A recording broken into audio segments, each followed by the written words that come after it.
Now then, let's begin with a simple explanation of the class trial. During the class trial, you will present your arguments for who the killer is and vote for who done it. If you vote correctly, then only the blackened will receive punishment. But if you pick the wrong person, I'll punish everyone besides the blackened, and that person will earn the right to leave this island. I'm sure you guys are starving by now, but let's get revved up and raring to go! Whoever survives will be treated to a fancy lunch. Guess what? Rabbit curry is on the menu! Huh? I'm not the main ingredient, right? I'm here today because Coach Nekomaru risked his life to protect me. I'm gonna be the one who avenges him. I'll definitely find out who the killer is. I'm definitely not tempted by curry. Got it? Akane! You seem to have an impressive amount of drool flowing from your mouth. Hey, why don't we try going over the incident? We weren't able to leave Strawberry House, so I want to make sure we get a detailed understanding. I discovered Nekomaru's body a little before 7 a.m. I headed over to Grape Tower from Monokuma Taichi and found the body there. Hajime and Chiaki were also with me. Hajime was with Miss Sonia and Chiaki that early in the morning? Don't tell me you three were together since last night! Imbecile! I am not some woman with flexible legs! Of course you're not. You're much classier than that. With legs like those, you could probably do the splits real easy. We just happened to run into each other on the first floor of Grape House and went to the tower together. And then, the three of us discovered Nekomaru's body. The body discovery announcement was made soon after. Akane heard that and rushed over. We heard the body discovery announcement too, from Strawberry House, obviously. As I recall, we found out the elevator was out of order, which left us stuck. So we decided to go to the tower for the time being and headed for Strawberry Hall. But someone even broke Strawberry Hall's door button. We couldn't go anywhere because of that.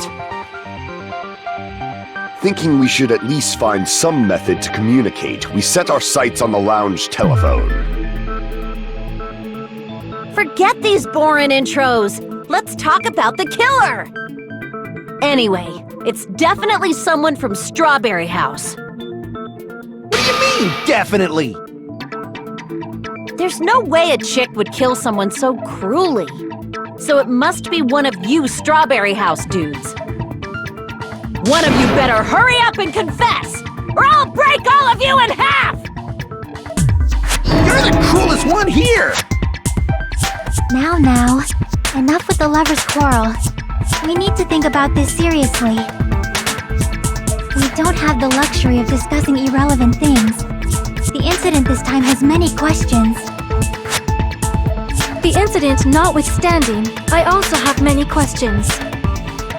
Then let's start with something even Miss Sonia can understand. The weapon. Well, the weapon is obvious, right? What the heck, you guys? The weapon! You can totally tell just by looking.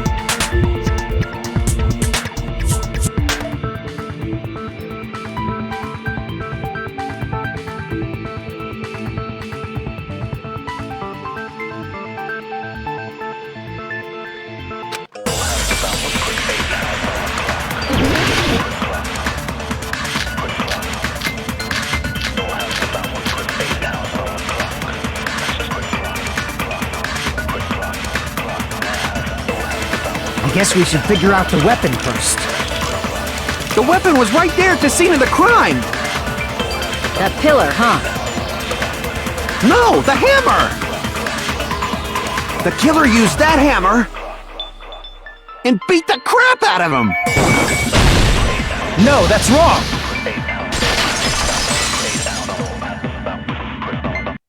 No, I can't accept that that hammer was the murder weapon. Why not? Why can't you accept it?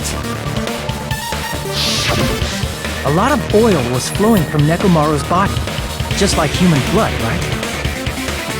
If the hammer was used to beat Nekomaru, you'd expect some oil to be on it at least. But that hammer was clean. So that's why you can't accept that it's the murder weapon. Well, yeah, but killer might have wiped off the oil later. Why? Well, obviously, to make the hammer look like it's not the murder weapon. Then why bother cleaning the oil? If they didn't want it to look suspicious, they would have discarded the hammer. You're pretty insightful, baby gangsta. Baby gangsta? Me? Just so you all know, I was trying to test you guys. I thought, maybe you guys mistook the hammer for the weapon or something. Seems that was a waste of time. Then what was the real weapon used to murder Nekomaru? That's the problem. There wasn't anything else at the crime scene that looked like a potential weapon. Then, how about we look at it from a different angle? If it doesn't have oil on it, it's not the weapon. So whatever has oil on it must be the weapon, right?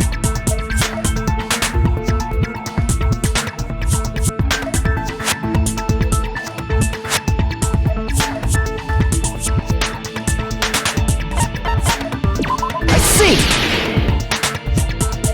The only thing with oil on it is that broken pillar. Then that pillar is the weapon! Coach Nekomaru got clobbered with that pillar! Nobody could withstand a blow from that pillar. Even if you used 100% of your muscle strength, it would be impossible to wield it as a weapon. Why? We tried to move it, right?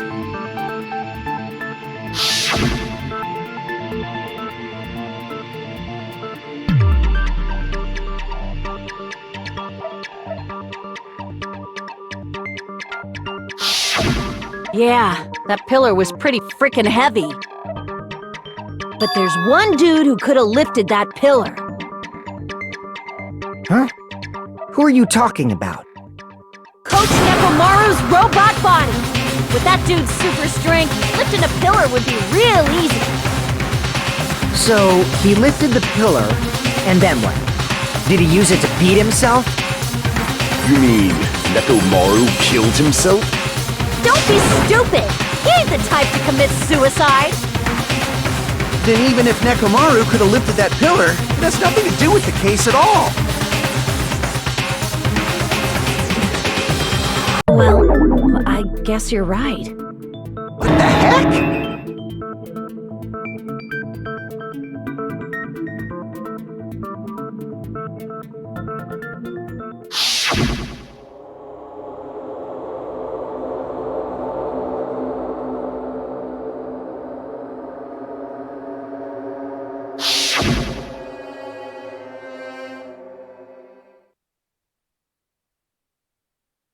But that's a problem. If it's not the pillar, then there's no other weapon we can think of. There may be a way to use the pillar as a weapon without lifting it. Huh? For reals? Yes, for reals. I see. So my gut was right after all. Alright, it's up to you, Sonia. Prove that pillar was the murder weapon. Understood. Then I shall give it my all. Sonia, here I go!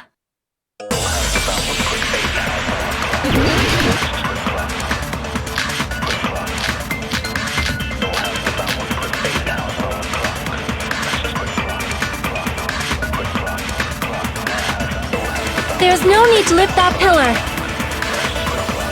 If the pillar was not lifted, beating him with it is beyond a dream.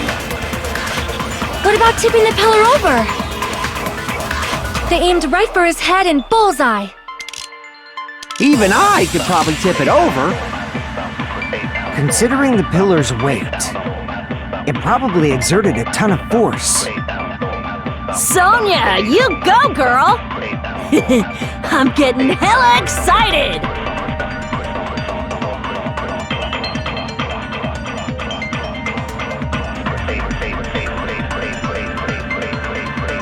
There's no need to lift that pillar. If the pillar was not lifted, beating him with it is beyond a dream. What about tipping the pillar over? No, that's wrong!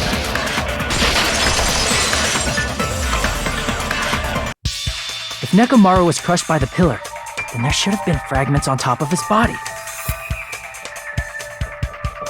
Huh? Fragments? The pillar fragments were scattered beneath Nekomaru's body, but there weren't any on top of his body. If the pillar had been tipped over and crushed him, the fragments should have been on top of his body instead.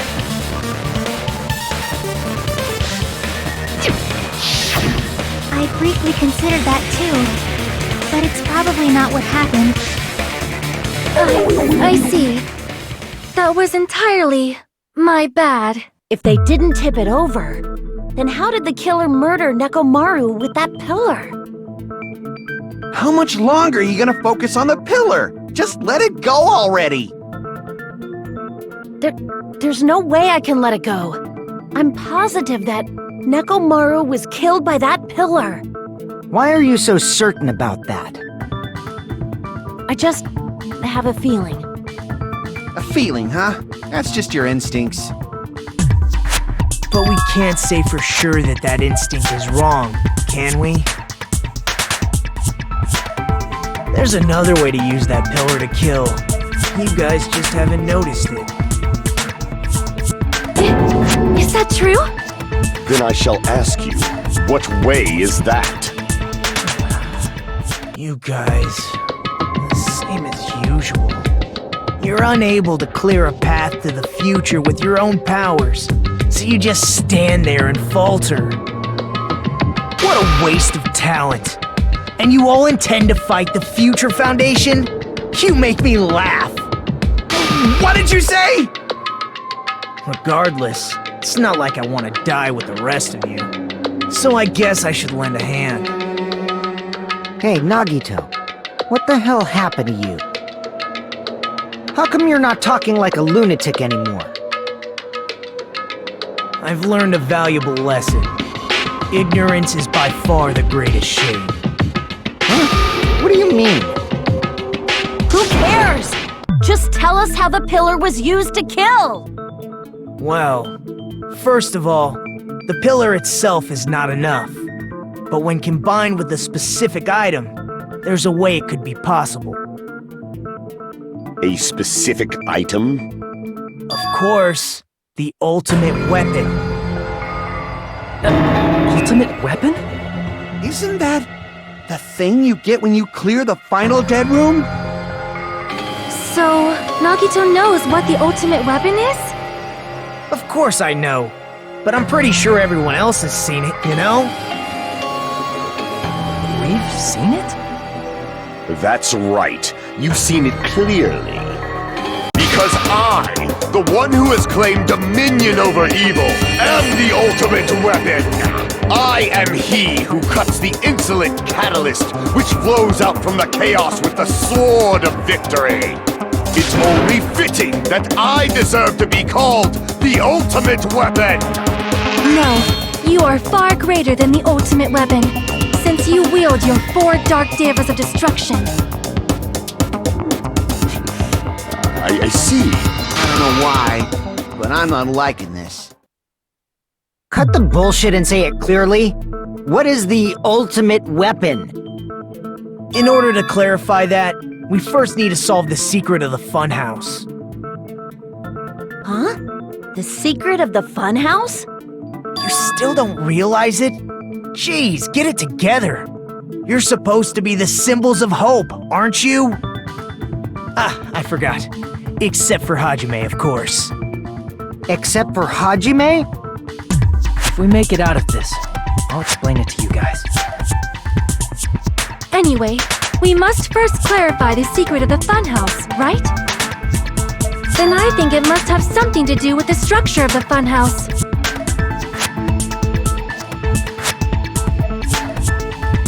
Strawberry House leads to Strawberry Tower, and Grape House leads to Grape Tower. But in actuality, they are both the same building, and both houses are linked to the central tower.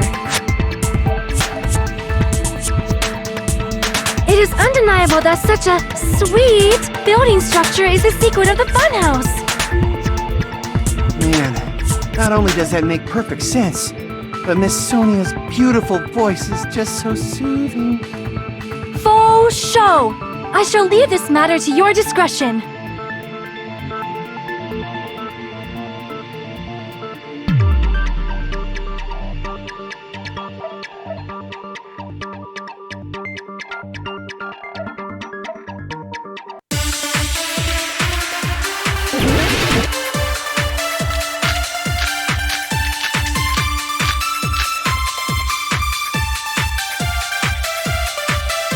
In truth, Strawberry Tower and Grape Tower are actually the exact same place.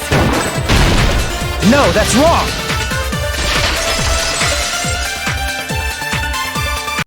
Both of those towers, are they really the same place?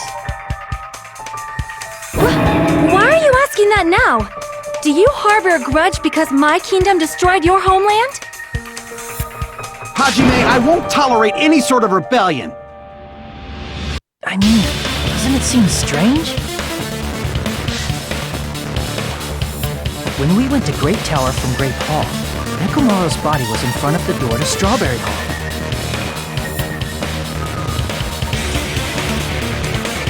But when we went to Strawberry Tower from Strawberry Hall, his body was in front of the door to Grape Hall.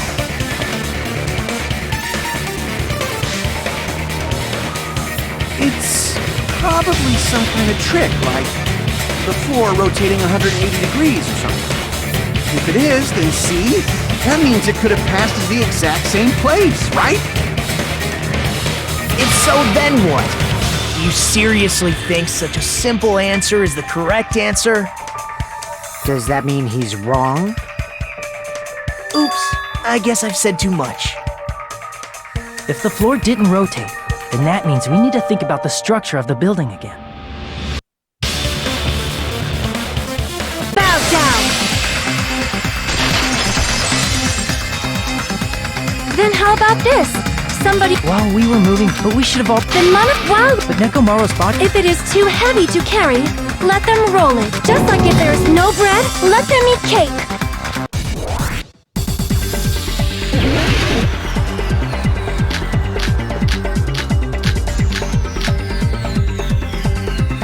There are many different ways. The body and the pillar could have been moved.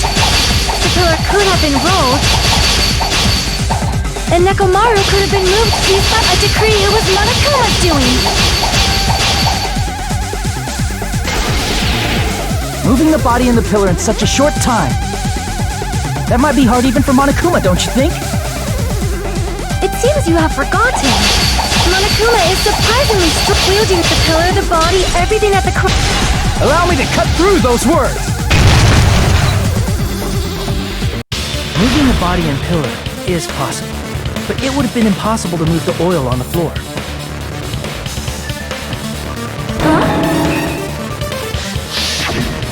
When the position of Nekomaru's body and the pillar changed, the oil surrounding his body moved too. Physically moving all of the oil like that is simply not possible, no matter how you look at it.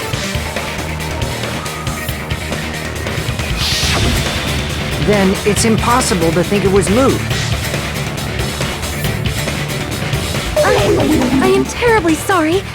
I cannot believe I got so fired up. It's all right. A fired up Miss Sonia is awesome to watch. So what really happened? Does that mean the two towers aren't the same building? We can't be certain of that either.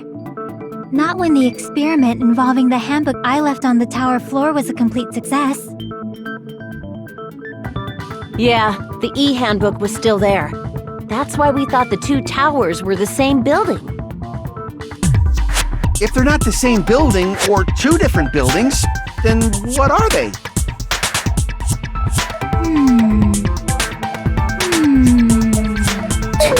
No idea, huh?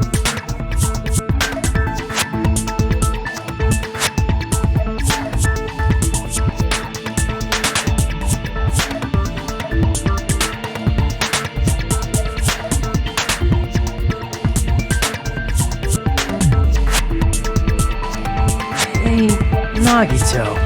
I thought it would come to this. I knew my turn was coming up. Fine. Tell you guys a big hint that can help you solve the secret of the funhouse. Give us the answer, not a friggin' hint! But then it wouldn't mean anything. I need you guys to do this class trial properly. It's also important for me because it will help me determine something.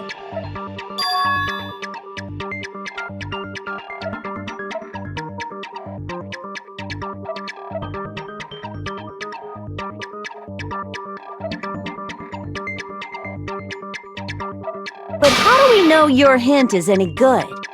It's suspicious that you're the only one who knows it. I have a good reason for that. The reason I'm the only one who knows it is because I was the only one who performed the appropriate action.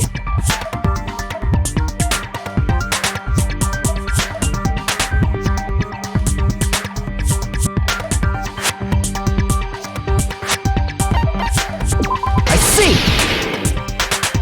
You're talking about the final dead room, right? You cleared the life-threatening game there and found something, didn't you?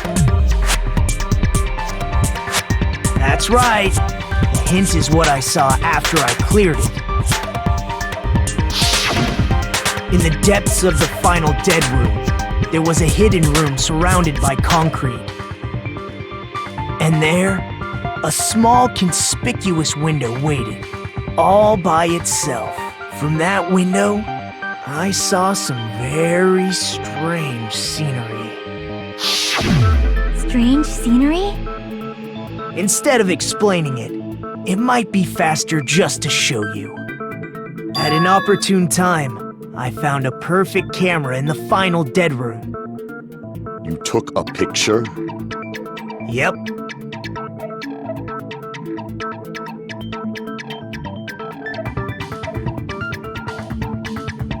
See? This is it.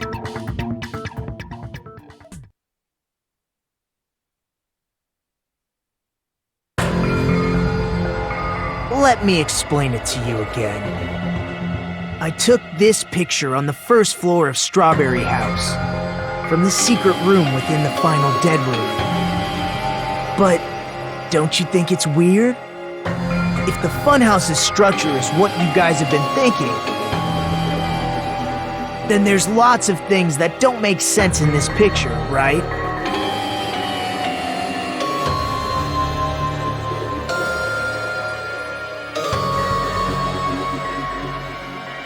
Then let's begin. Shall I call it thinking time?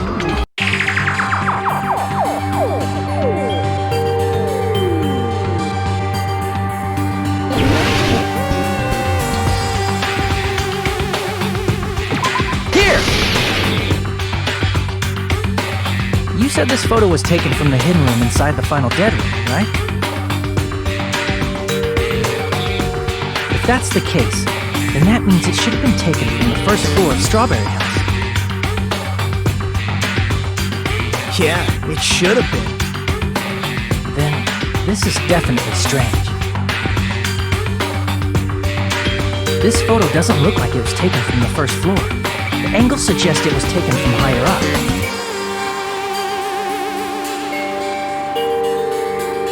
I see. And is that it?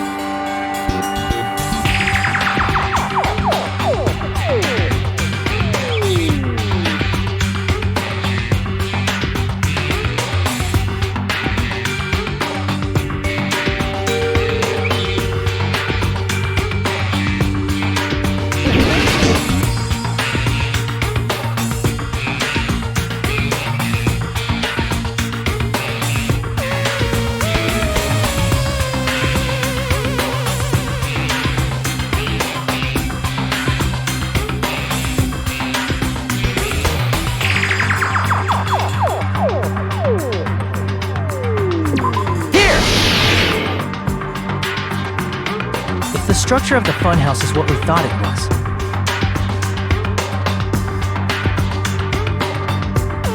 Grape House and Strawberry House should link to the tower in the middle.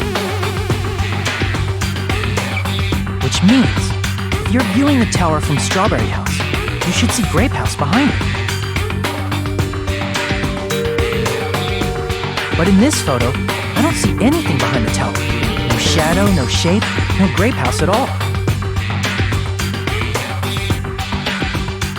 That's right. Good call. In summary, this is the truth contained in this photo. The first floor of Strawberry House is located in a high area, and Grape House is not behind the tower. It's not? Are you saying that Grape House is merely an illusion spell cast by Monokuma's cursed eye? From this point on, do your own thinking. Now that you've finally met the same requirements as me. If you guys are truly symbols of hope, you can easily solve a simple mystery like this. It might be possible for Hajime to solve it too, even though he's just a normal high school student. Despite the fact that you don't have a real talent, you already know about the other clue.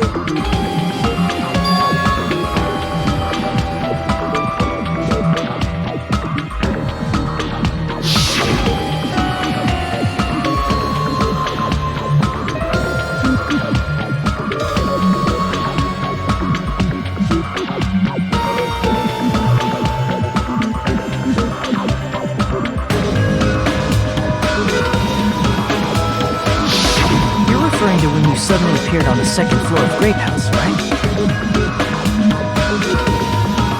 I'm asking you just to be safe. At the time, where do you think I came from? The top floor, right? Such sharp eyes. So you realized it already. Top floor. So the third floor? But the Monokuma archive should be the only room on the third floor of Grape House. What does it mean?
It's all coming together!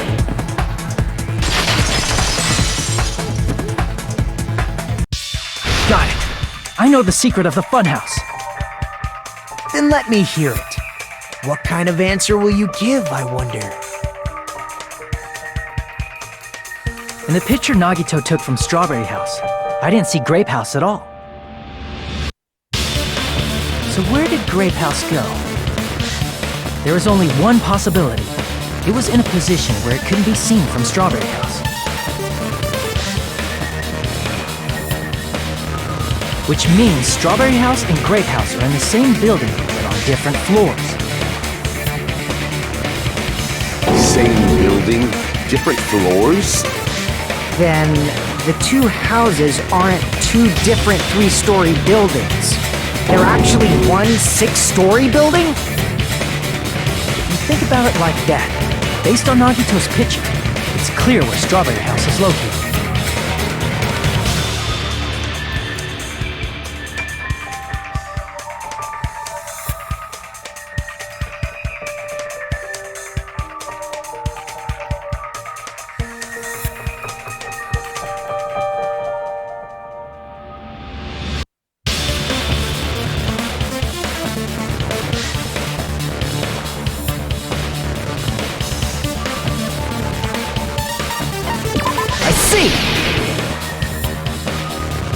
On top of Grape House. That's where Strawberry House is located.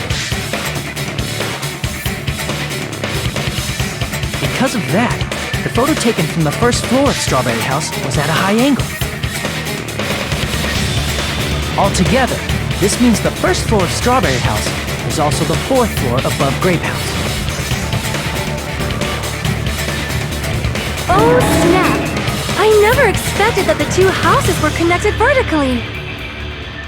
But what about the shape of the building?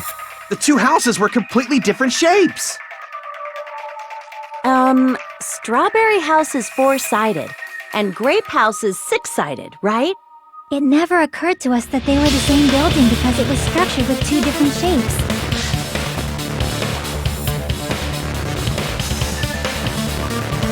A quadrilateral and a hexagon, overlaid atop each other to misdirect how we had perceived them. And it worked, didn't it? Disregarding the tower, we fully believed the two houses were two separate, distinct buildings. In order to conceal the unique design of the funhouse, Monokuma put us to sleep so we couldn't look at the outside of the building when he brought us to it.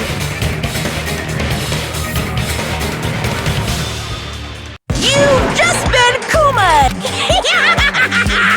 Don't you think a building full of so many surprises totally deserves to be called a fun house? Then it's true? The building was really like that? That's right! Those two houses exist on different floors in the same building! Constructing a building like that on your own without my knowledge? How horrible! Then what about the towers? Are they arranged vertically just like the houses? Yeah, Strawberry Tower and Grape Tower should have also been different floors inside the same building.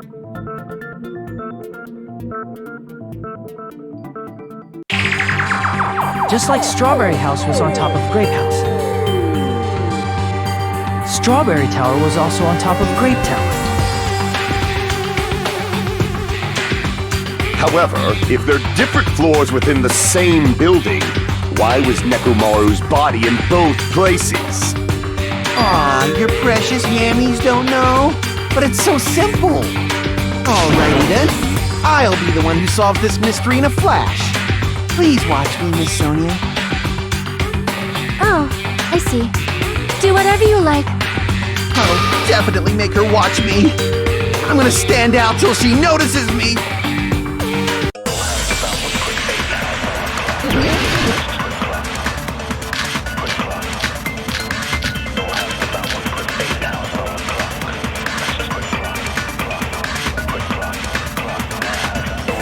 I'm gonna solve this mystery in a flash. And hurry up, dumbass! One of the bodies in one of the towers was actually a dummy. You mean a fake body? Nekomaru died with a mechanical body. It should be possible to construct a dummy from spare parts. You're magnificent, Gundam! No fair! You totally stole my spotlight! So which one was the fake body? Shut up! Just pick one of them!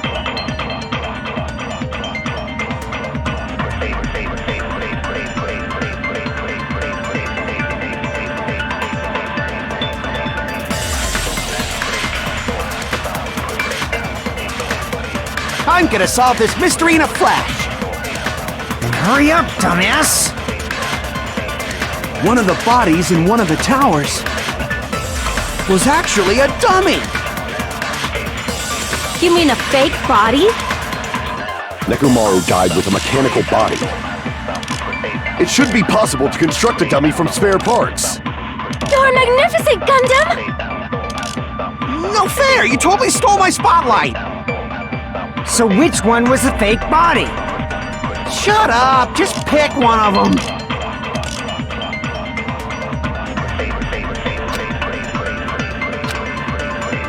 I'm gonna solve this mystery in a flash! Then hurry up, dumbass! One of the bodies in one of the towers was actually a dummy! You mean a fake body? Nekomaru died with a mechanical body. It should be possible to construct a dummy from spare parts. You're magnificent, Gundam! No fair! You totally stole my spotlight! So which one was the fake body? Shut up! Just pick one of them!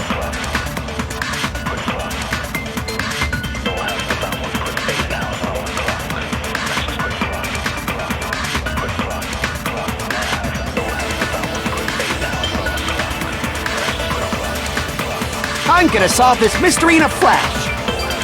Then hurry up, dumbass! One of the bodies in one of the towers was actually a dummy! You mean a fake body?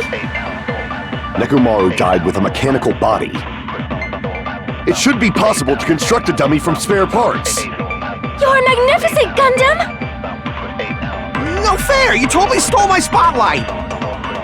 So which one was the fake body? Shut up! Just pick one of them!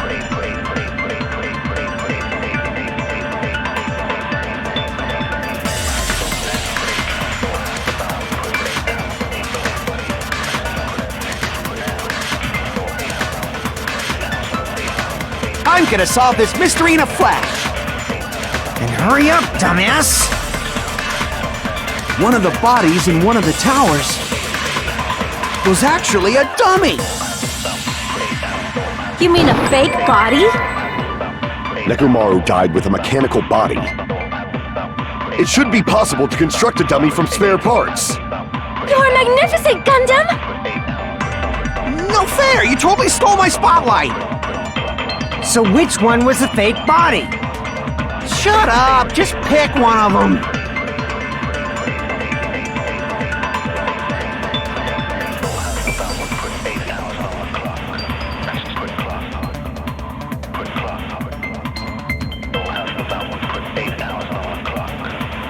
I'm gonna solve this mystery in a flash! Then hurry up, dumbass! One of the bodies in one of the towers was actually a dummy! You mean a fake body? Nekomaru died with a mechanical body. It should be possible to construct a dummy from spare parts. You're magnificent, Gundam! No fair! You totally stole my spotlight! So which one was the fake body? Shut up! Just pick one of them!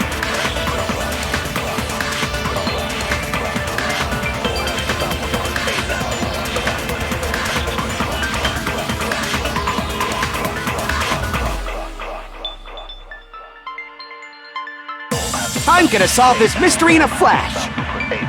Then hurry up, dumbass! One of the bodies in one of the towers was actually a dummy! No, that's wrong!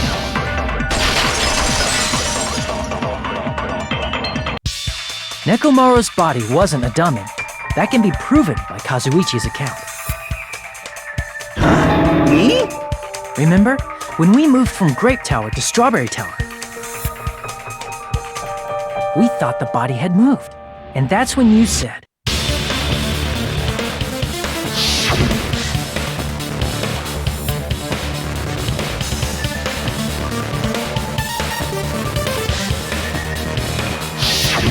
right up until that moment, you were disassembling Nekomaru's body at Grape Tower, right? The killer couldn't have known how you'd take apart his body, so they couldn't have built the dummy. Unless Kazuichi was the one who built the dummy, then it would be a different story. Miss Sonia, that's a pretty harsh joke. You are joking, right? It's alright. Kazuichi is not the killer. If he was, he wouldn't have fixed the elevator or the button in Strawberry Hall. It'd be much more convenient for the killer if it stayed broken. I see. That is disappointing. I'm even more disappointed. However, even if Nekomaru's body wasn't a dummy, it's meaningless if we don't have the important answer. The reason Nekomaru's body was in both towers, even though it was supposed to be on different floors. Maybe it was simply moved? The body moved to a different floor? You can't think of a device like that? A device that moves things to different floors in the same building?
Must be talking about an elevator.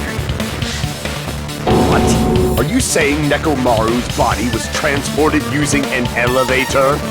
Where the hell is this elevator anyway? It's the tower itself. The inside of the tower is one big elevator. Which means the tower was designed so that the whole room goes up and down like an elevator. So whether you enter from Strawberry Hall or Grape Hall, it all leads to the same room, right? So that's why we could only enter it from one side or the other. Now that you mention it, sometimes when I pressed the door button, it took a while for it to open. I see. We were basically waiting for the room to arrive, just like an elevator.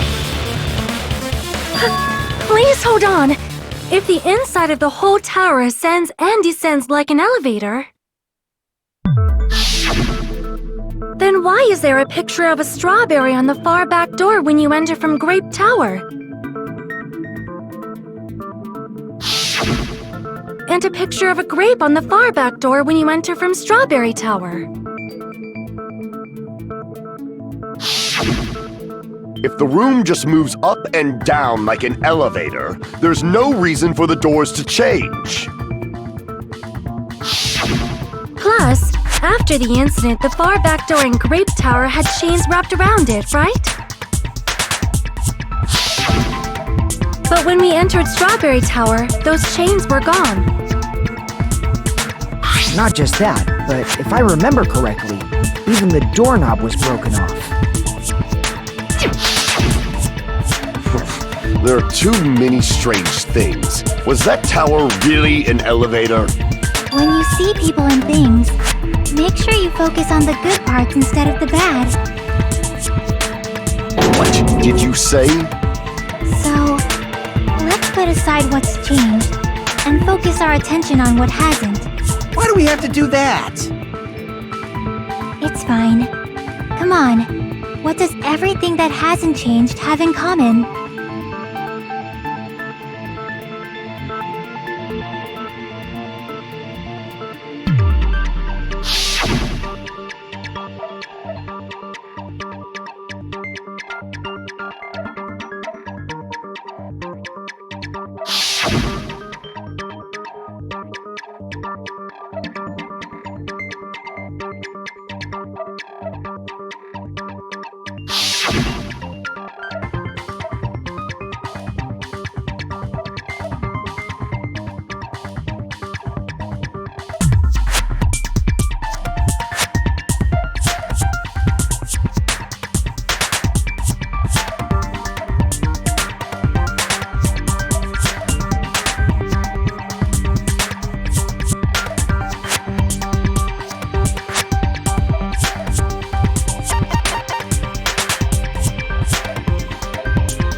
Is it safe to say that all the items on the floor didn't change?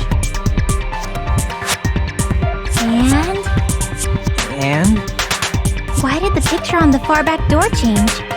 If you can figure that out, you'll have the answer. The reason is because the elevator has something unique about it.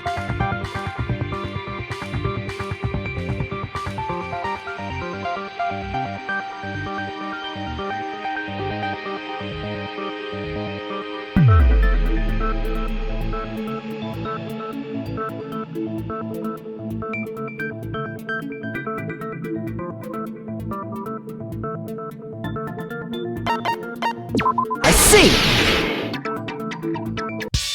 So that's it. The elevator was designed so only the floor moved. Only the floor moved?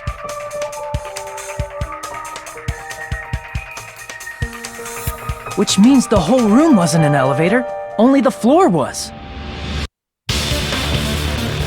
That's why we saw different doors in each tower.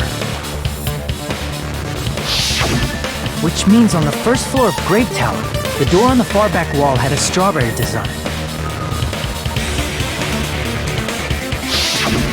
And on the fourth floor, which was Strawberry Tower, a different door on the far back wall had a grape design.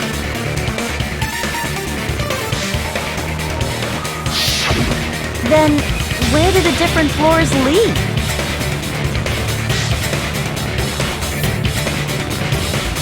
I want to say they lead outside, but they're probably just for show.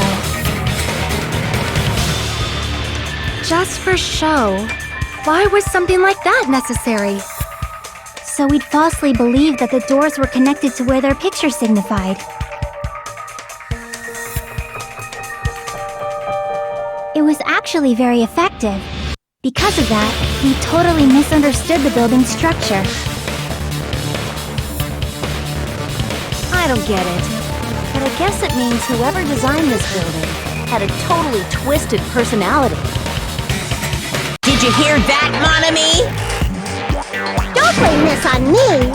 Take responsibility for yourself. Then I'll take responsibility and gently caress you. Wait, there's no way that's gonna happen. Stop with the tasteless jokes.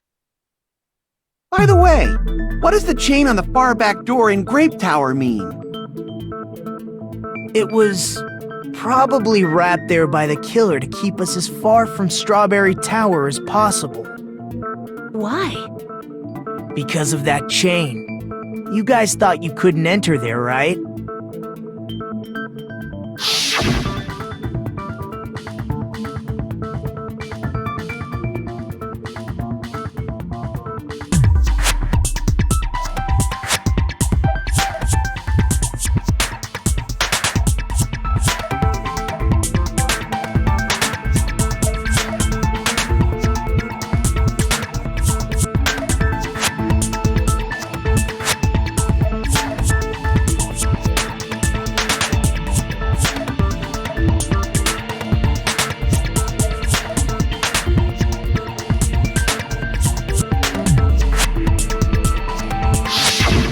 The killer destroyed the Strawberry Hall button, so we'd stay away from Strawberry Tower. Everything was done to tamper with the evidence, so we wouldn't find out about the secret of the funhouse. The appearance of a body in the tower would contradict what we thought we knew about the building. In that situation, if we'd gone to Strawberry Tower, we'd have seen that contradiction firsthand. And using that as a clue, we might have discovered the truth. The truth that the two houses and the two towers are actually one complete vertical building. The killer wanted to keep us from learning that. That's why they made us stay away from Strawberry Tower. They destroyed the button and wrapped a chain around the door just for that? Would it really have inconvenienced the killer if we learned the true structure of the building?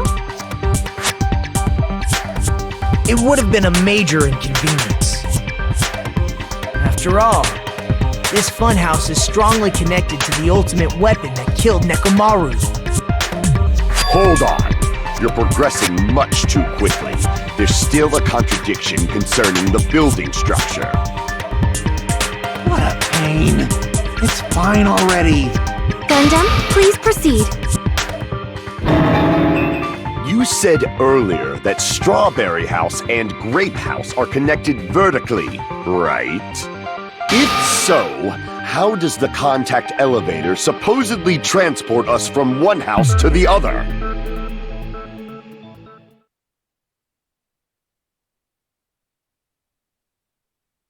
If that elevator moves vertically, then when your back is facing the elevator, both towers should be on the same side.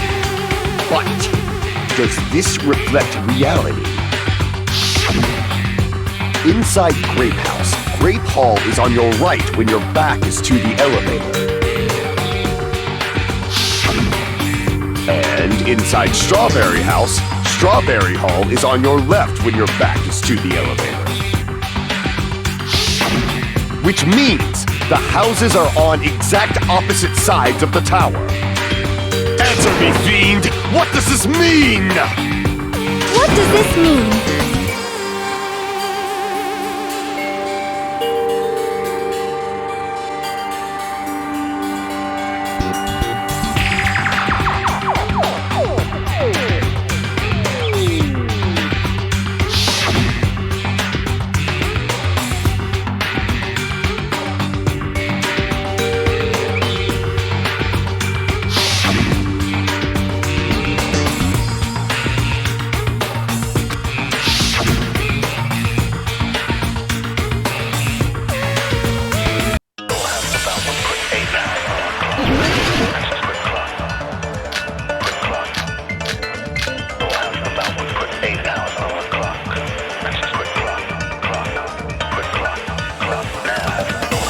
The two houses are connected vertically.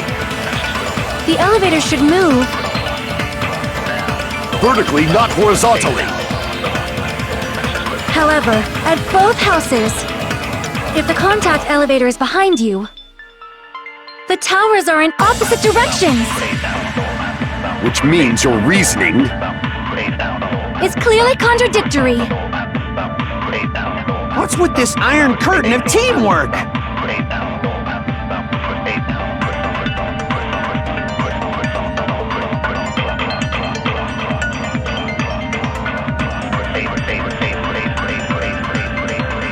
The two houses are connected vertically. The elevator should move. Vertically, not horizontally. However, at both houses, if the contact elevator is behind you, the towers are in opposite directions. Which means your reasoning... It's clearly contradictory. What's with this iron curtain of teamwork?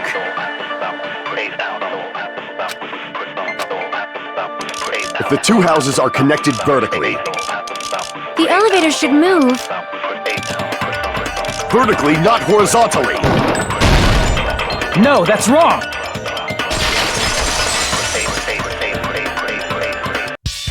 The elevator wasn't just moving vertically.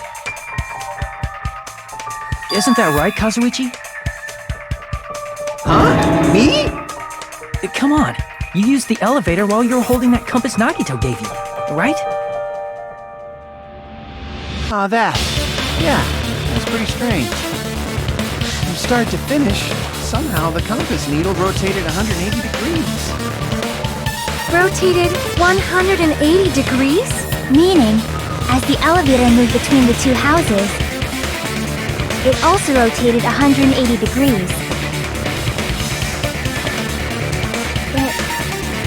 It was probably following the building's perimeter as it rotated to the other side. Which means the exit would be on the opposite side once you arrived at the other house, right?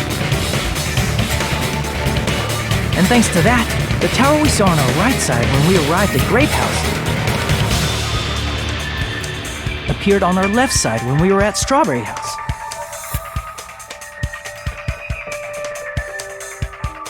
An elevator that rotates while it moves.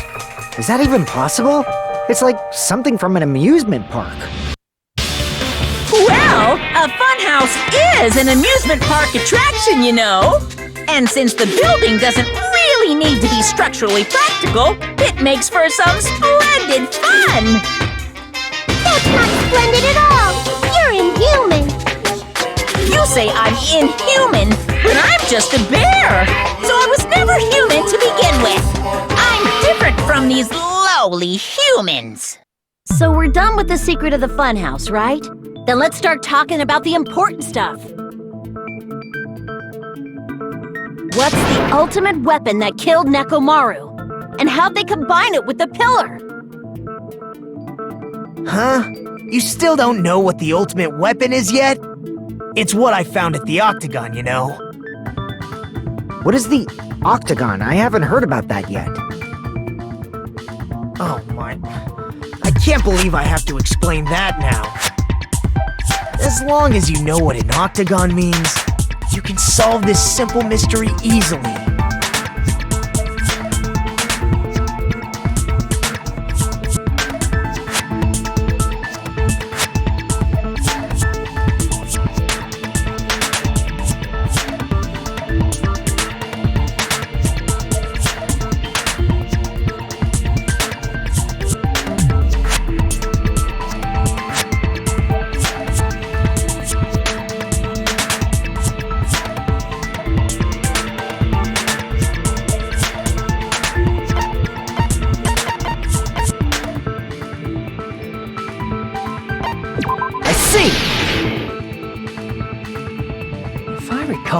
An octagon is a shape with 8 sides, right?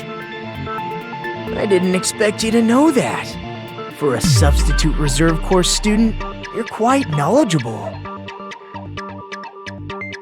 I guess I should continue listening. Where is the place befitting of the name Octagon?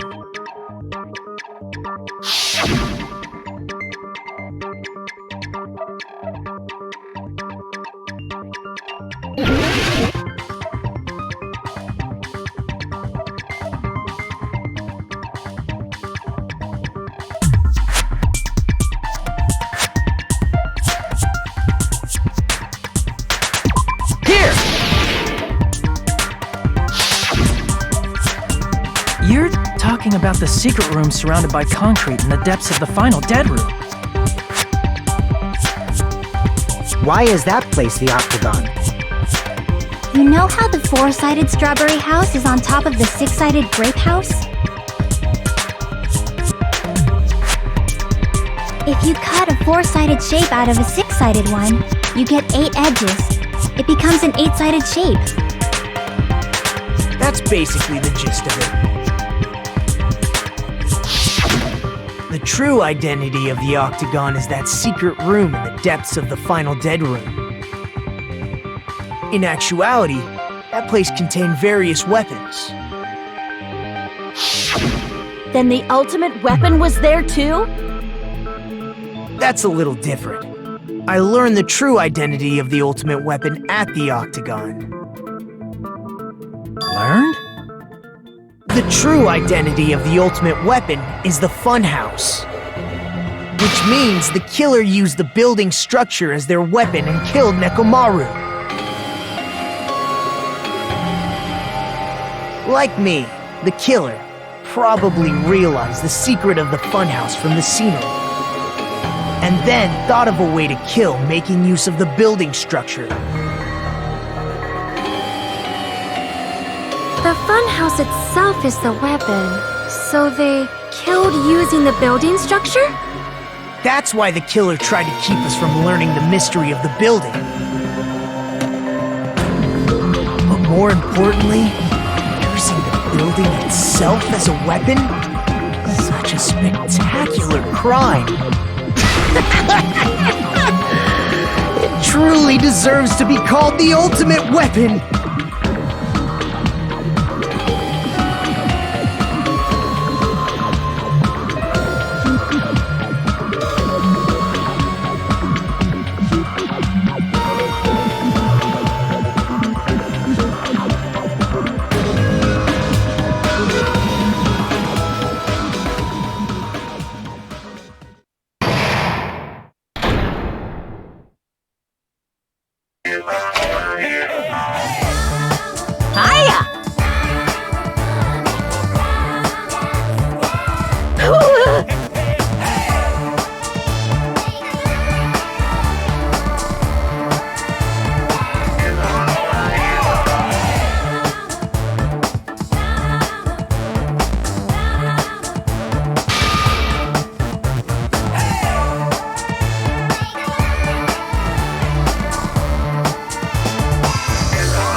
Okay, everyone, all together now!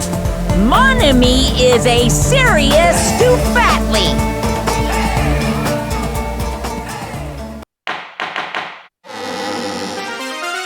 Hello! I hope your day is well. I'm trying to force myself to be more energetic, or else my mental state won't be able to keep up. I might as well... and...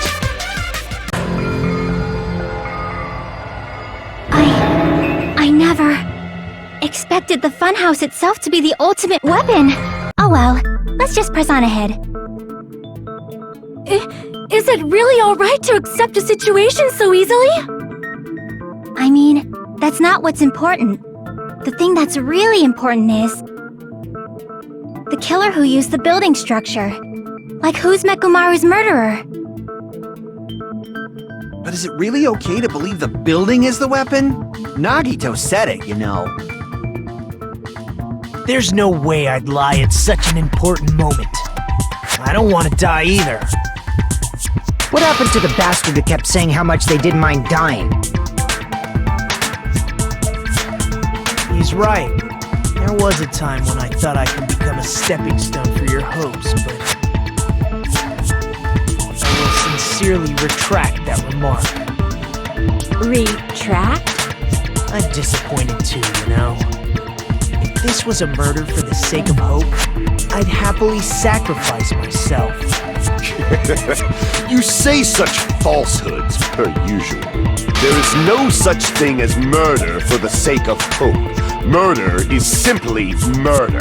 Forcibly sacrificing others for one's own desires. Even one as diabolical as I would avoid such actions. I see. It's fine. Let's just leave him alone and find out who killed Coach Nekomaru as fast as we can. Just so you know, it's not like I'm getting hungry or anything, you know. Akane! You're drooling waterfalls?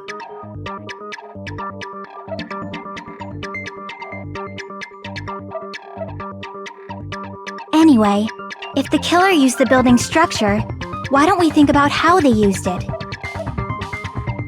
How they killed Nekomaru. It might be better if we clarify the cause of death first, don't you think?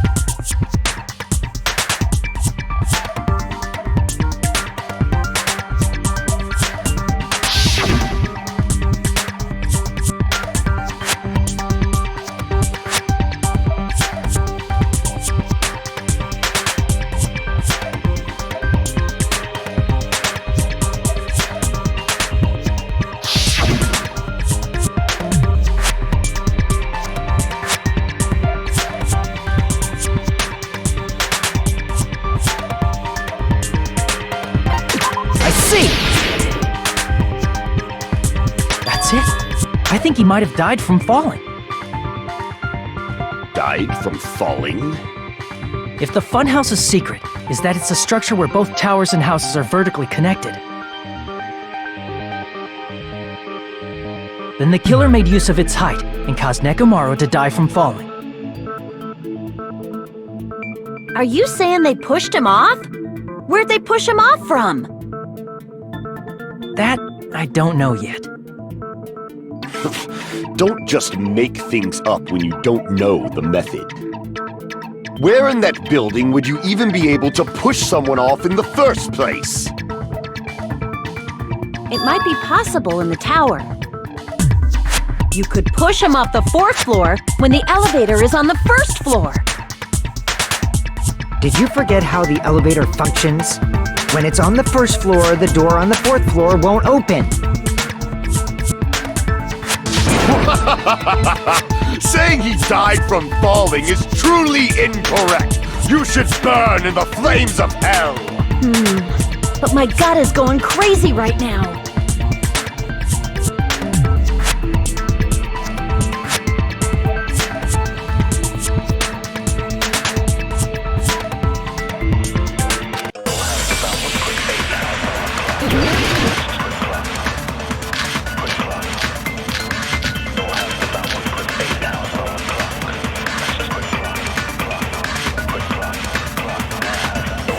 When the elevator is on the 1st floor, you can't go through the door on the 4th floor. It'd be impossible to shove off the victim from up there. Then, how about this? After locking Nekomaru inside the elevator, they moved the elevator from the 4th floor to the 1st floor and made use of the drop. Hold on! Did you forget the elevator has a sensor? As long as there's a moving object. No, that's wrong!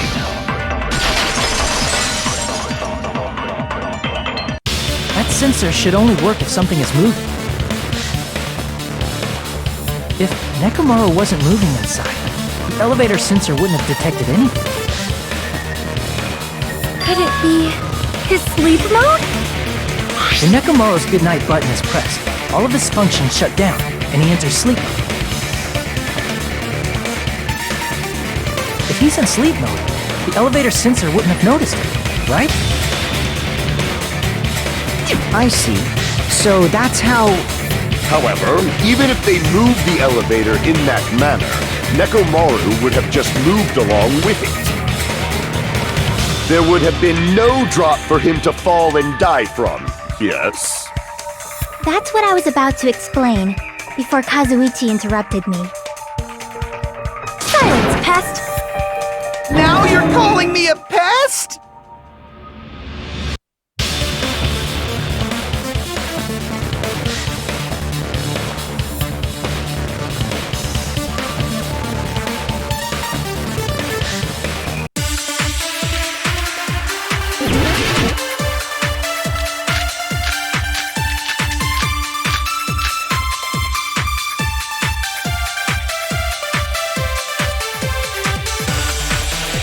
you arrange it a certain way, you can cause the drop within the elevator. So you're telling us all to think about the arrangement, right? That arrangement is... The hammer is suspicious. Isn't it about time we went over the pillar again? What about the oil on the floor? The doorknob on the floor seems suspicious. I agree with that.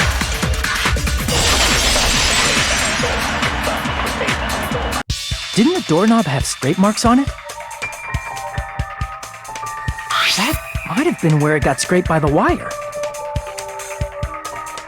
Is that the same wire that was tied around Nekomaru? The tip of that wire was tied into a loop.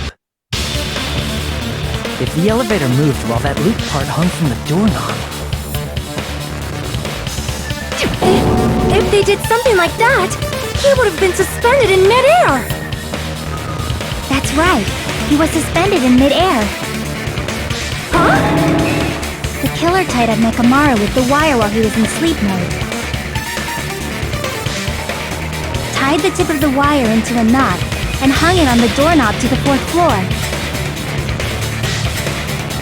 With that, they moved the elevator from the 4th floor to the 1st floor of Grape Tower.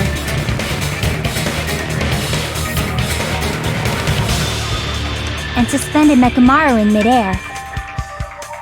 That's right! He was so well hung! Kinda like... You better not finish that sentence!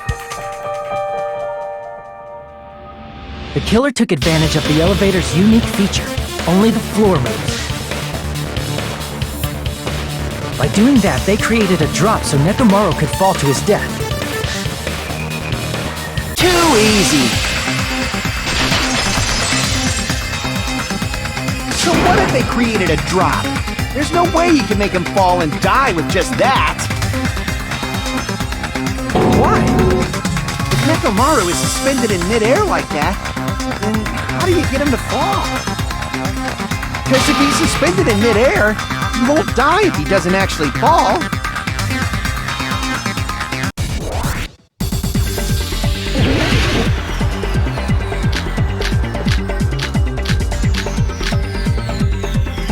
Even if they suspended Nekomaru from a wire, how would they make him fall? There's no one in the tower to push him off. There's no way they could do that.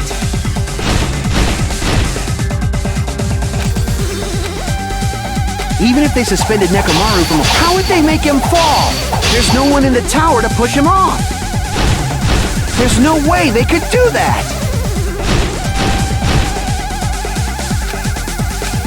Even if they suspended Nekomaru from a wire, how would they make him fall? There's no one in the tower to push him off. There's no way they could do that. It doesn't mean someone had to push him off. It's possible that he fell on his own. What? Nekomaru fell on his own? Nekomaru should have still been in sleep mode, right? Allow me to cut through those words! What do you think would happen if Nekomaru woke up while he was suspended upside down in midair? What are you saying? Like, how would he even wake up? He has an alarm inside his body. As long as it was armed, it would have deactivated his sleep mode. Which means the killer set the alarm before they suspended Nekomaru. If you woke up from an alarm and realized you were hanging upside down and had no clue why, if something like that happened to you, you would start panicking a lot, right?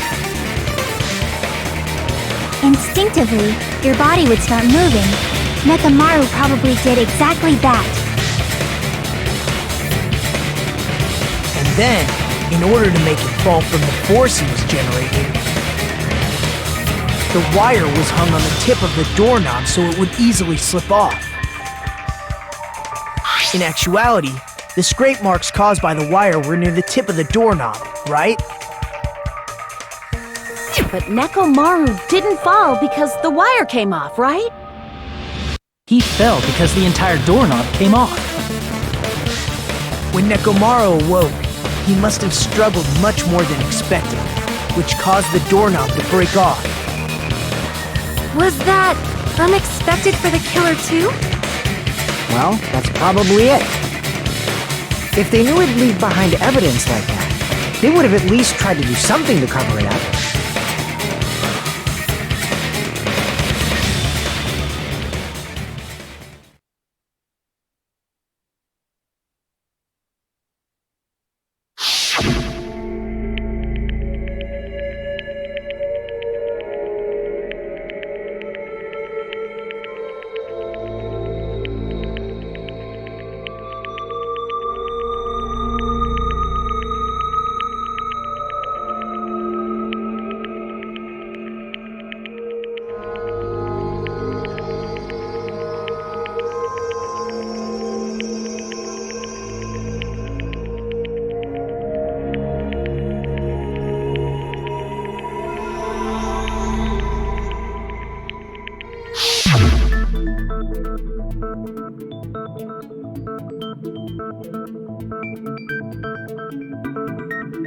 I see.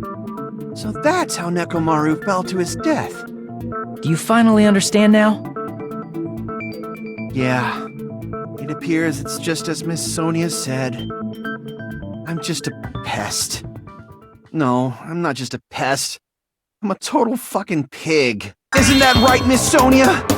If I'm a fucking pig, you can say so! No, I believe you gave your all. Hey! Why aren't you teasing me anymore?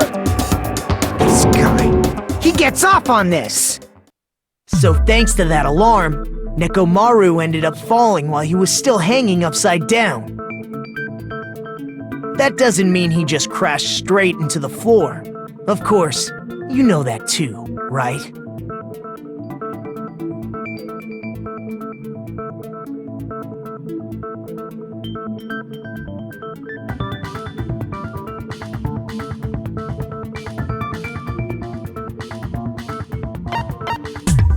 I see! When Nekomaru fell to the floor, he ended up colliding with the pillar. Isn't that it? Finally, the pillar! So that's how the pillar shattered, and why oil was spilled all over the place. See, I told you the pillar was the weapon. My gut was totally right. Well, the pillar was a bonus. It's not even clear if the killer intended that, or if it was just a coincidence. At this point, it is quite difficult to find a clue that will lead to the killer. Then what about the alarm? I'm positive the alarm was set for 7:30 a.m., and if we map it out from there... Hold on, baby gangsta. Stop calling me baby gangsta! What'd you just say? Did you say the alarm was set for 7:30 a.m.? You didn't check it yourself? Nekomaru's alarm was set for 7:30 a.m. Nah, that's impossible. Because even though I slept in a little, I still got to the tower at 7 in the morning. Now that you mention it, so did I. There was no way I could be late for Monokuma Taichi, so I left for Grape Tower before 7 a.m. And if we found Nekomaru's body there, it would have been before the 7:30 a.m. alarm went off. It appears yet another contradiction has been birthed. How were you able to discover Nekomaru died at 7:30 a.m. when you went to the tower at 7? That's what I want to know!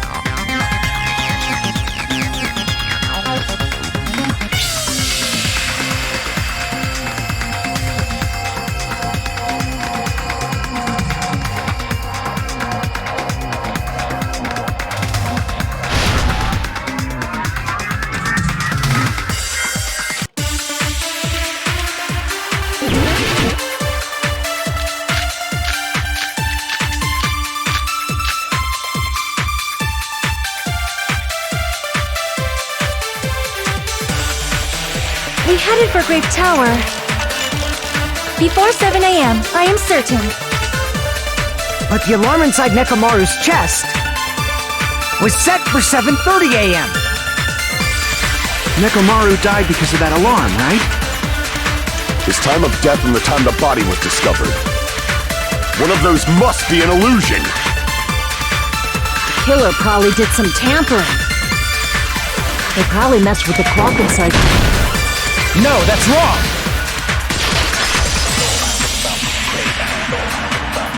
No, the clock inside his chest was a radio clock, so it would have been impossible to mess with.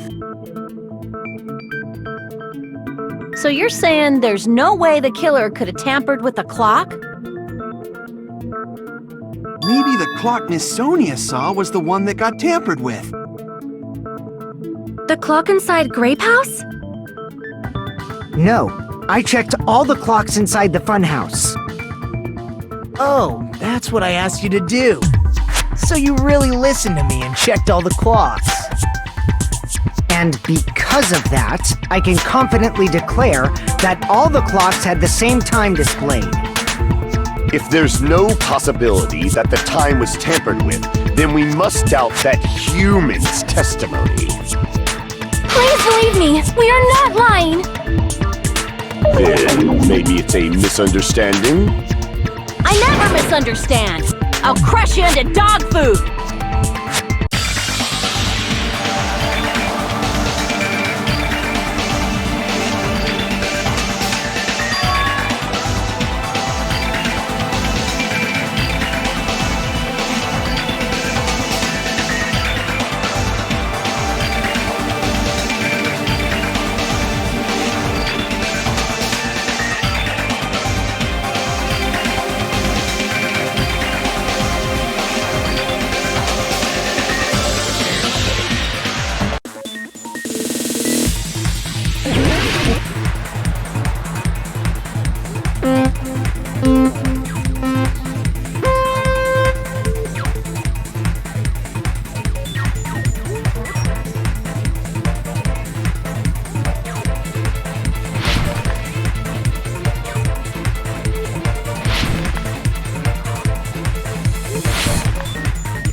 It's all coming together!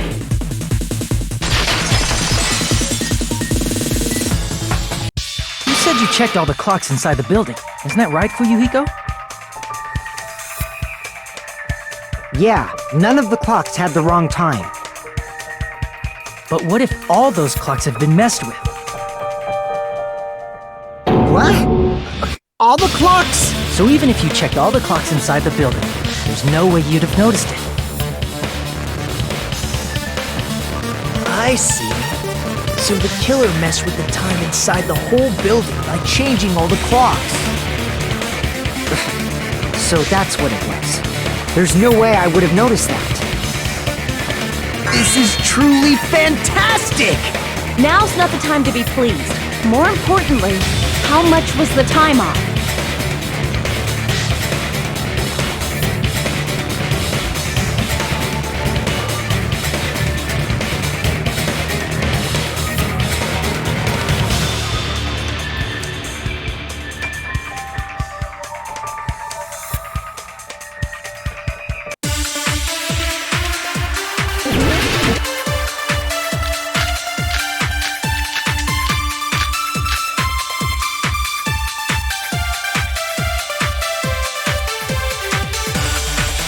If the time in the building was all messed up, then we can only rely on Nekomaru's radio clock. The time of death. It's clearly 7:30 a.m. The problem is, what time would 7:30 be? In our time. Are there any clues that can be used to narrow that down? If only I heard the sound when he fell. I agree with that.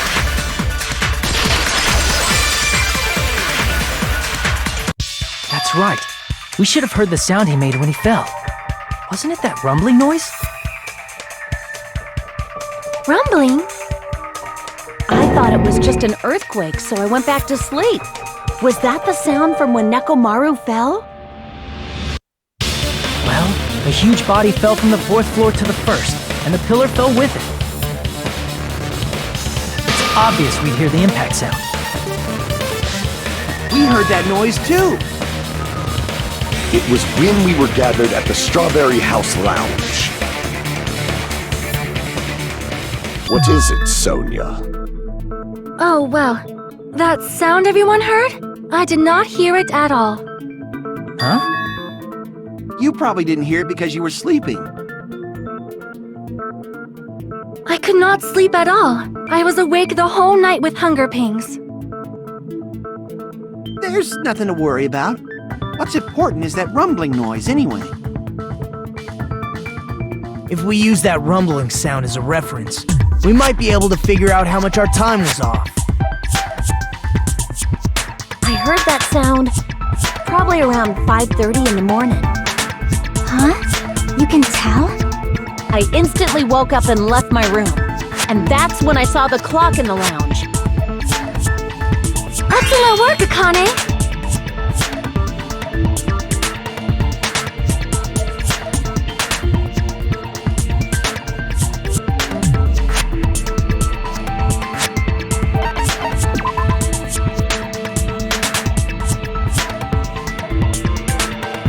Damn it!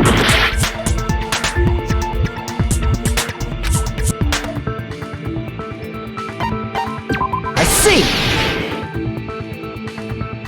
Nekomaru's alarm went off at 7:30, and if we heard the sound of his impact at 5:30, that means our time was off by 2 hours. 2 hours? That much? We were starving pretty badly. There's no way we would have noticed. Plus, the funhouse has no windows. And there weren't any Monokuma announcements either. However, for what reason did the killer alter our perception of time? The reason is obvious, so they can lure out just Nekomaru. If you messed with the clocks and used a specific thing, you definitely get Nekomaru to the tower alone, right? From there, the killer's plan was a splendid success. That's all it means.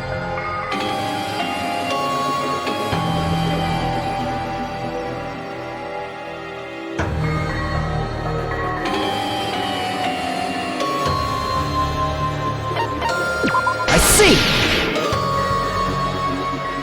That's it! The killer made use of the Monokuma Tai Chi activity in the morning.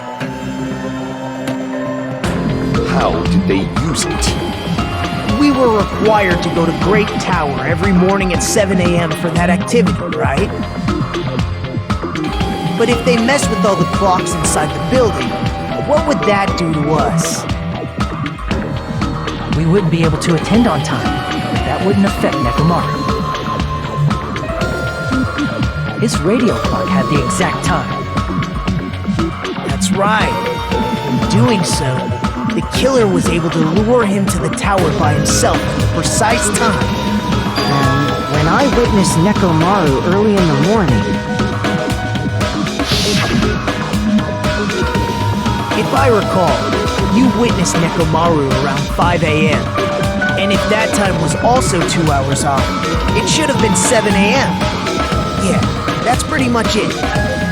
At that time, he was heading over to Monokuma Tai Chi, right on schedule.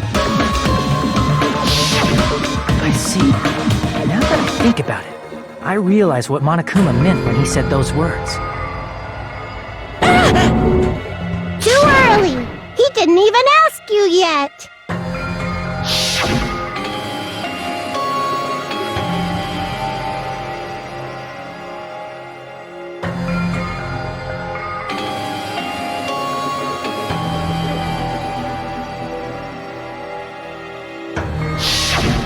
When you said everyone, you were including us, right? We thought we came to the tower on time, but in truth, it was way past the meeting time. Ah, jeez! That's, well, how should I put it? What was it? You know, tripping over a foot, or something like that. Are you talking about tripping over someone else's fault? Wrong! Too bad! Liar! I'm right! That's not it! It's incorrect! That's definitely the correct answer. You always get so stubborn like this. Let's just ignore the peanut gallery. Now that we've found out how the killer lured Nekomaru, the number of suspects has drastically decreased. Hey, how did that decrease the number of suspects? Don't be a friggin' liar! You'll know I'm not lying when you listen to what Fuyuhiko's going to say next. Huh? What the hell do you mean?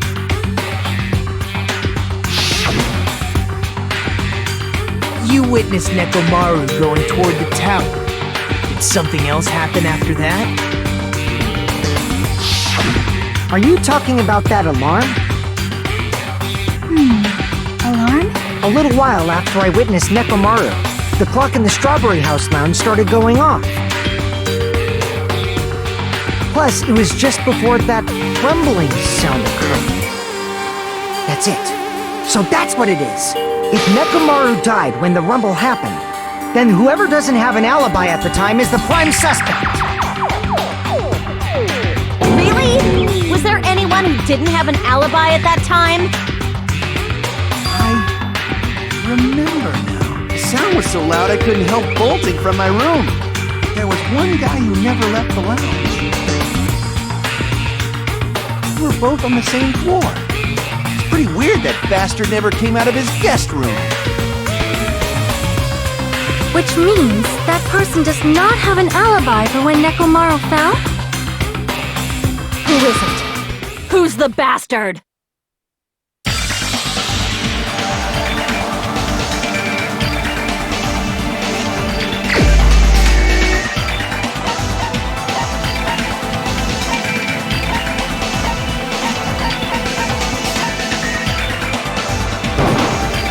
You're the only one! The one who wasn't there. It's you, right, Nagito? That's right! Nagito wasn't there! It was just me, Gundam, and Fuyuhiko. You didn't come out, even though the alarm was going off like crazy.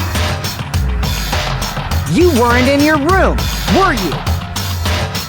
If that's the case, where were you? Please, say something!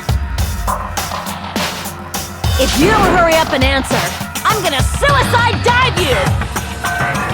If I may be frank, even if I wanted to go to the lounge, I couldn't. You couldn't? What do you mean? It's merely the foolish talk of the weak. Not only did I not hear the alarm, I never even heard that rumbling sound. You're definitely fucking lying!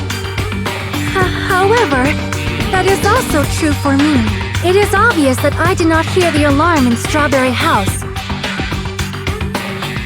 But I did not hear the rumbling sound either. Is that not strange? I mean, everyone else heard it. To be honest, it's not just them.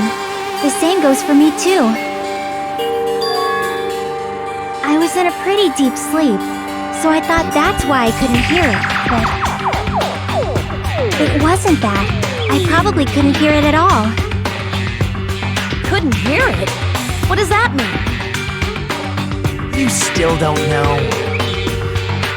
Think about what the three of us who didn't hear a sound have in common, and I'm sure you'll figure it out.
Nagito, Sonia, and Chiaki, the three of you were staying in deluxe rooms, right?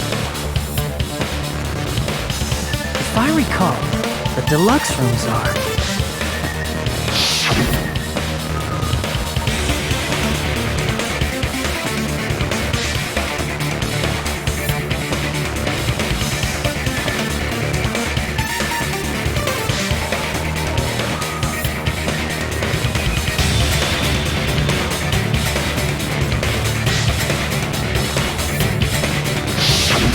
The reason we could not hear the rumbling noise.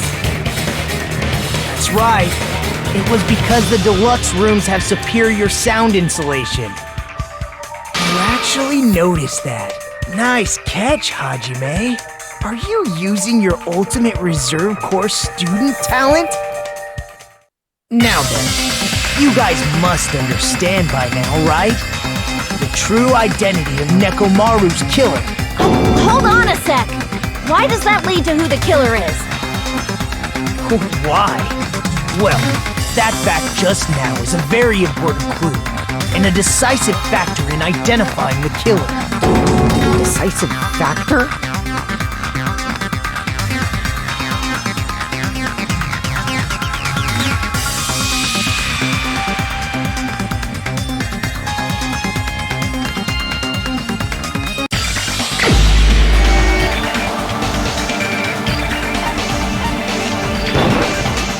The only one! Gundam, there's something I want to ask you.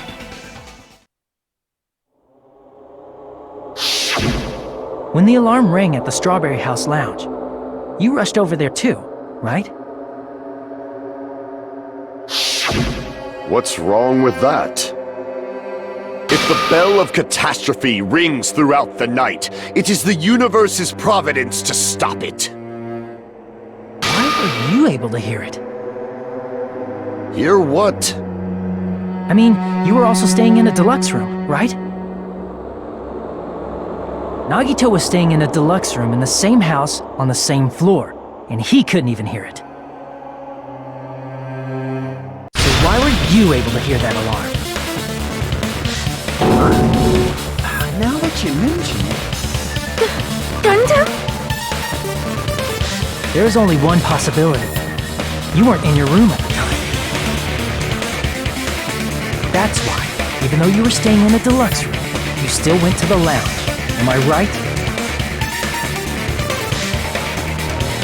Gundam, you have some sort of explanation, right? Gundam probably couldn't return to his room because of Fuyuhiko. Me? After you saw Nekomaru heading to the tower, you stayed at the lounge for a while. Am I correct? Until the moment that alarm started ringing, right? If you were in the lounge for that long, the killer who had left earlier obviously wouldn't be able to go back.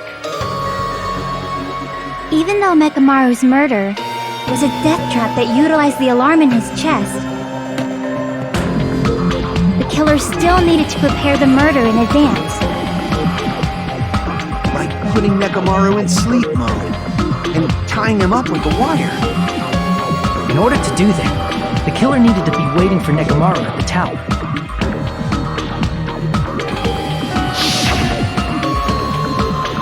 Which means when Fuyuhiko witnessed Nekomaru, the killer was already at the tower.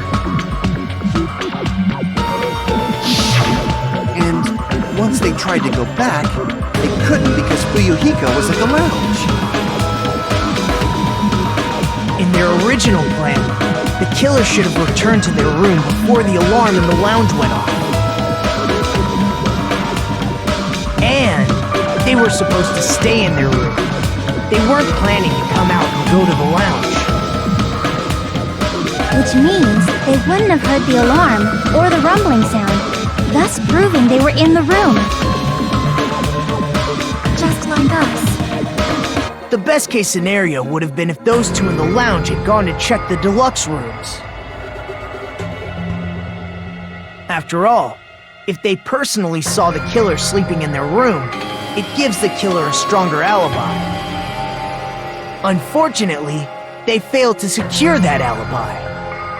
Because I was in the lounge. So the killer couldn't go back to their room, and ended up hearing the lounge's alarm.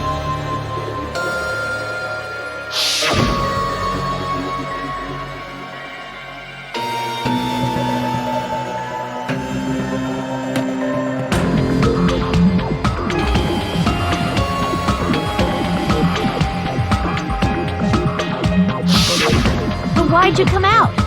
You should have hid till the excitement died down. If Gundam tried to hide, and if those two went to his room to check on him, he would have been found out. That would have been the worst possible outcome. That's why he couldn't just stay hidden. If those two had just checked the deluxe rooms as planned, that would have been ideal, but... How ironic. The moment Fuyuhiko set foot in the lounge, your plan was doomed. Gundam? Please, can you at least say something? Answer me this, including myself in my 4 dark devas of destruction. How many ears do we possess? Huh? The answer is 10. That's right, I possess 10 ears. That means I have 5 times the hearing of a normal human. The soundproof system here may as well not exist. Is that your argument? You bastard! Do you understand the situation you're in right now? Do Do not panic. The truth shall now commence. At the time, I left my room to go to the bathroom. By coincidence, I heard the alarm. That's right. That's all it was. The world is always so simple. Are you saying it was just a coincidence? Isn't that timing a little too perfect? And yet, I'm being suspected by all of you. It seems it was actually horrible timing on my part. I see. You're still holding out. Well, you don't have to admit it. We're going to decide who the killer is with the majority vote anyway. So, why don't we just go ahead and start voting? It's obvious that Gundam is the killer. Hold on a sec. You know, Hajime, this class trial, this killing, it's merely the opening act, you know. Hey! What do you mean the class trial is just the opening act? Perhaps I should say, it's just a farce. Just a boring farce. So boring, so stressful. I'm so painfully bored that I might develop stomach ulcers. Seriously. Let's just hurry up and finish this before I collapse from poor health. Nagito, something definitely happened to you, didn't it? At some point during the investigation, your behavior became even weirder. What actually happened? Did you discover something? Well, let's just leave that fun for later. And finish this opening act already. You said opening act again! Please hold on! We have yet to hear Gundam's rebuttal! But he's completely shut up. Perhaps he can't argue anymore. Gundam! I was simply at a loss for words after being dumbfounded by your pathetic assumption. In fact, I shall deny the very basis. Your assumption has been wrong since the beginning. Since the beginning?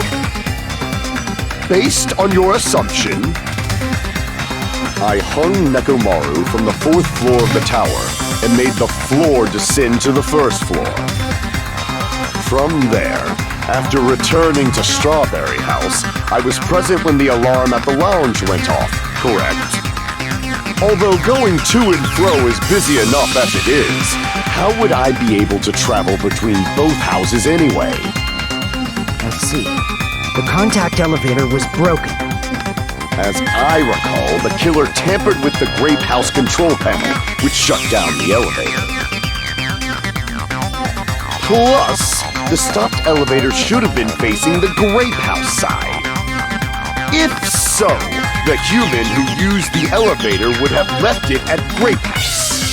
For these reasons, it's an indisputable fact that the killer destroyed the elevator at Grape House. And what's wrong with that? If the elevator was broken at Grape House, he wouldn't be able to return to Strawberry House. However, I was already at Strawberry House. I was present when the alarm in the lounge started ringing. Which means your assumption is clearly wrong. Are you serious? And here I thought it's already been decided. Have you learned your lesson, pitiful humans? You cannot overcome this contradiction.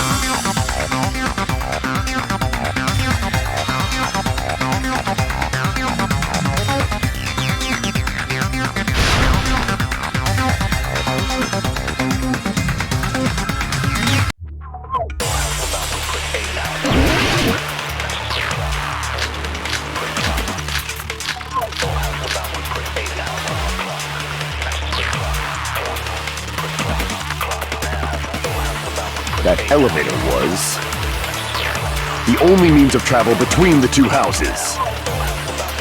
As long as that elevator was broken, your assumption collapses.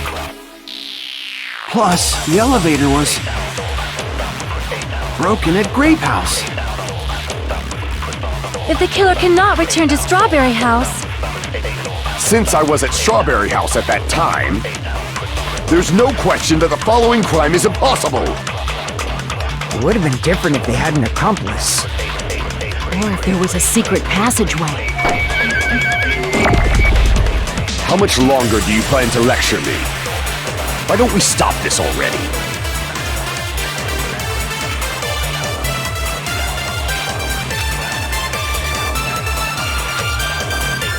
That elevator was the only means of travel between the... No, that's wrong!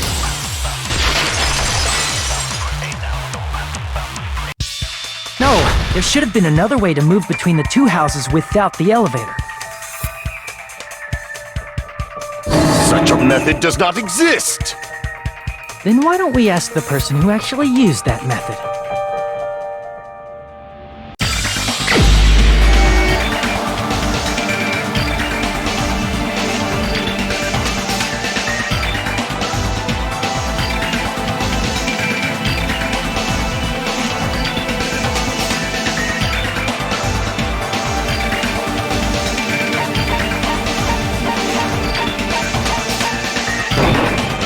You're the only one!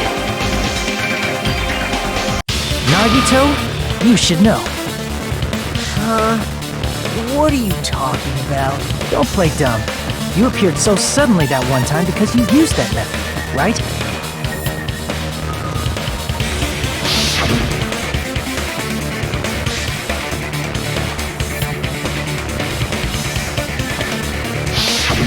There's a secret passage connecting the first floor of Strawberry House to the third floor of Grape House.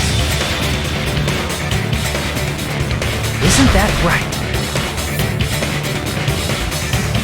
Jeez. Once again, I let the reserve course show up.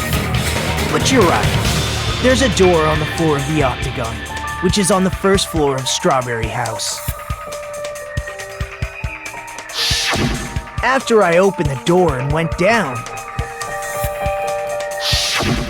surprise, surprise!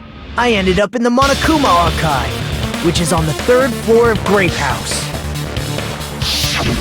Meaning the third floor and the fourth floor are actually connected. Plus, once you've cleared the final dead room once, you can pass through it as many times as you want. If they used that secret passage, they could have gone between the two houses as much as they wanted. Infinity Unlimited Flame! However, what if the killer was unaware of the existence of the final dead room? There's no way they didn't know. That is merely an illusion you have fabricated from your own suspicion. If you value your life, you should stop with your scrutiny. There's no way I can stop. Did you say? Don't make me angry! You wouldn't like me when I'm angry!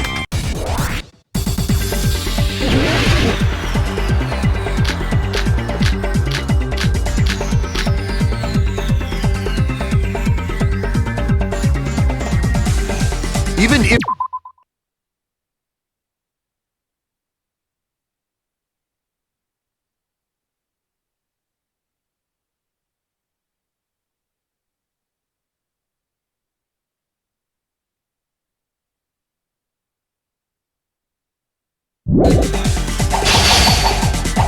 You could travel through multiple planes, provided you use a spacious wormhole.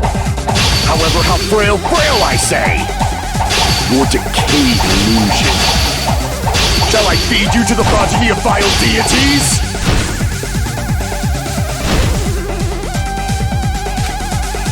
Even if the turbid box doesn't exist, you could travel through multiple planes, provided you use a spacious wormhole. However, how frail I say! Your decayed illusion. Shall I feed you to the progeny of vile deities? Even if the turbid box doesn't exist, you could travel through multiple planes, provided you use a spacious wormhole. However, how frail I say! Your decayed illusion. Shall I feed you to the progeny of vile deities? I can't back down!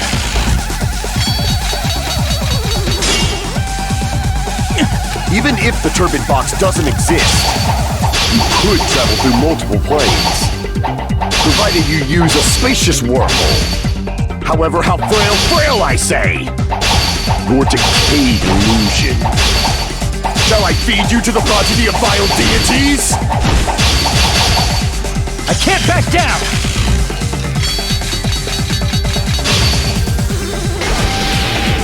I already proved the secret passage exists. The secret passage was at the Octagon. Know the limits of your own reasoning! You say the killer went to the Octagon? Don't bark, you cur! You don't want to drown in the maelstrom. Allow me to cut through those words! The wire used to string up Nekomaru's body.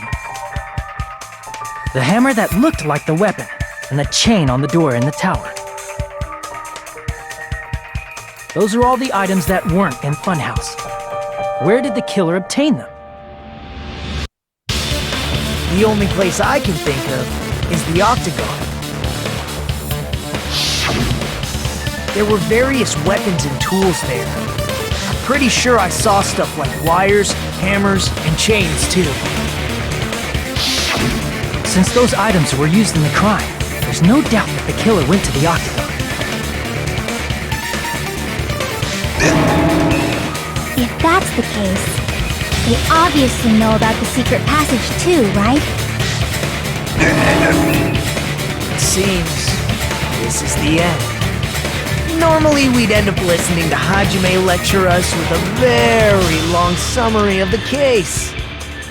But there's no reason to waste any more time on this opening act, so I'm going to end this right now. Hey, what are you... First of all, by messing with all the clocks in the building, Gundam tried to lure only Nekomaru. The elevator was probably broken by that point. Thanks to that, Nekomaru wasn't able to go to Grape Tower, which was supposed to be the meetup point. So he tried going over to Strawberry Tower, just like we did when we found out the elevator was broken. Well, it's obvious he'd attempt that. At that time, we didn't know the two towers were the exact same place. Also, the button in Strawberry Hall wasn't broken, so he was easily able to enter Strawberry Tower. But surprise! Gundam was waiting for Nekomaru's arrival. Hold on. If Nekomaru didn't go to Strawberry Tower, what would the killer have done then? Their plan was a balancing act of uncertainties, but even if they failed, they probably wouldn't have minded. They can just greet everyone the next morning as if nothing happened, and come up with a different plan. And, without such a risky plan, they wouldn't have been able to lure him at all. I'm going to continue summarizing the case, okay? Through this, Gundam successfully lured Nekomaru to Strawberry Tower.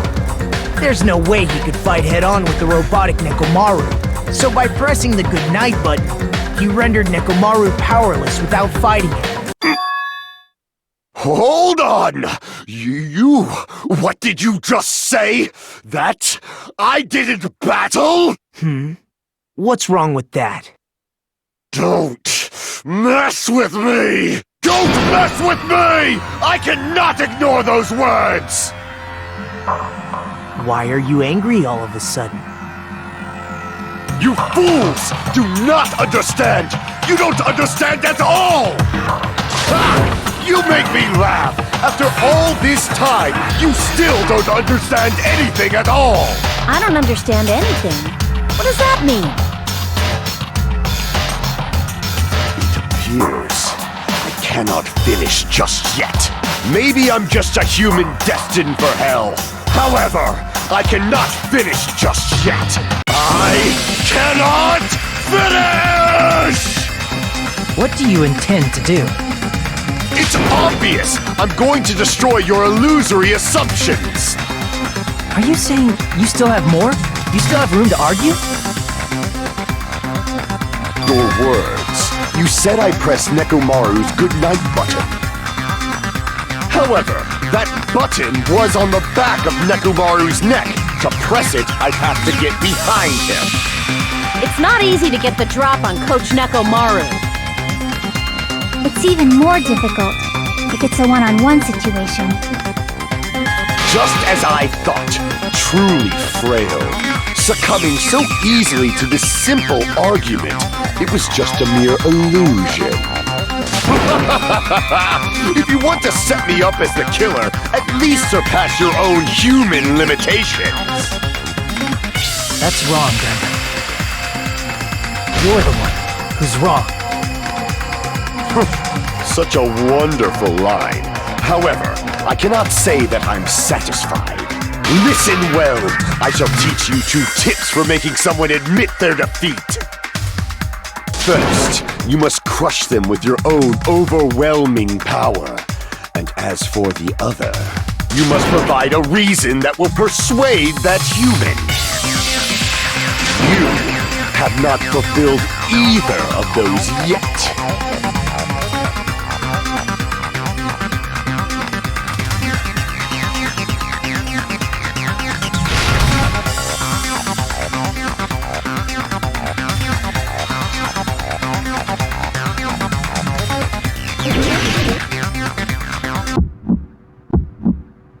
I won't let you!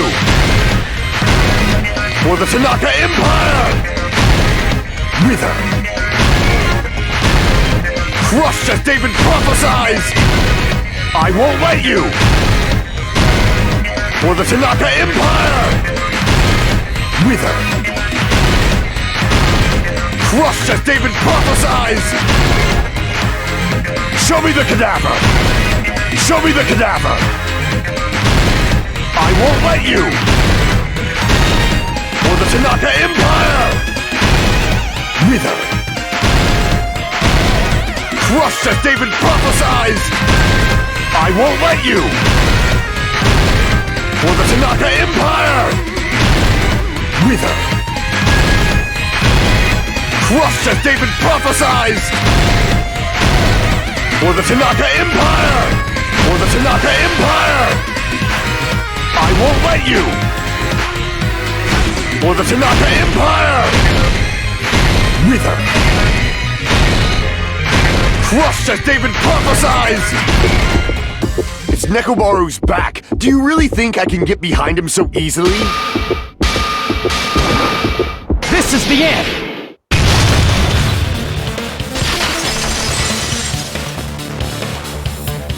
Even if you didn't get behind Nekomaru, you should have been able to press the button on the back of his neck. As long as you had the power of the hamsters you keep with you. Are you seriously saying he used his hamsters to press the button on the back of Nekomaru's neck? Of course that'd be impossible for a normal hamster, but it would have been possible for Gundams. In fact, we saw that with our very own eyes, right?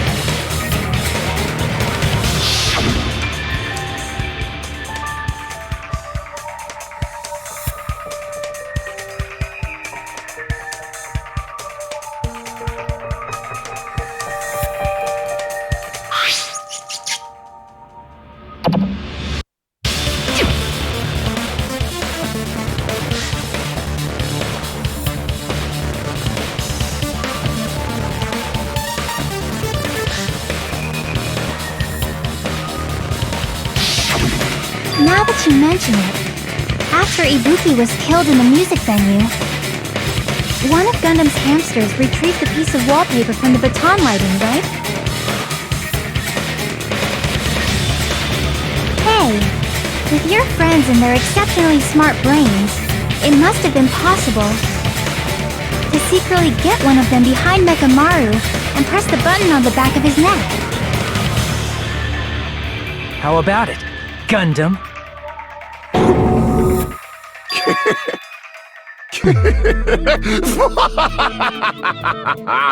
Not just myself, but you actually brought up how splendid my subordinates are. I have no recourse but to admit it. admit it? It abides! Victor now!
Here's everything that happened in this case.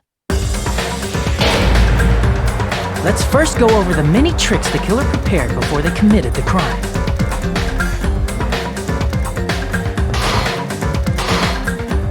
First, they destroyed the contact elevator.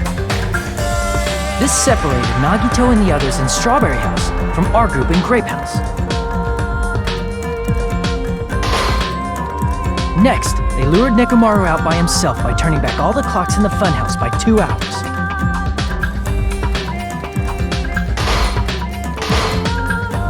Additionally, in order to secure an alibi, the killer went to the Strawberry House lounge and set the wall clock's alarm to 5:30 a.m. After finishing their preparations, the killer went to Strawberry Tower with the necessary tools in hand.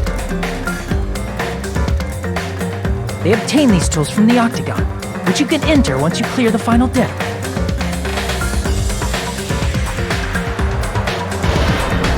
This means the killer discovered the secret of the funhouse faster than anybody else. That secret being, Strawberry House and Grape House are actually the same building.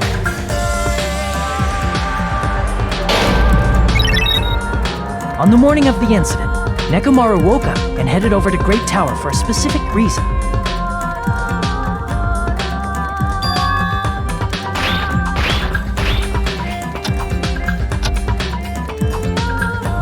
There, Fuyuhiko, who was at the lounge by coincidence, witnessed Nekomaru. According to Fuyuhiko's testimony, that was around 5 a.m., but by that point, the killer had already messed with our perception of time.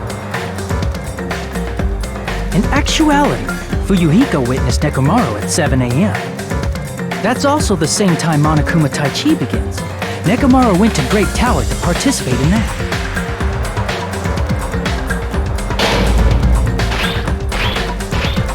However, because the contact elevator was broken, Nekomaru was unable to go to Great Tower.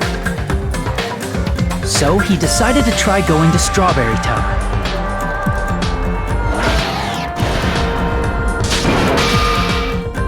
But the killer was waiting for him there.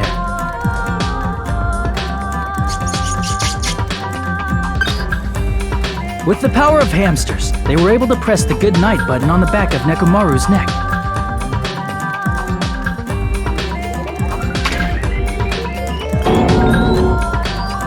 This forced him to enter sleep mode, rendering him immobile. From there, the killer began preparing to use the ultimate weapon.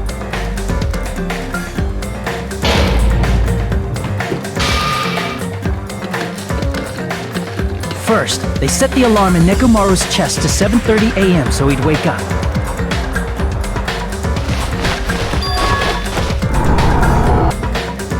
Then they tied him up with a metal wire, tied the tip of the wire into a loop, and hung it on the doorknob.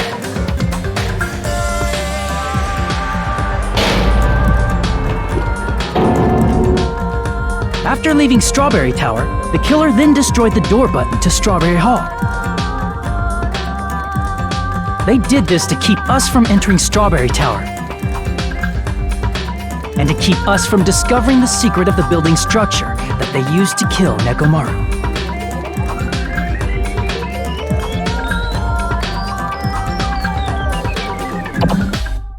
Then, they used the secret octagon passageway to travel to Grape House.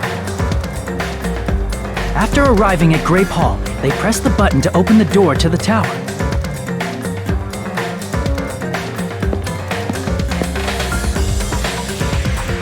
When that happened, the elevator-like floor of the tower began descending. And Nekomaru's body was still inside, dangling upside down in midair from the wire. The killer entered Grape Tower to see if their setup was successful.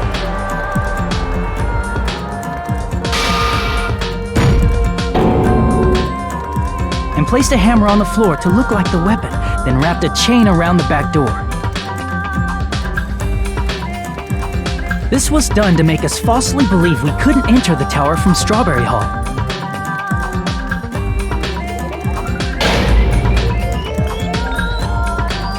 With this, the killer finished their setup and tried to go back to their room using the secret passage, so they could craft their alibi when Nekomaru died from the fall.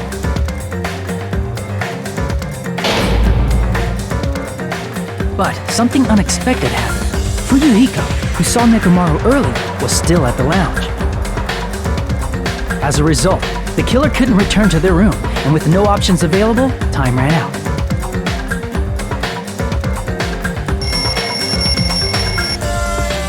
The lounge's wall clock alarm started ringing at 5:30. Well, actually 7:30. To avoid a worst-case scenario, the killer was forced to appear in front of Fuyuhiko with the others.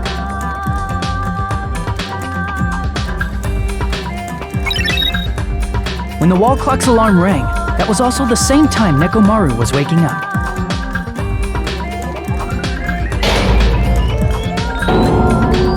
He woke up while he was still hanging upside down, so he couldn't help but sway his body powerfully. Originally, the loop of wire was only supposed to slip off the doorknob. But because there was a heavier load than expected, the doorknob ended up breaking.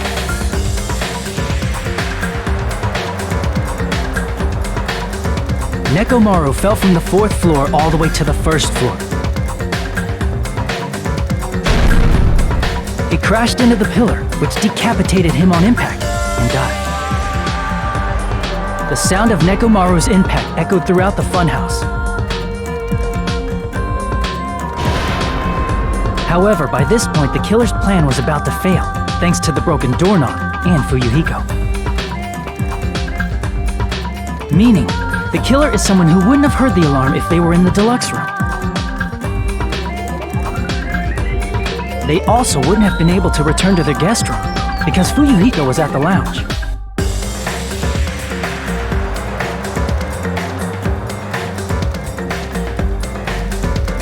That someone is Gundam Tanaka. I can't think of anyone else but you.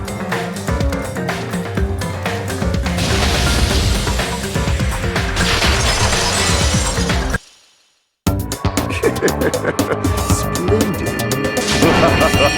That was splendid. For a mere human, you did quite well. Stop. Stop it already. Stop using weird words to avoid the truth. Or I'll friggin' kill you myself! I cannot believe it. I just cannot believe. You killed Nekomaru? I cannot believe something like that! You don't wish to forgive me? Do you feel regret? Then finish it! Cast your impure votes for Gundam Tanaka! My beloved, deadly foes, let the voting time begin!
This result isn't all that exciting.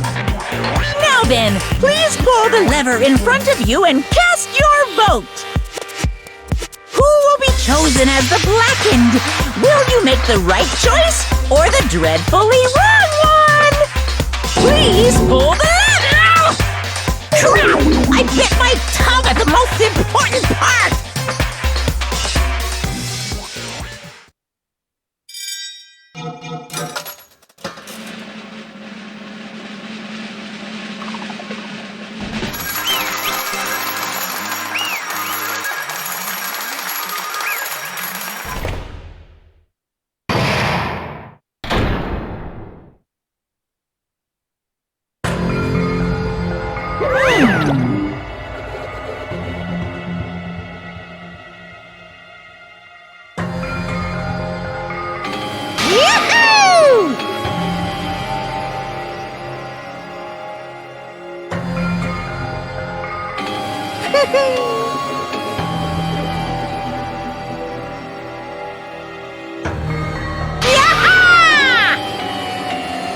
Nice!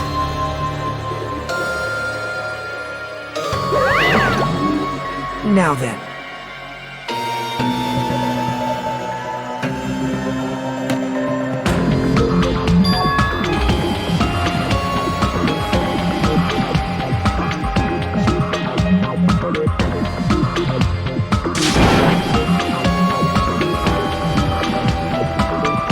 Jeez.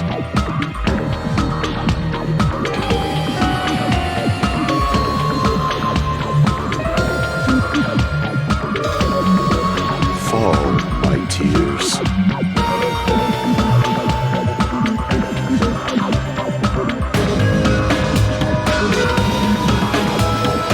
Listen well.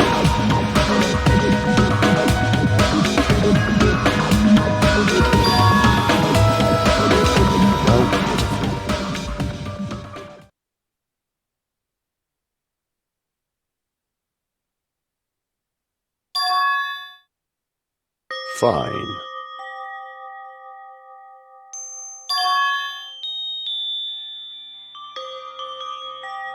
Damn it!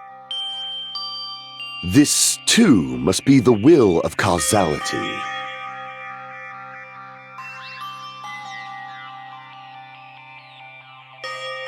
You.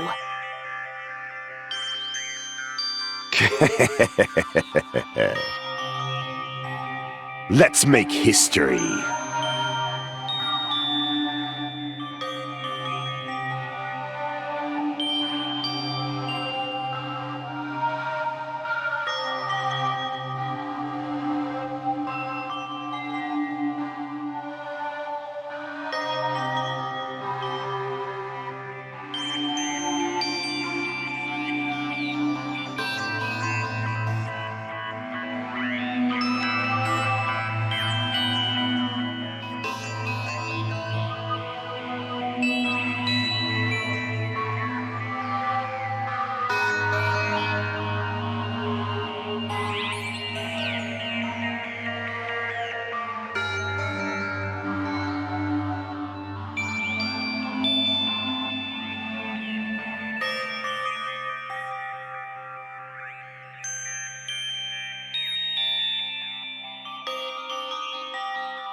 That is...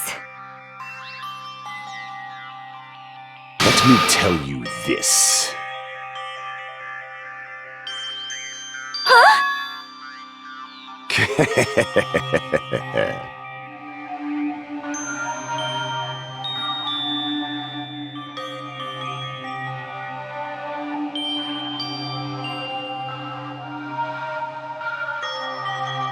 I can see it!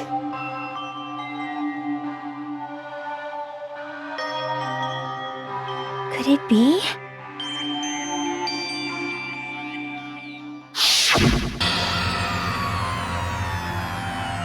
Sensing even my subtle killing intent, as expected of you, Nekomaru. The scorching, stinging, tense atmosphere. I've been a team manager for so long, I'd nearly forgotten this. This is great! What a comforting atmosphere! That's a great one. And what is your reason? Do you intend to resolve this situation by killing me? I am the Warlock, Gundam Tanaka. Heroes, Lords of Darkness, and even the gods themselves flee from me. I'm not going to any trivial reason. I'm simply going to kill you because your very existence is an annoyance.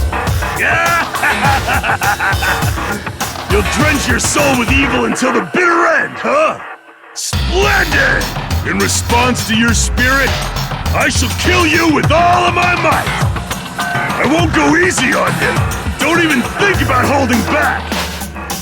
Don't waste your breath on cowardly tactics! Give me everything you got! Nekomoro Nidai, your blood will drench the foundation of my empire! That is...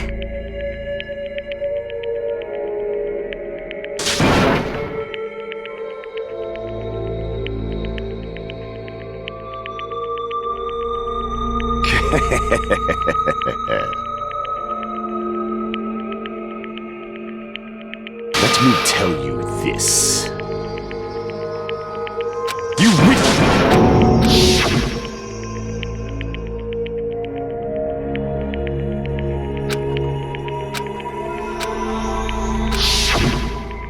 fall. If you let fall. Listen! You. But Damn it. Fine. You... Let. Well?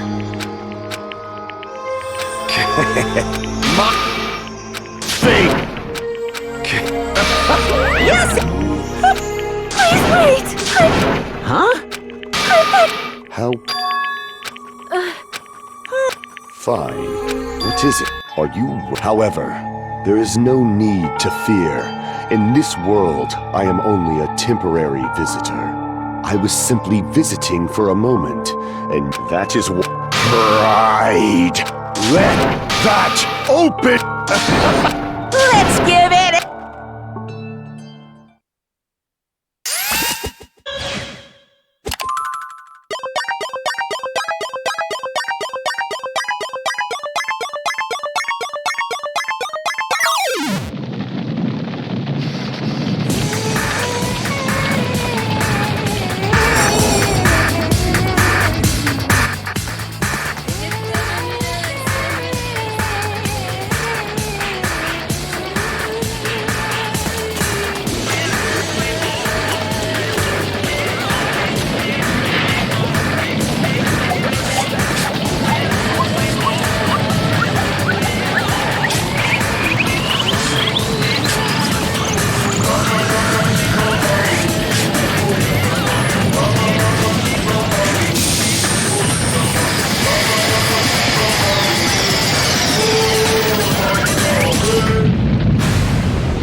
Damn. The worst. You are right.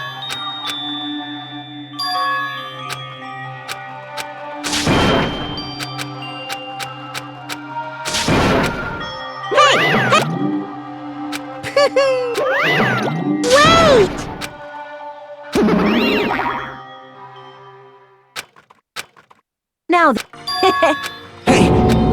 like...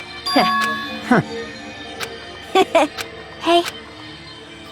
Right?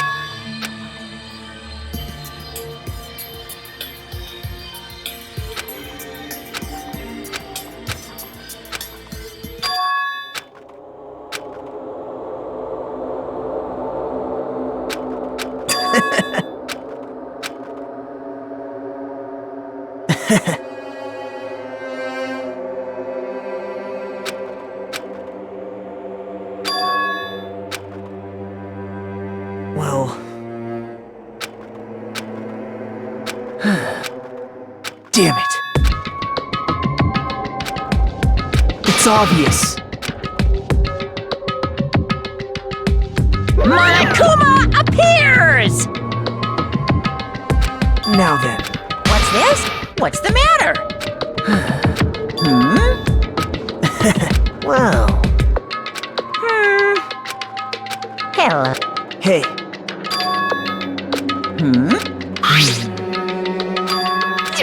Say what? You don't... Isn't that... Of course! But... Who Hey. Well, right? You're getting... No, no! Shing! Hey. Yep. Right? No, Well, you're right. Huh?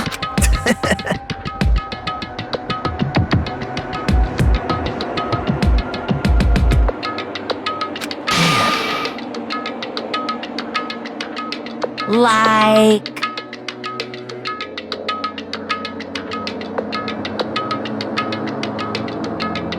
Wow. Say what? You don't know?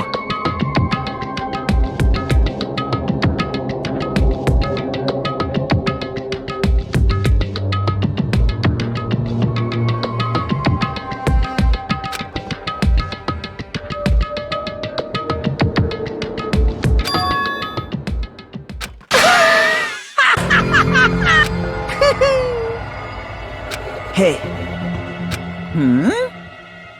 See?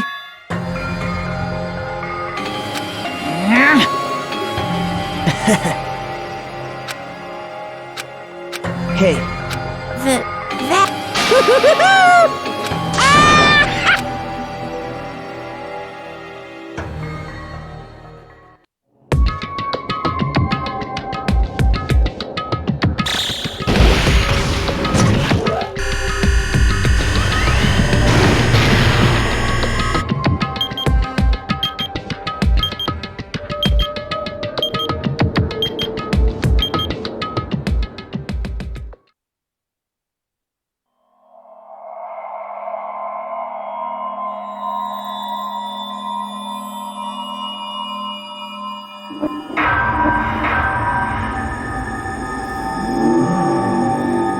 Danganronpa.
Stupid fool!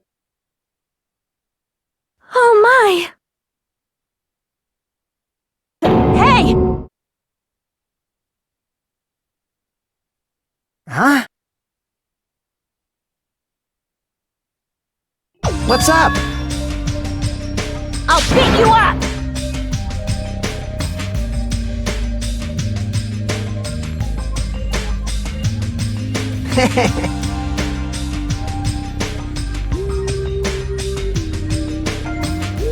I am concerned.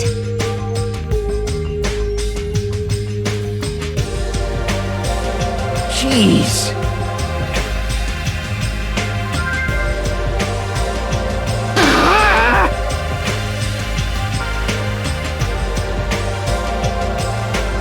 Huh? All right. My! I'm no doll! I'm Mini Maru!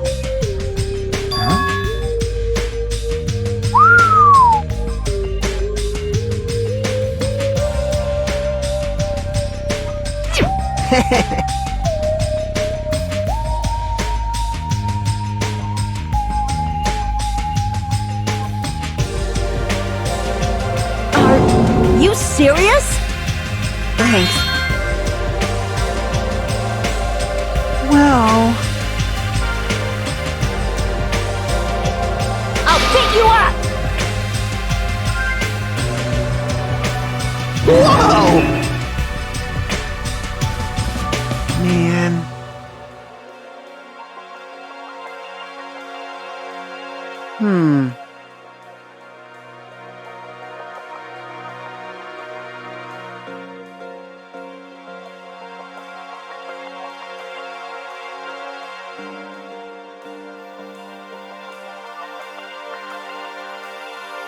Engines revving.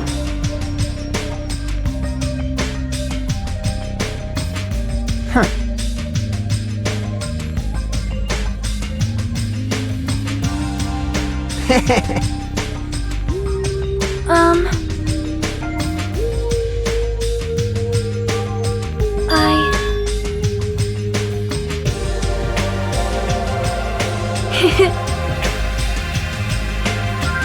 Miss Sonia? Oh my! Are you kidding me? Jeez.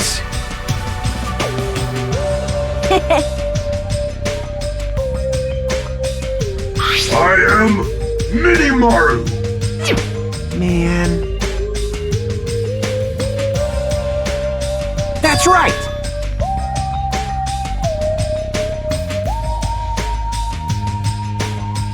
You serious? Of course.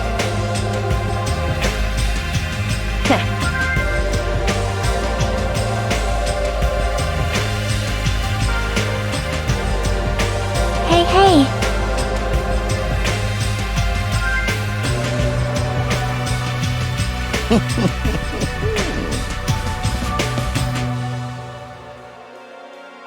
Well.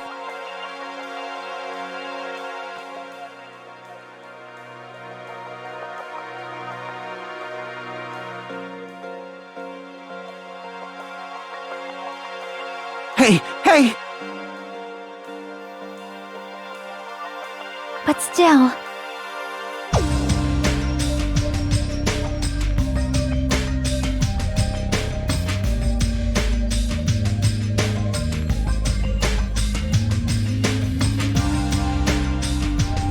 Now then.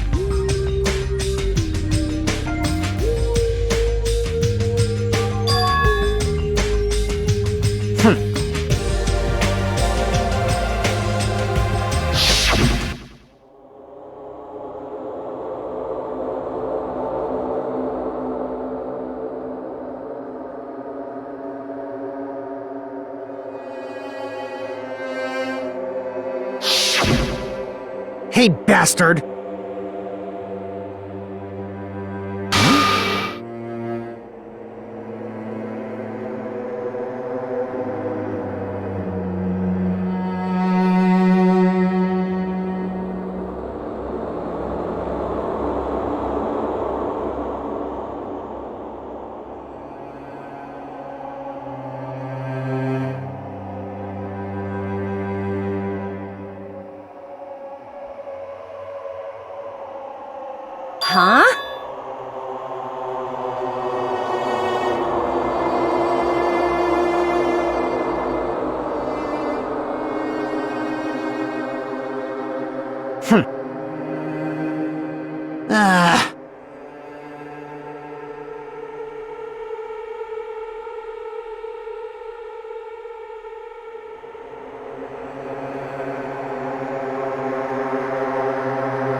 Right?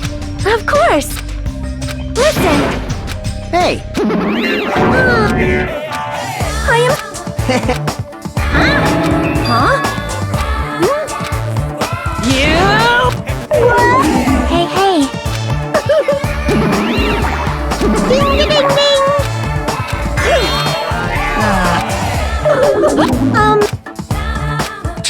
Don't So, I'll show you! What are you... Hey! Huh? Shut up! All right! Damn. starting to get... Leave it to me.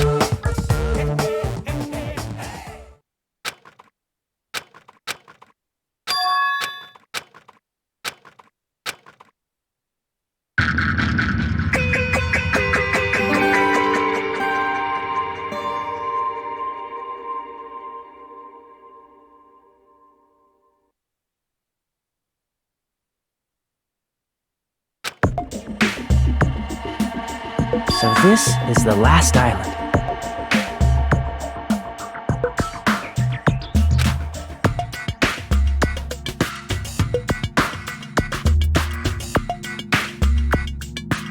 I guess it has an ambiance befitting of a final island.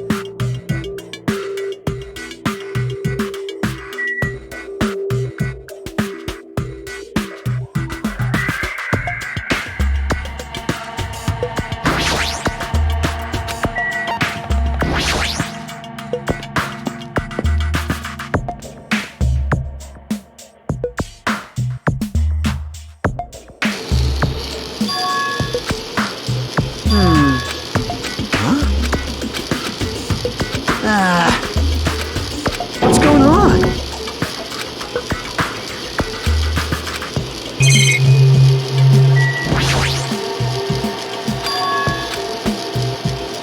Hey, me. Fine, fine. Hey, bye-bye! There's something wrong with you. What's going on?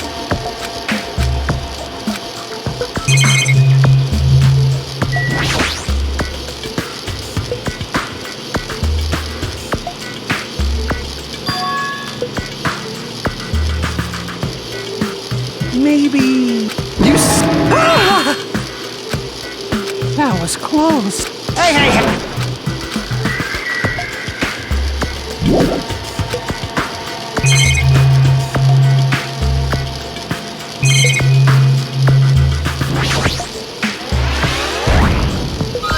Huh? Are you serious?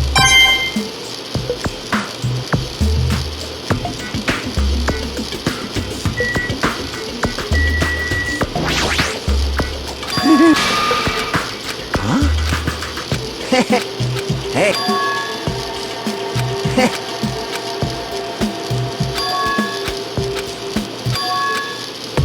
Yeah.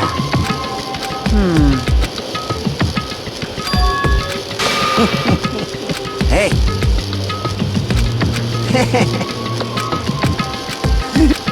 Of course.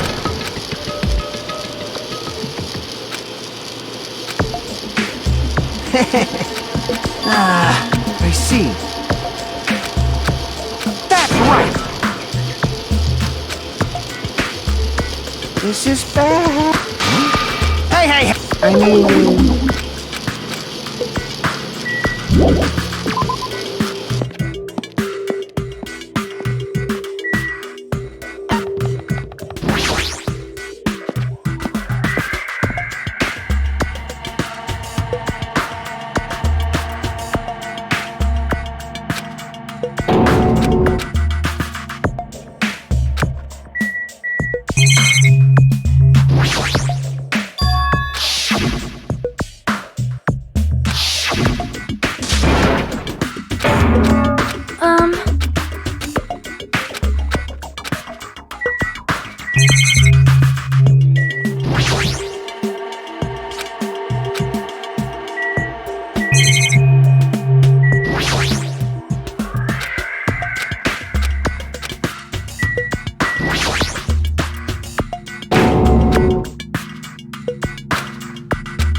you can do it.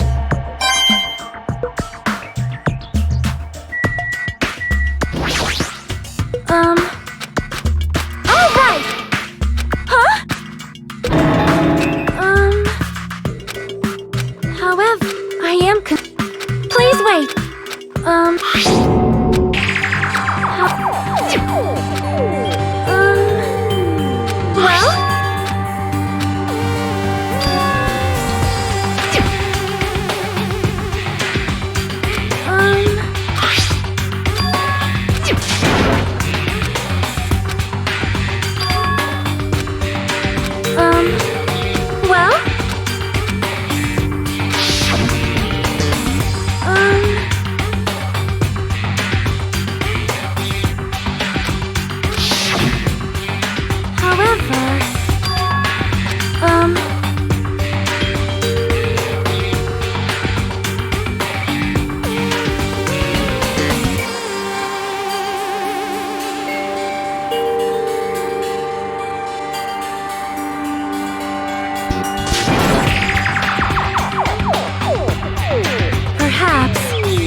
You.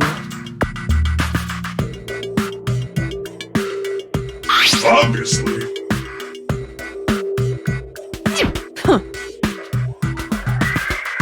All right!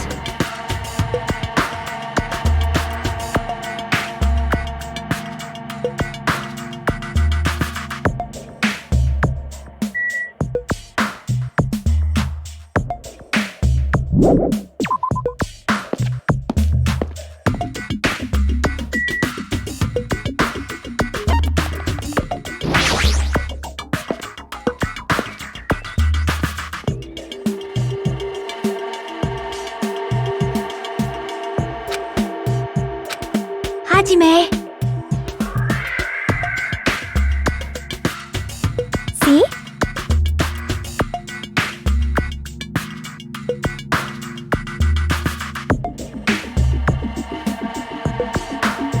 Well?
Hey, but still. still.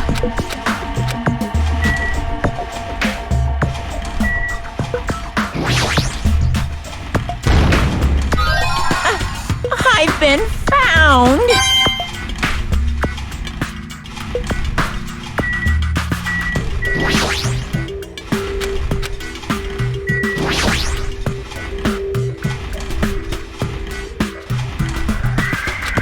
Well?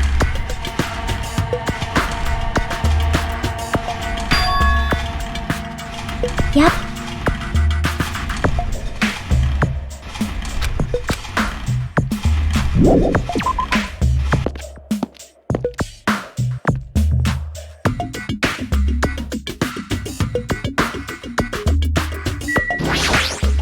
Hey, hey.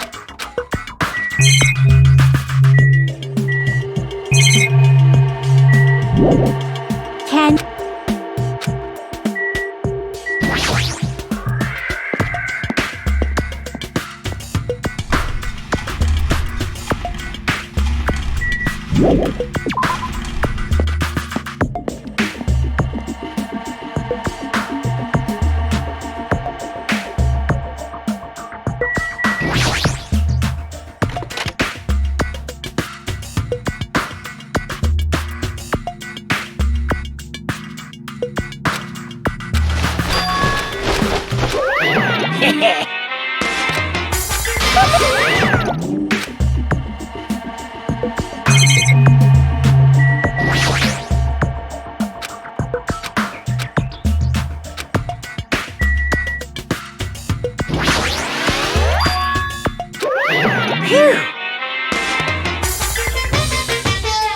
Yours!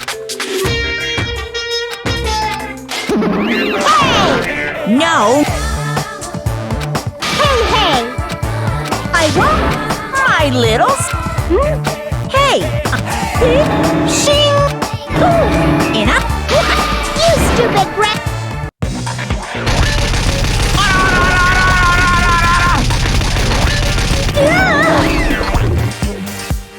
What a hopeless way of snapping back! Special here!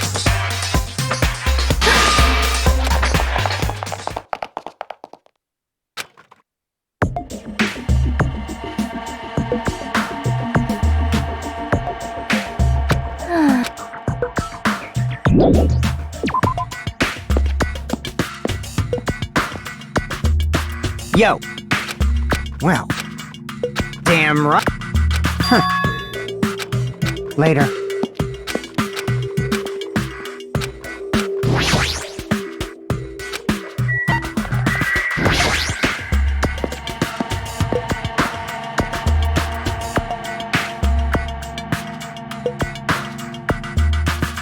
Huh? Like, now then. However, Well. Huh? Well, yeah. Hey. That's wrong. please wait. Hey. Whoa! Damn it. I won't be... Settle down. Listen. Oh, my. Well, you went to the... Man, such...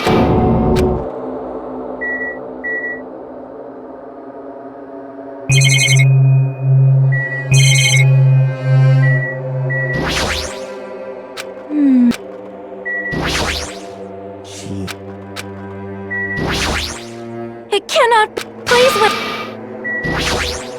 Hey, hey! Well, Huh? Gee. That is...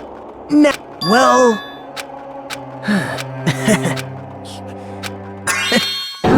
How about... What? not making sense. Jeez. Right? That is an order. That's right! Well, This is true. Well... Actually... What? Please! This is You... Now. Could it be? Bye now. Hey! Are you... Damn it! Please wait!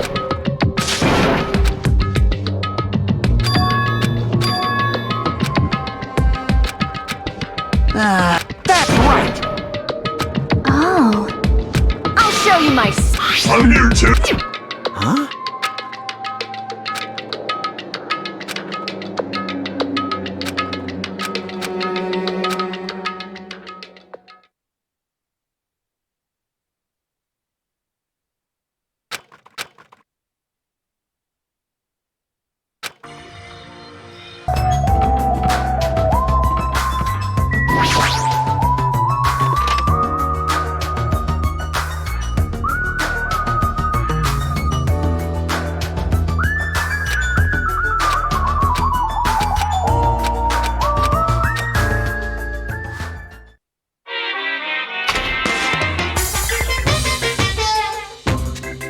Actually,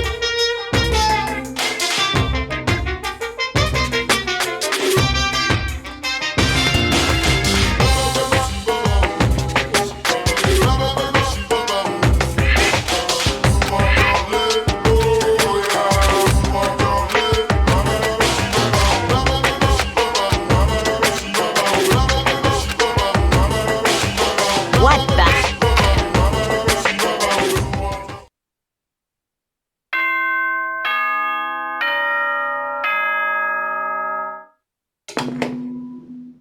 Ahem! Hope's Peak Academy School Trip Executive Committee has an announcement to make. Good morning! Now,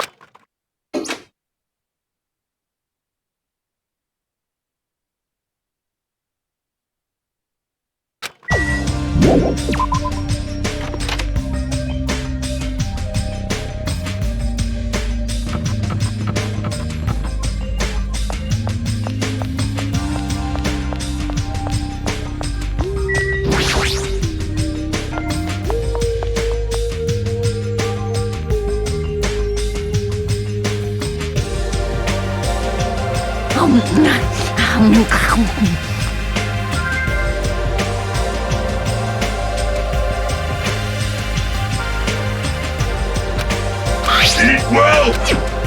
For now.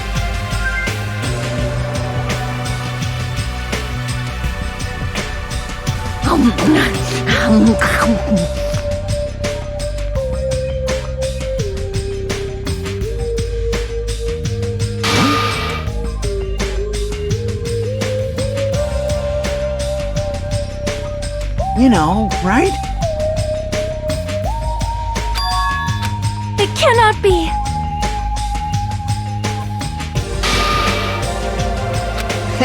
Hey, bastard!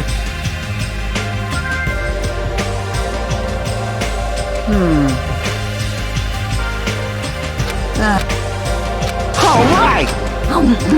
You... Of course... Hey, hey. Hey! Right! You know... No. Hey! Well... Hey! You... Hey! All right!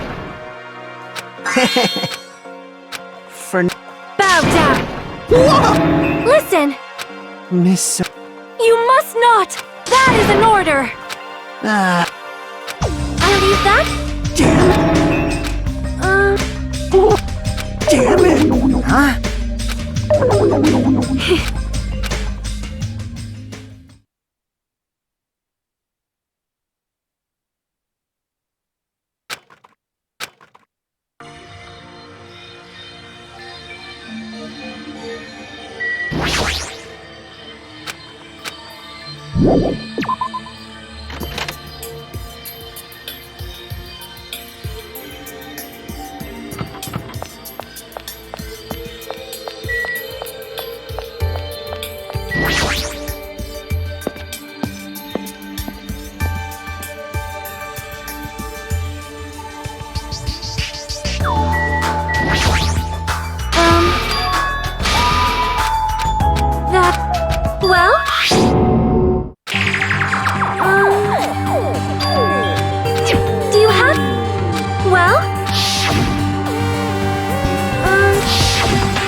However...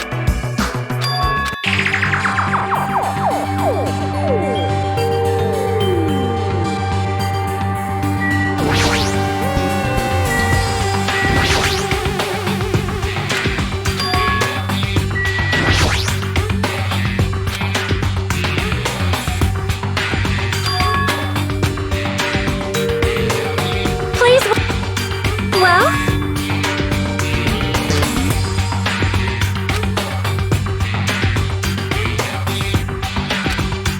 I am concerned.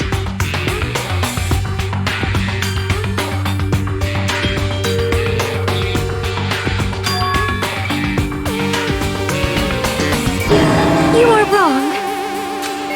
I see, I see.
I'm starting to get... All right!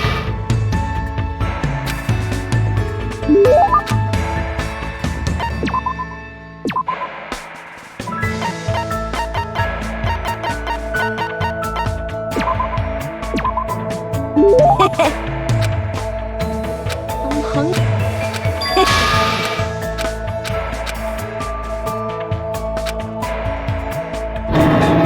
Yo!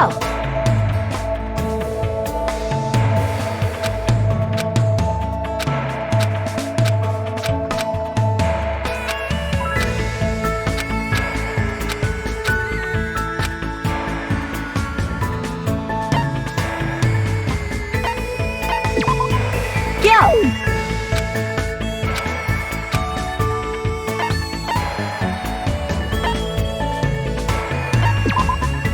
Huh?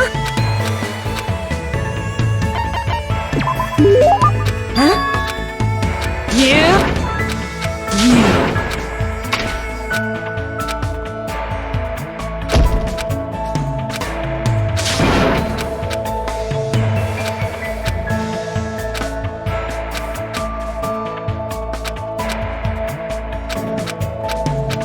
Damn it!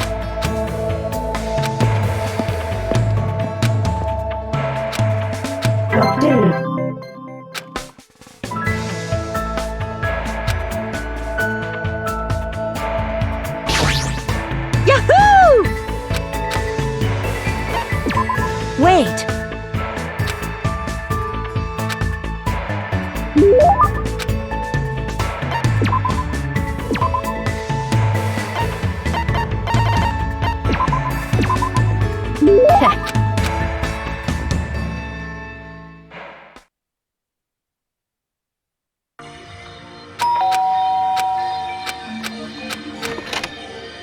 Hello.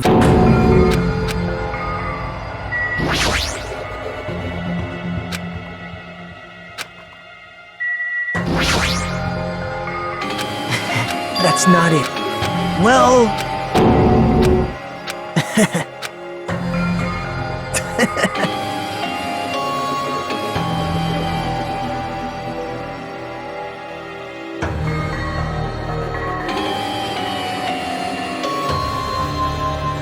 Hey.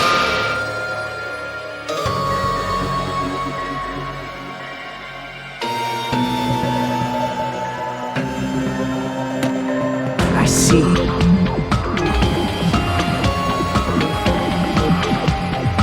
Right? Now. See?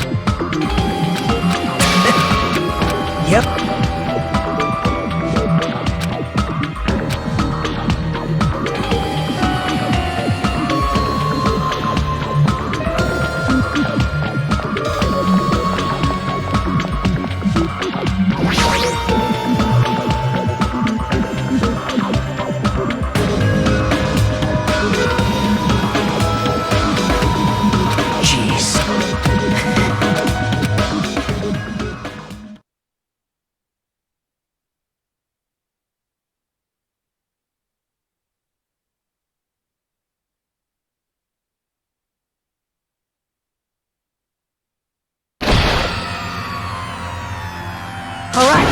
I got him! What are you doing? Don't judge us for this, or we're gonna tie you up. Tie me up? There's no use struggling! But I'm not struggling. Huh? What the hell? You're being strangely cooperative. Who cares? Just tie him up before it's too late! You guys are really disappointing. How long are you going to continue behaving so short-sightedly? You gotta look at the big picture, you know? Huh? What are you talking about? It's fine if you don't understand. You can just see the end without knowing. Now then, let's begin! The beginning of the end of Jabberwock...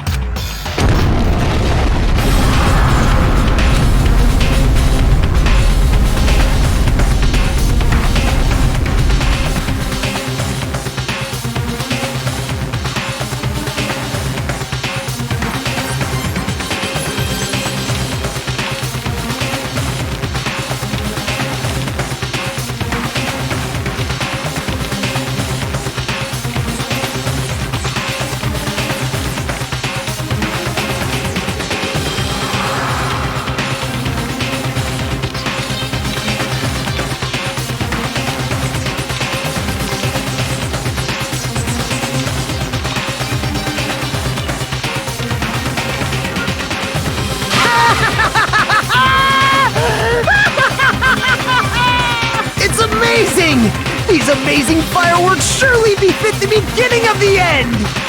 It's over. This is the end. The killings are done for good, scapegoating the weak in the name of justice, while fearing when the others will stab you in the back. This game of self-righteous hypocrisy ends now! And to do that, I will destroy Jabberwock Island! What do you mean? That was just a little demonstration. That's why it's the beginning of the end. The actual bomb I'm going to use isn't nearly as weak. I've set up a large number of bombs in a certain area of the island. If all those bombs explode, the force will be enough to wipe out this entire island! Well, what the hell are you saying? If you do that, Of course, I doubt we'll walk away from this unharmed. But there's no other way. The actor is expected to leave the stage during the finale. Is this bastard serious? Nagito, please stop! Are you crazy or something? No, that's not it. I'm not the crazy one here. The one who's really crazy is... What? Emergency! Emergency!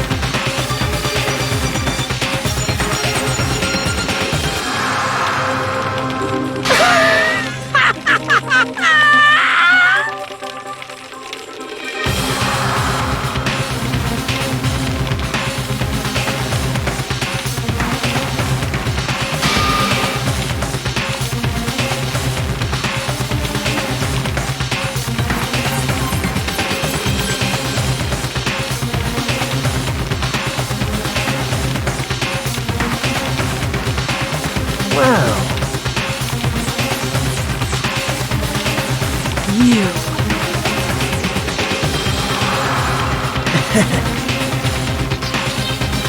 How about it?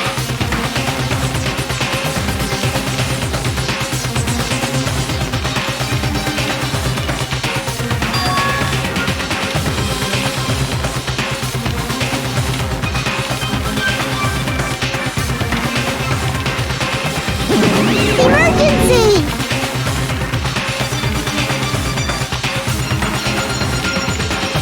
Hey, come on now.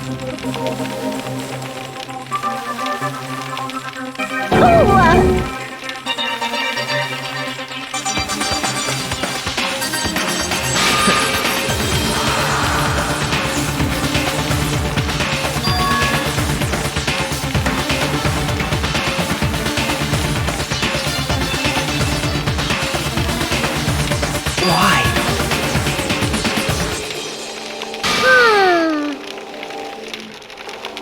Ba-bum, ba-bum.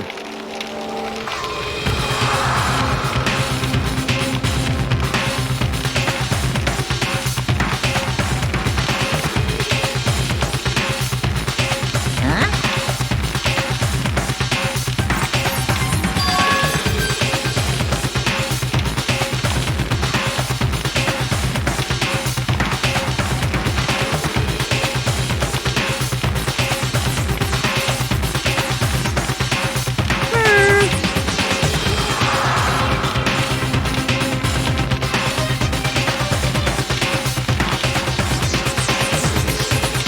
Right?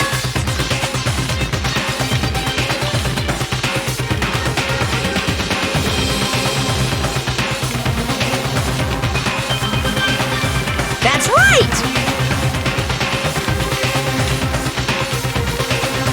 Too bad!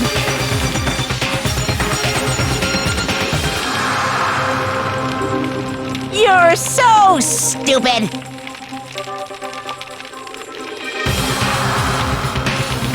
Hey.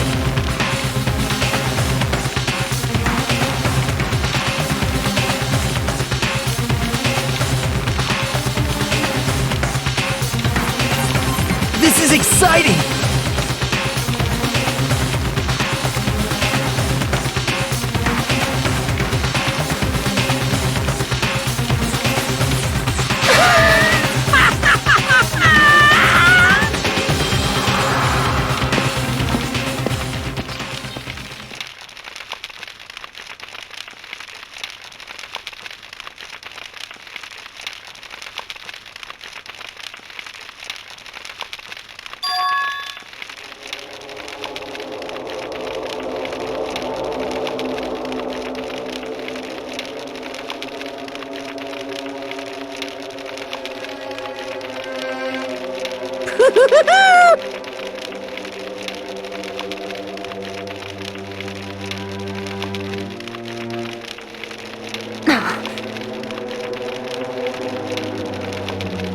Damn it! Hey, hey!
Good. Now then.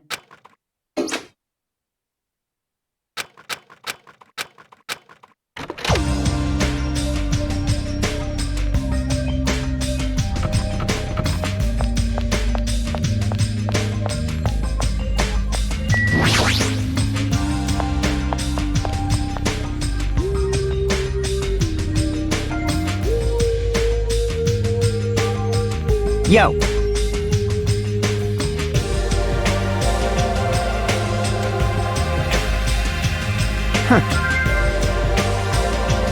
This is bad. Damn it!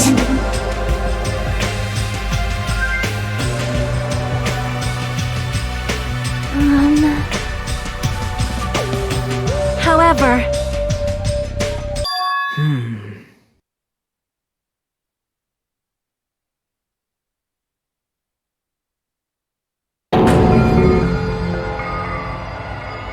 Hey.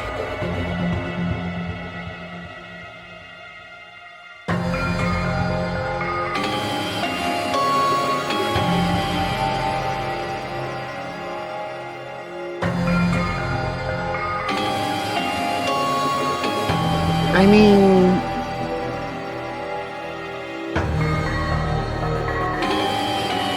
Well...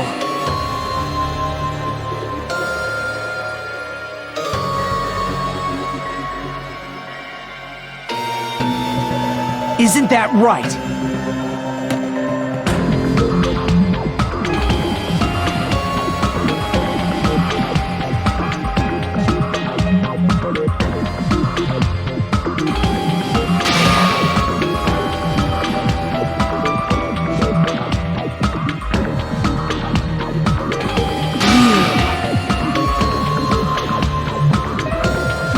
Now.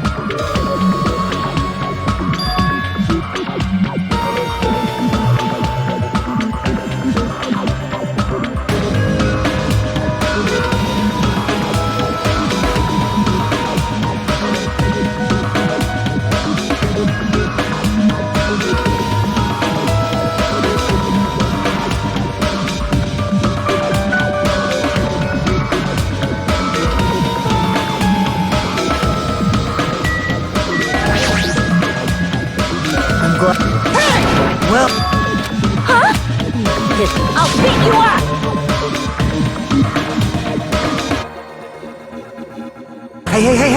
Hey!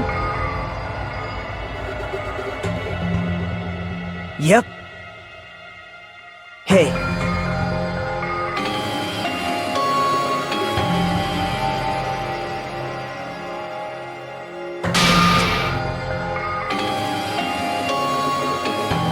Wow. Hey. See?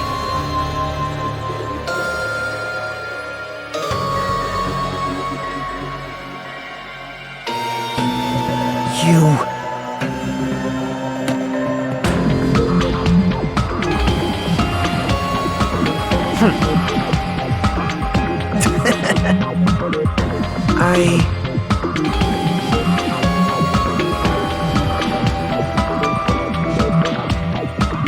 Right?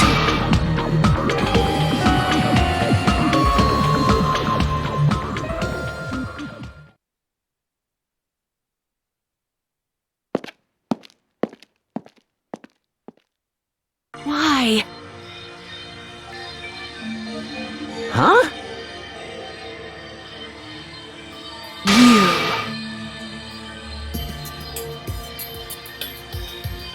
Bastard!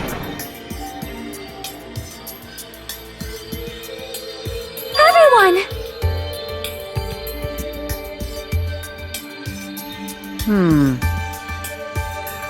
Please listen!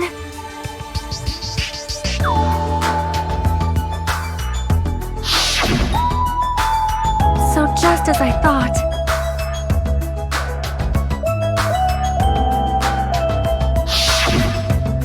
Well...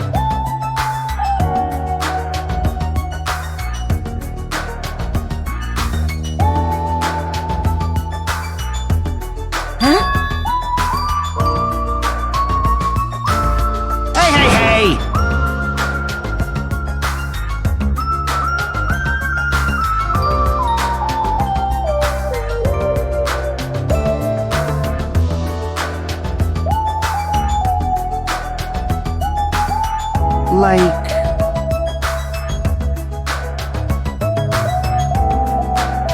Hey.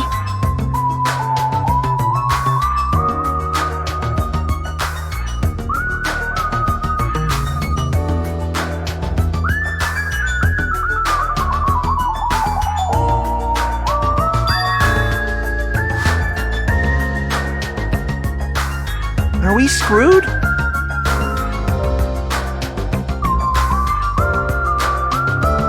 Jeez. Dumbass.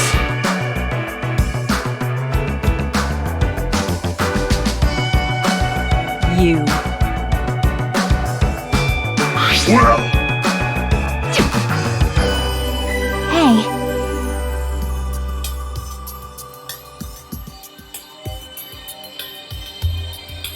All right! obviously.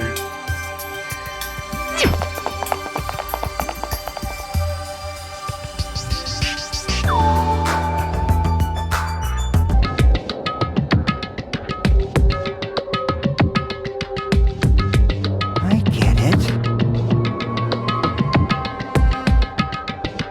Damn it! Damn right.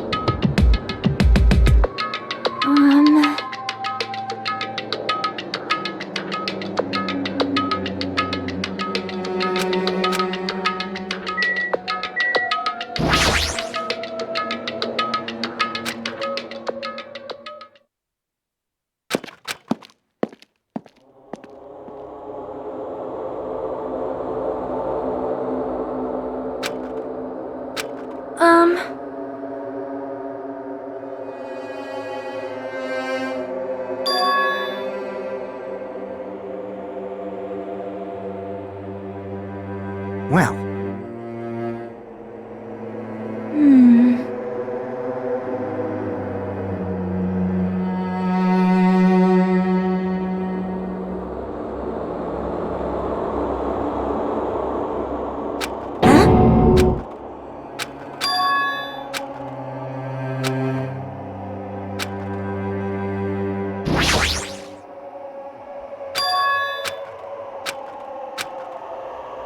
Which means...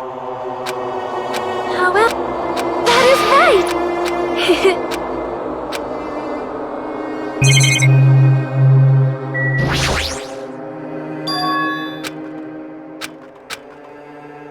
huh?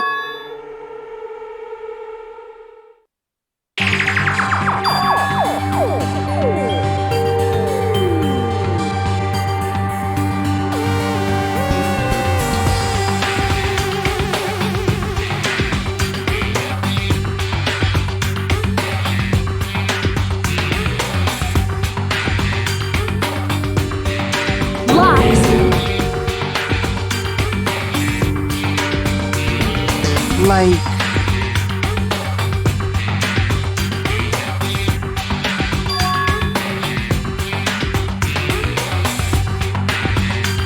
Could it be?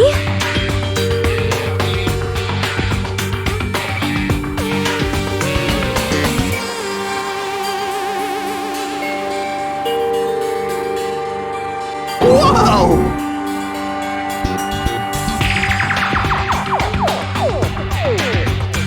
Like...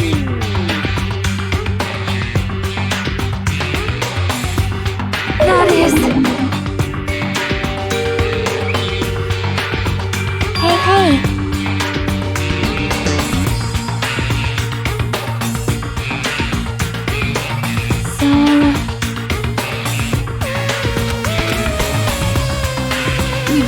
I won't forgive. Damn it! Don't...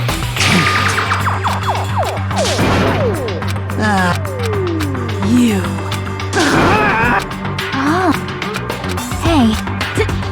Hey. Please wait!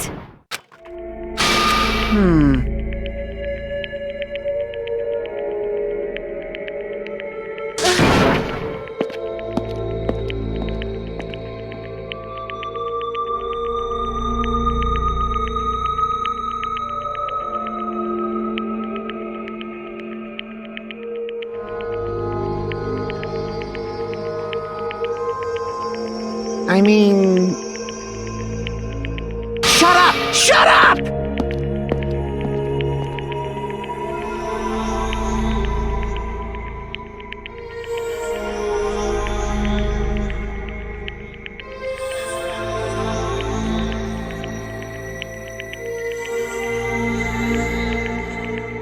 Like...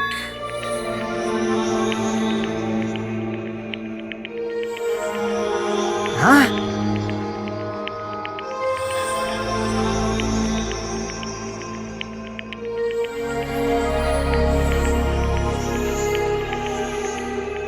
Sorry.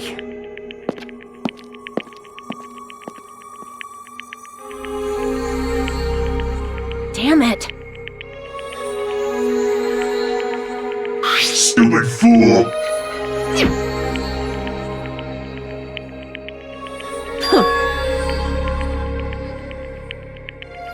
I won't forgive you. Could it...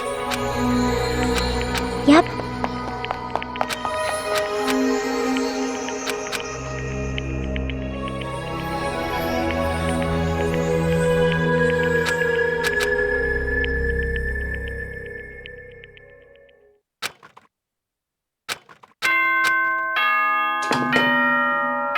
Ahem! It is please now then.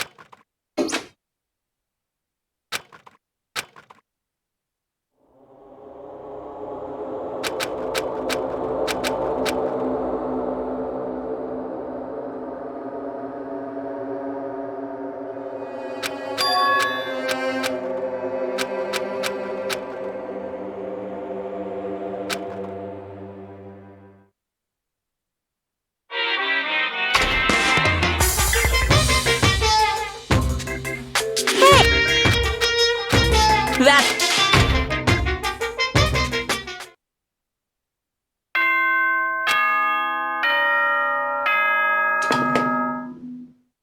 Good now.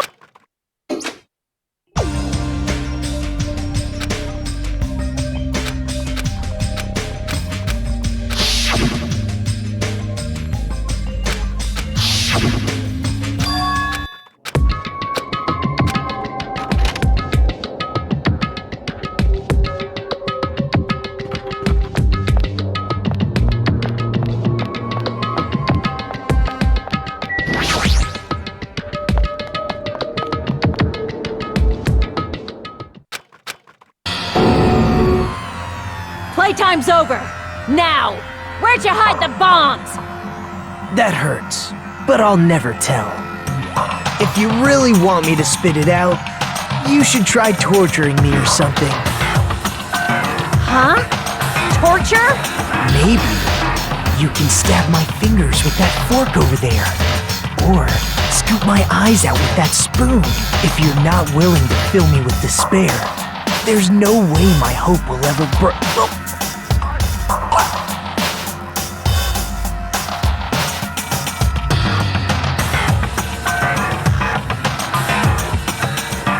Fine with me. Just die already!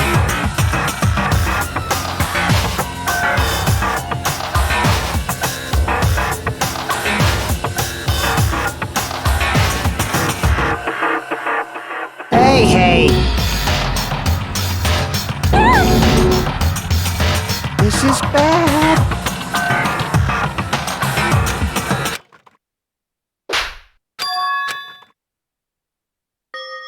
Calm down, okay? You wouldn't do something like that, right? See, it's alright. That's weird. Hey! Thanks. Huh? Well... Then... Huh? You're right.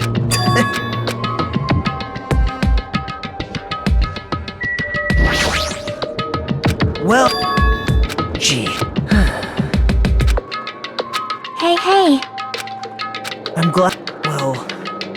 Amazing... Bastard! Hey. Hey! See? This is exciting!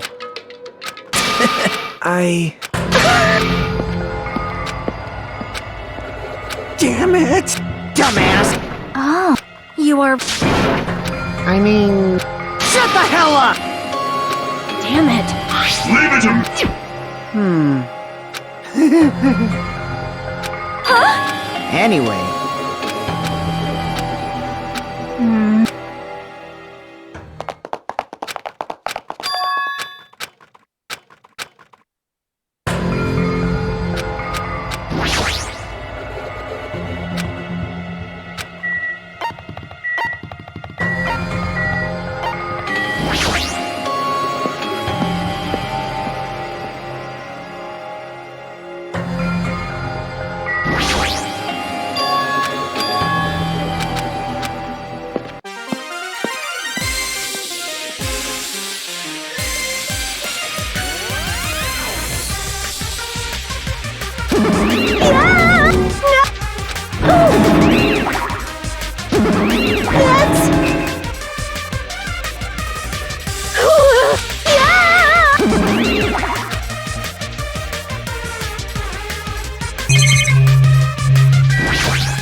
That's right!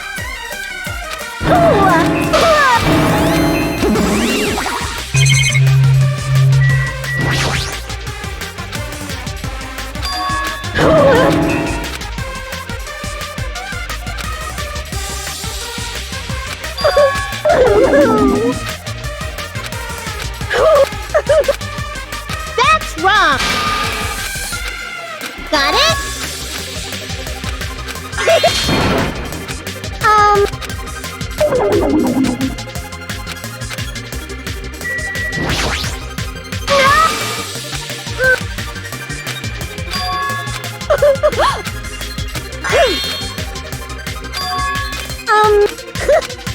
Yippee-ki-yay!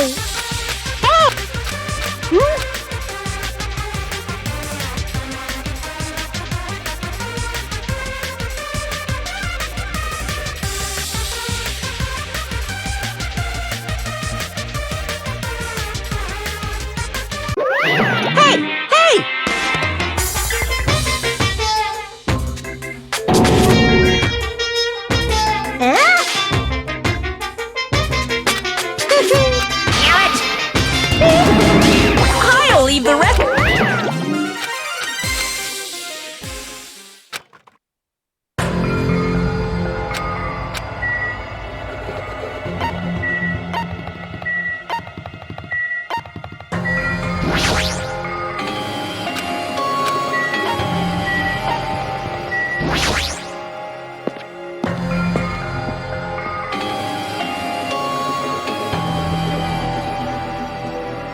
Huh?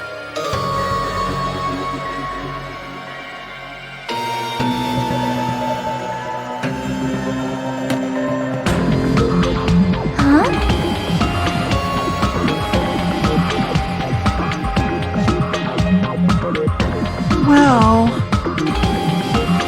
Dumbass!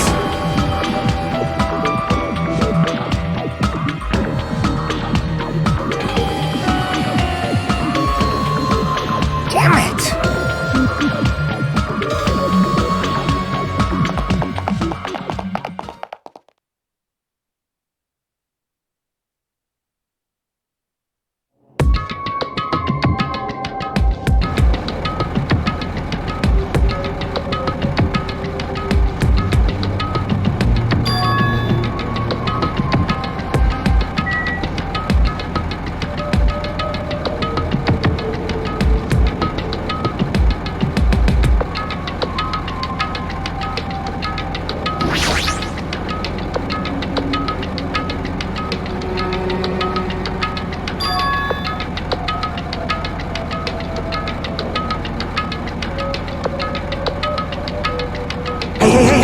Hey! Damn it!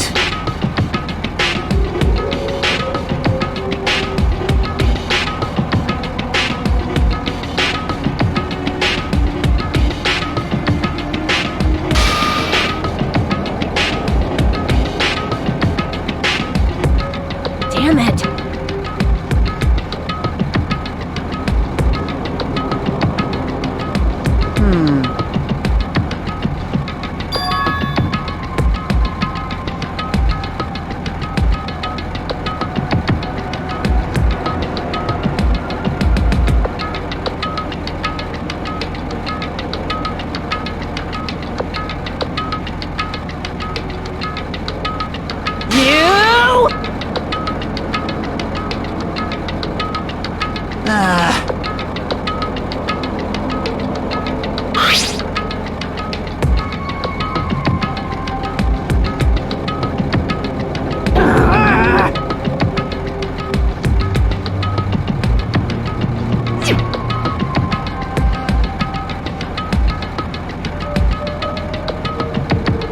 This is bad!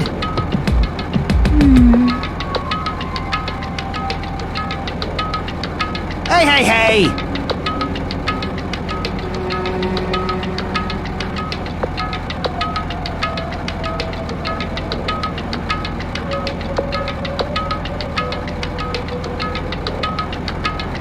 I'm gonna do it! Bastard!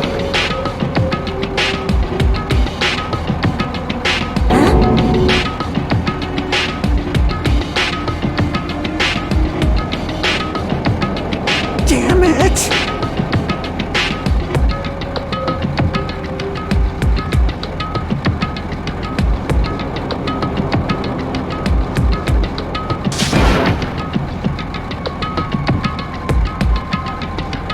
Hey. See?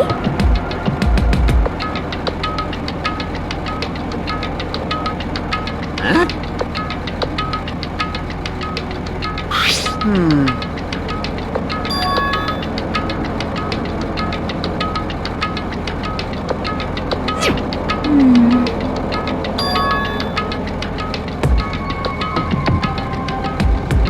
You serious?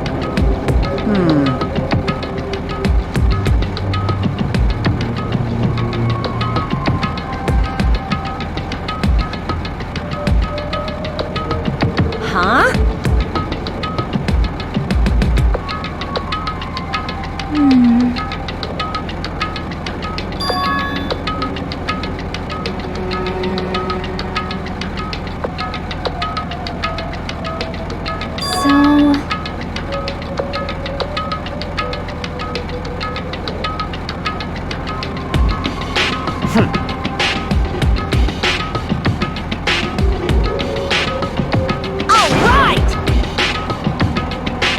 Leave it to me!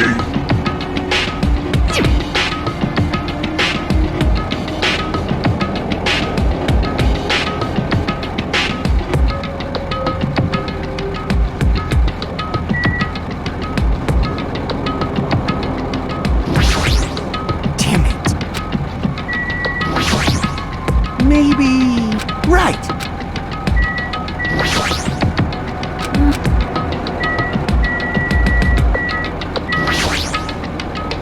Huh? Like... Leave it to me!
Hello there.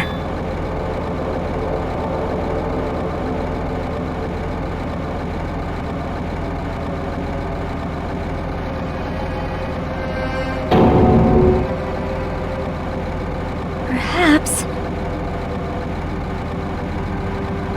You pissed me off.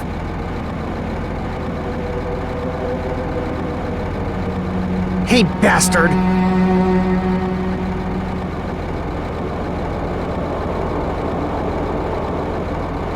Now then.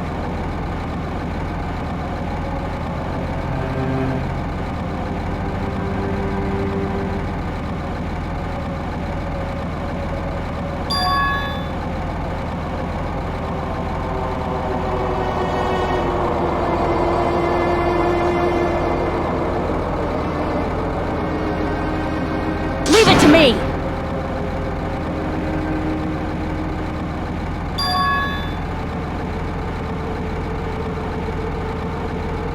Well...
Don't tell me... Hey, hey!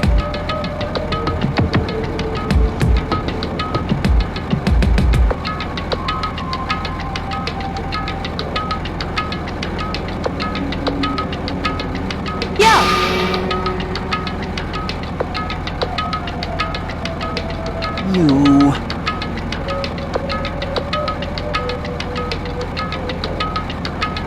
Hey, hey!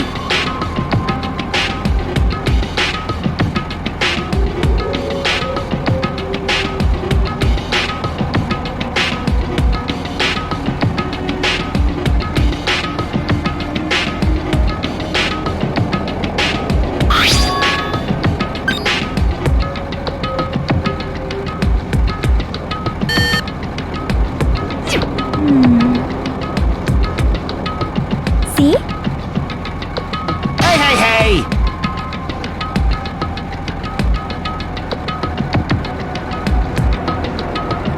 You think so? Hey!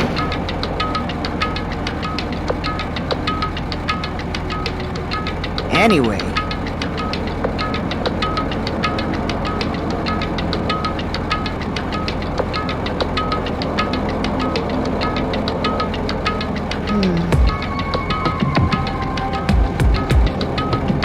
Hey, hey, hey!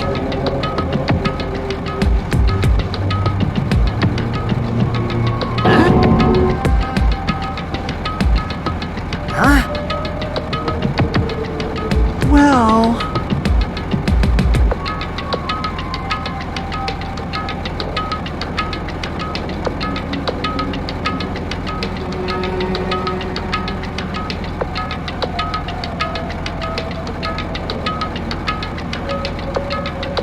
Ah! What'd you say? Huh?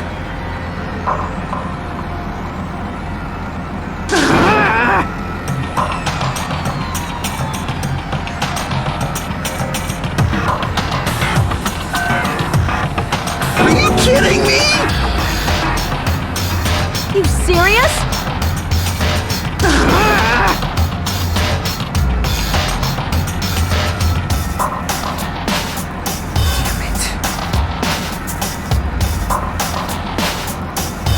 Are you serious? Yeah.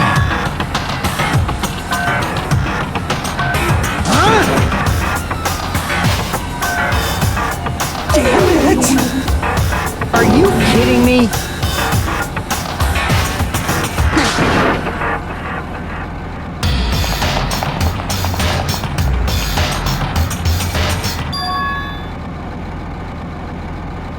It is all right.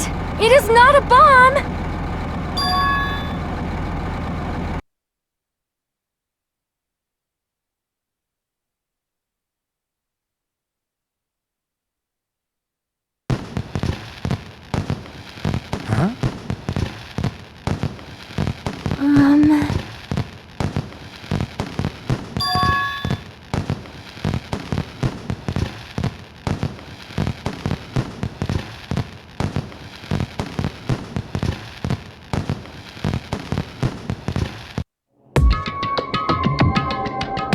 Oh my!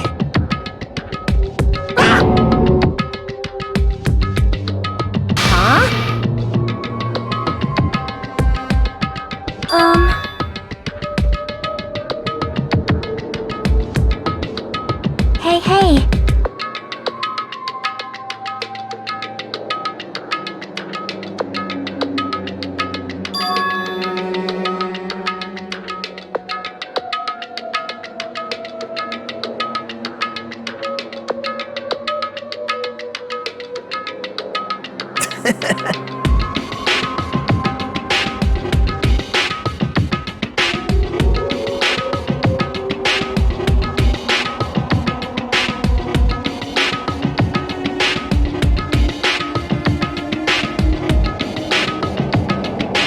Damn it!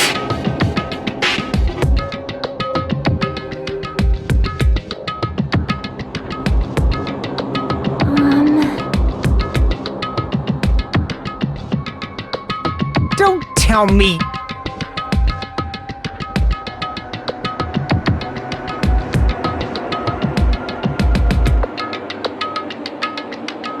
You pissed me off.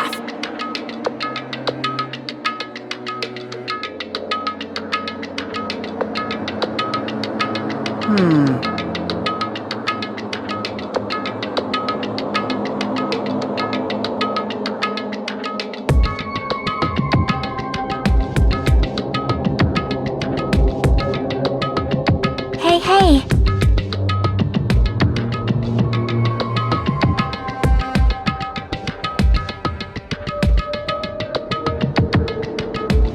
Hey.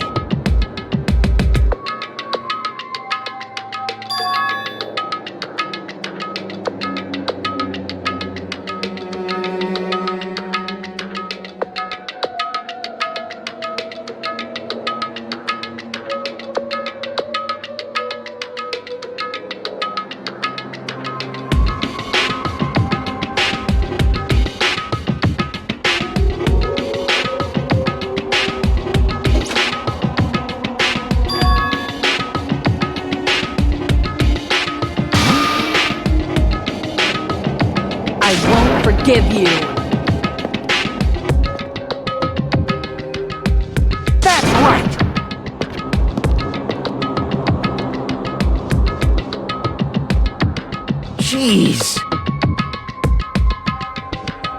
Bastard!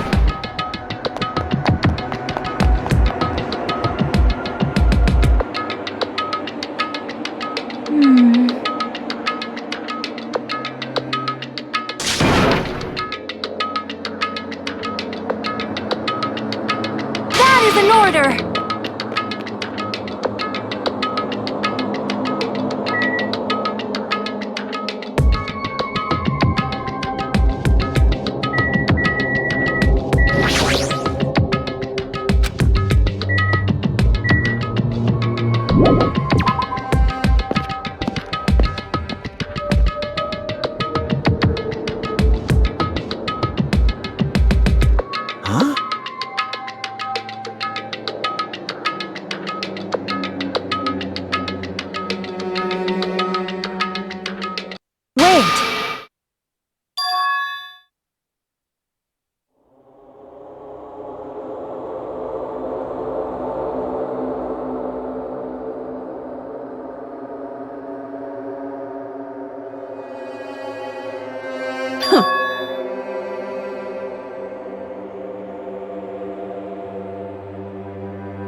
Now then. Huh? Yo!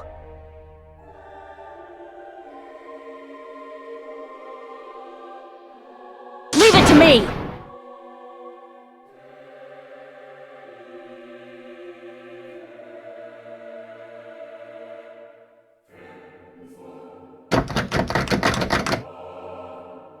Huh?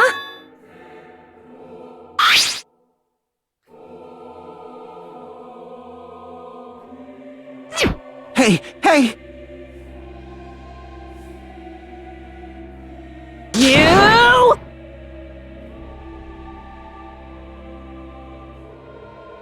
What?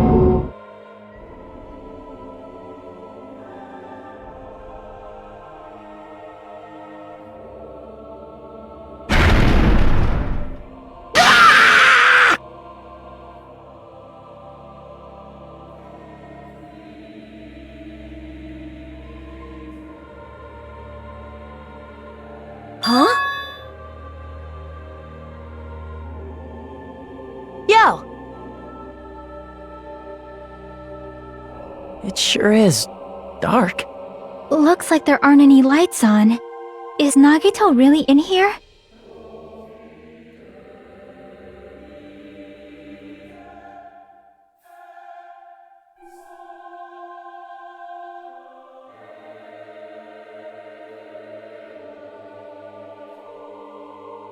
Hey, do you guys hear something? Yeah, it's really damn loud. Does Nagito like listening to this depressing crap? No, I'm not talking about the music.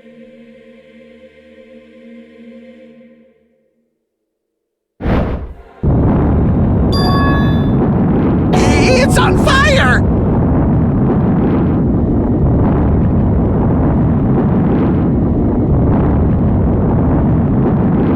Whoa!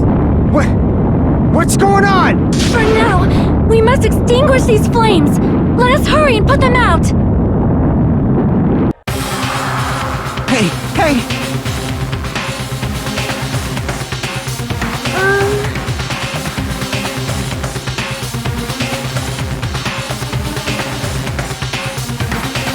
Damn it.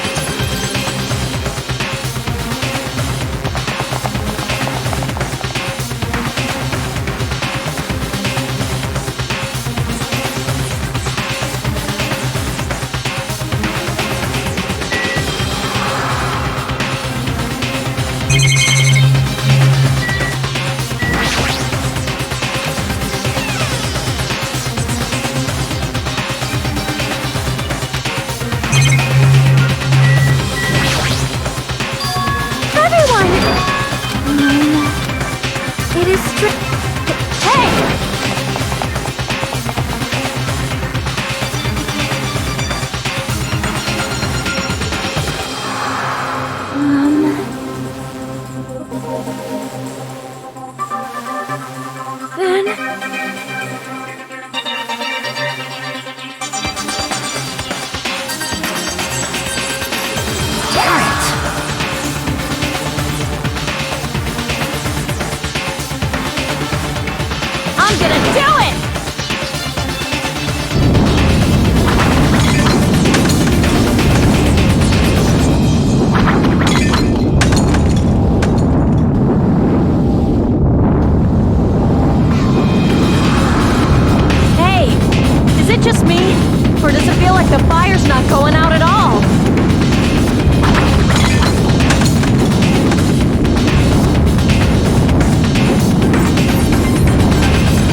Intensifying?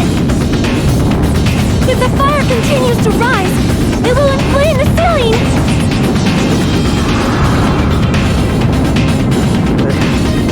This is bad. We've already used up all the fire grenades! What are we gonna do? All we can do now is pray for rain! Don't be stupid! There's no way it'll conveniently start raining if we pray for it! It's raining? So this is the power of the Japanese Terra Bozu! That's not it. It looks like the sprinkler's activated. Oh, the sprinklers. They must have detected the smoke and turned on.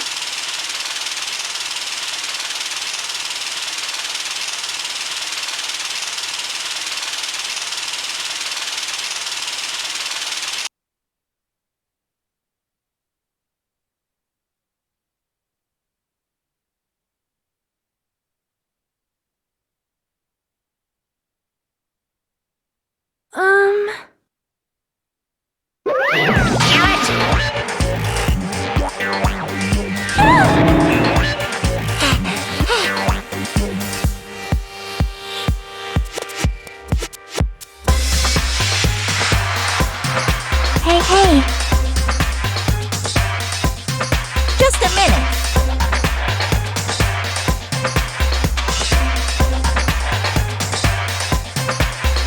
Hey,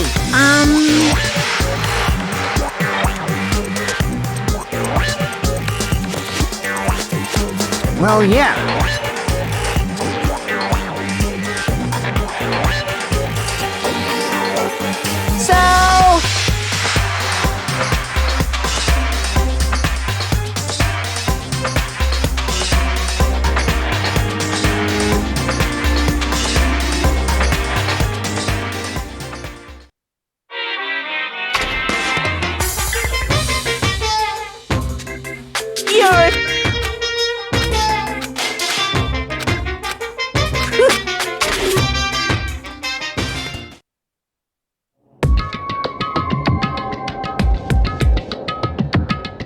Yes, indeed!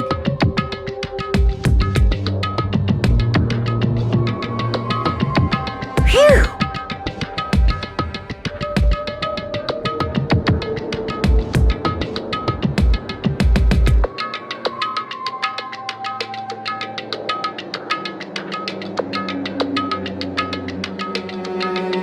But hold on! I got it!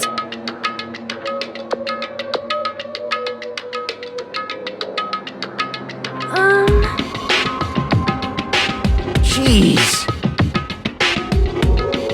I'll leave the rest to you!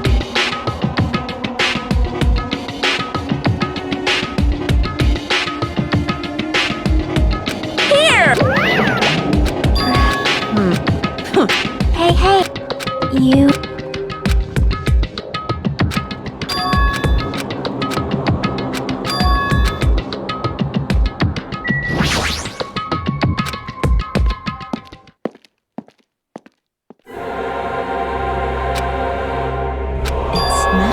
Hey, I am so...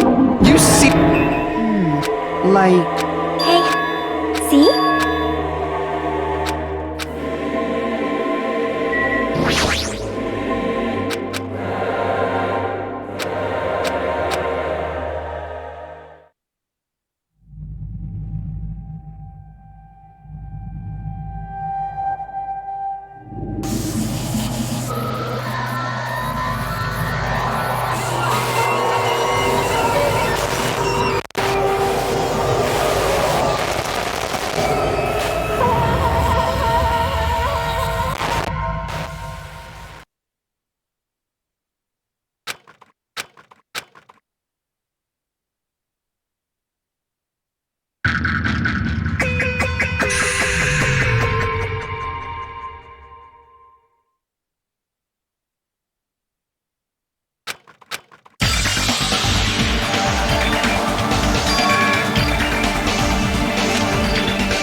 But Melvin!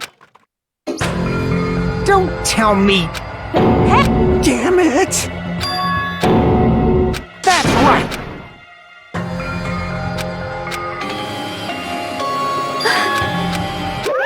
Of course! Hey! Hey! Wait! Damn it!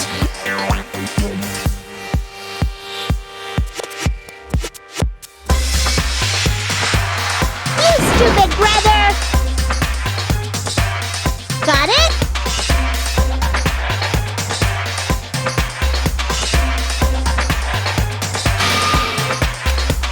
Hey, hey!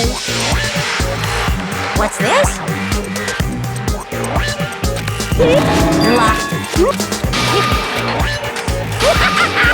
Please wait!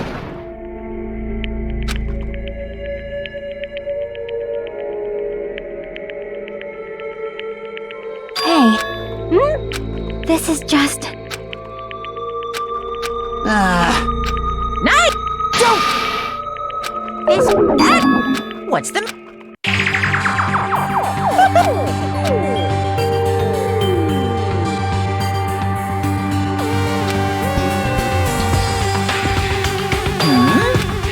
Hey, you serious? What do you got? So... It's... Do your... Wait!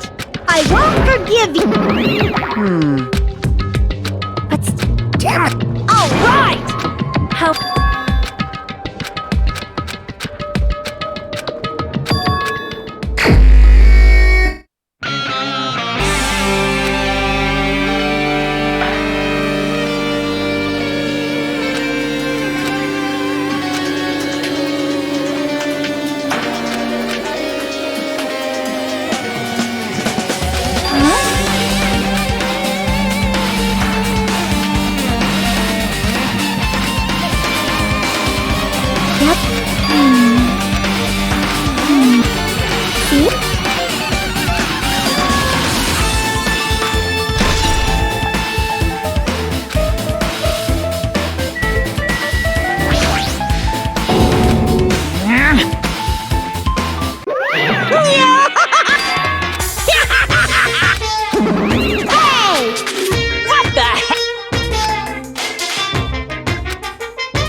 What's this?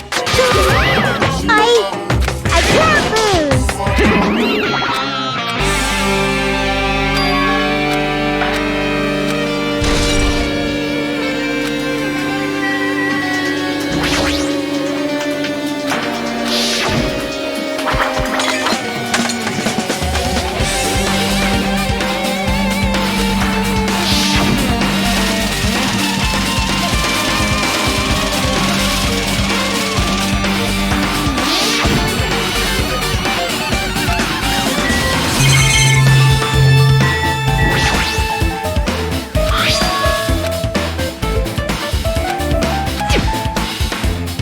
Just kidding. Bring it on. Well, which means you are right.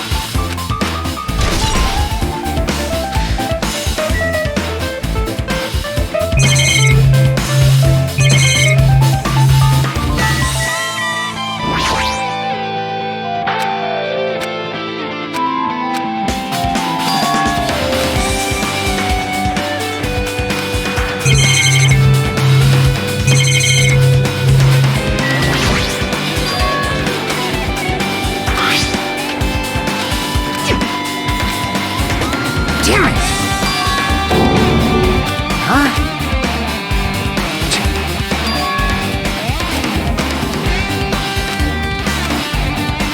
Even so.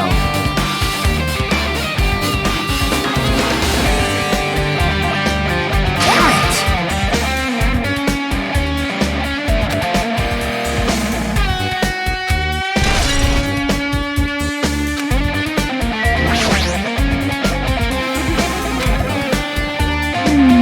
What's this?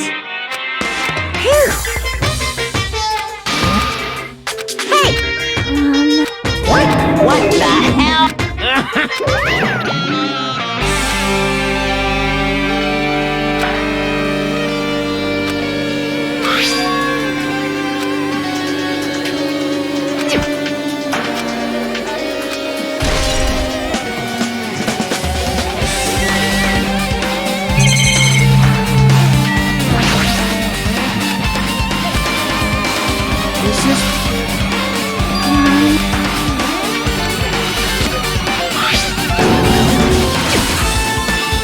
It's gonna be. Hey, hey, hey! Hey, hey. Well,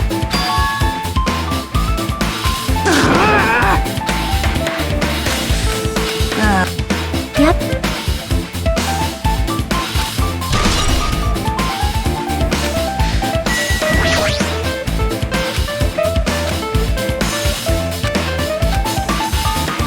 Clifford. See? Well?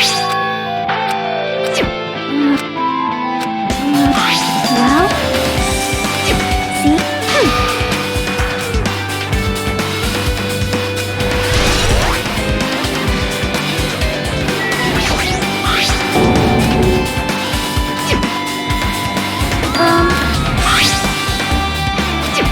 Well?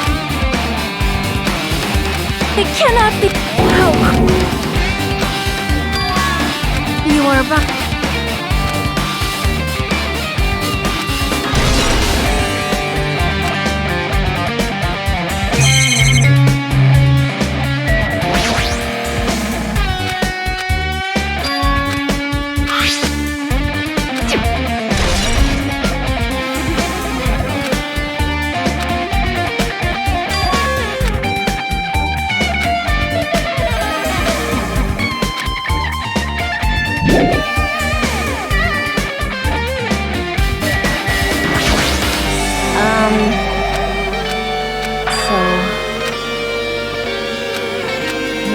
It's time.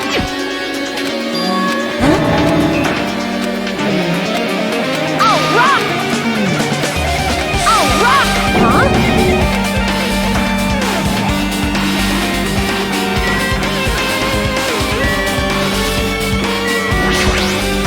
Like... That's obviously wrong!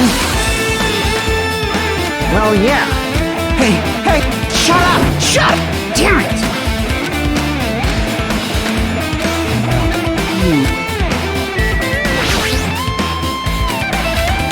Yep. Well? See?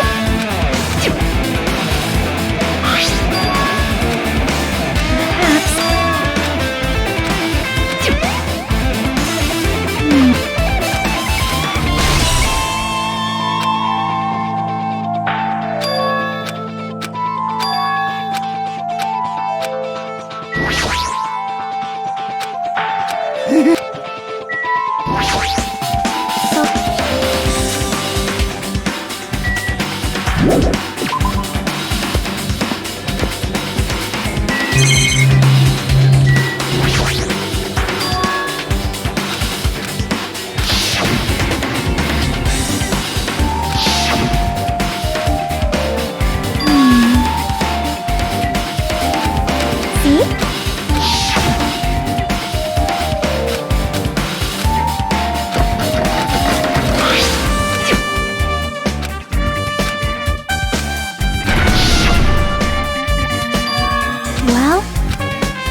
not.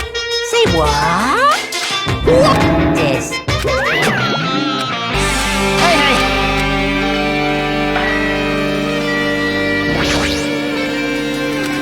Hey, hey! Jeez.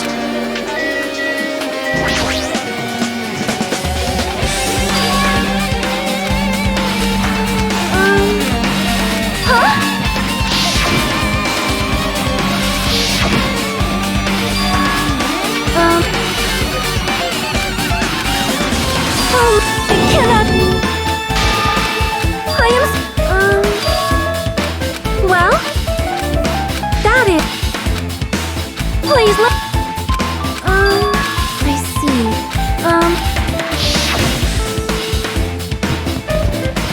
However, the bomb was... I see. I did. Which means...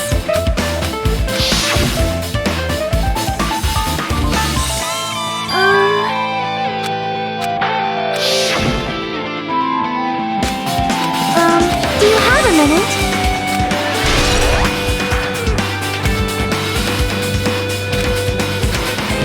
Hold it. Well...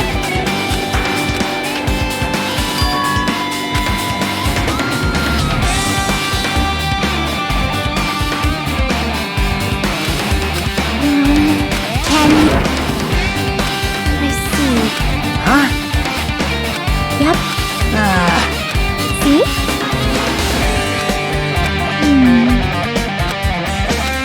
Hey!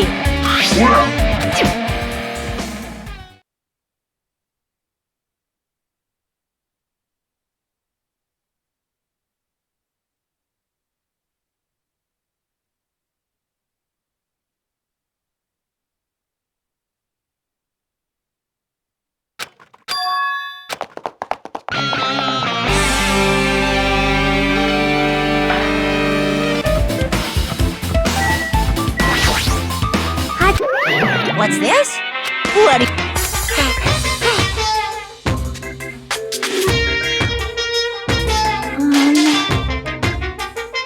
Boy, tough crowd.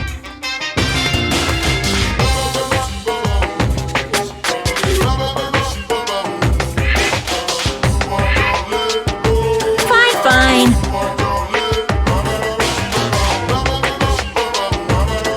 Now then.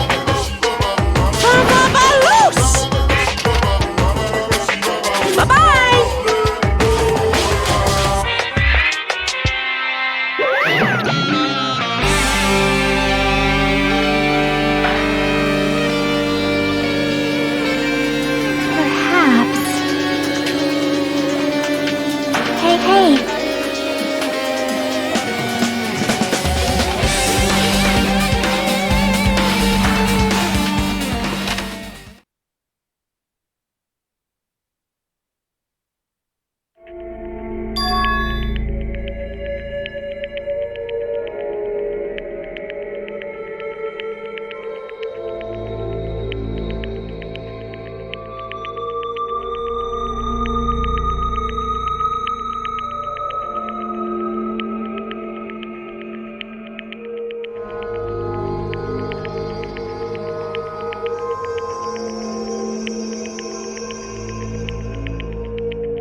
What?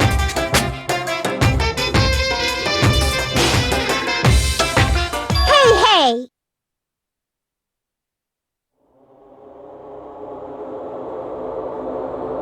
What are you saying?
My profile is really in here. But unfortunately, there doesn't seem to be any details. Details? Details about our missing memories. Information about the time we spent at Hope's Peak Academy. If it's not written in there, these profiles might have been written before we entered the academy. And it's impossible to obtain new clues from them. Yeah, seems like it. Huh?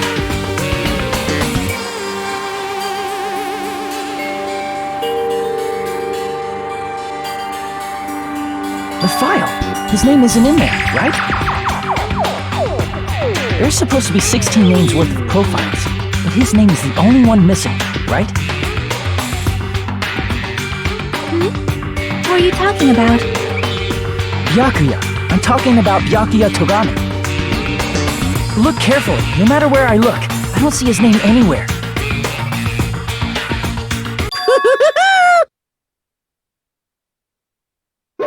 No way!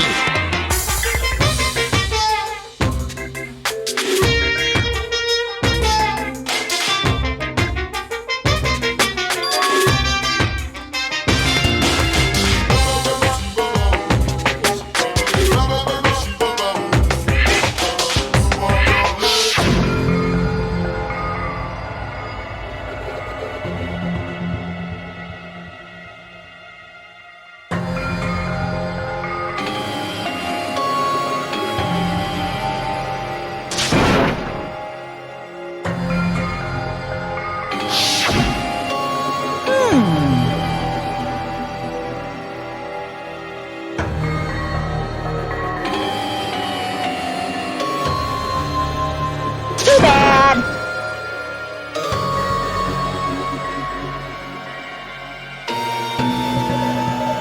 You're getting all riled up!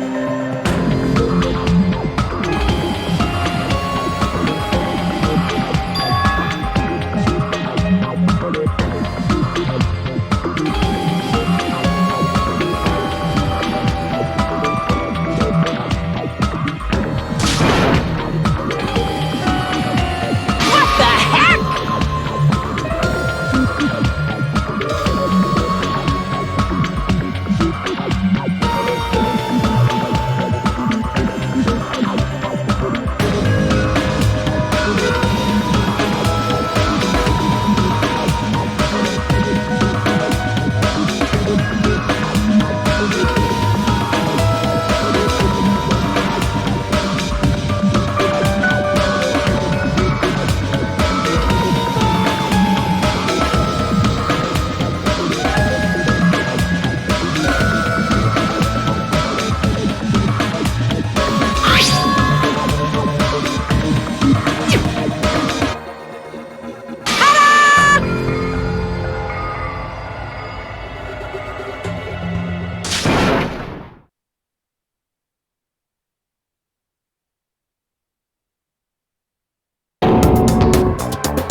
So cool!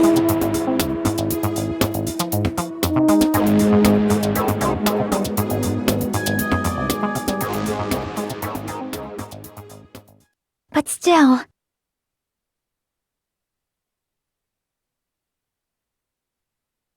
Oh...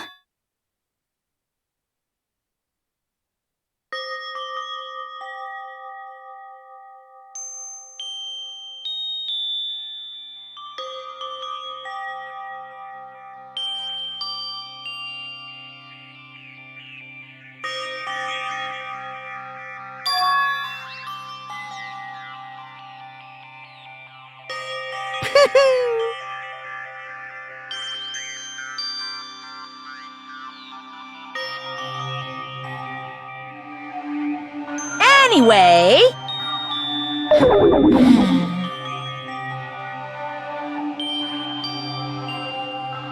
That's right!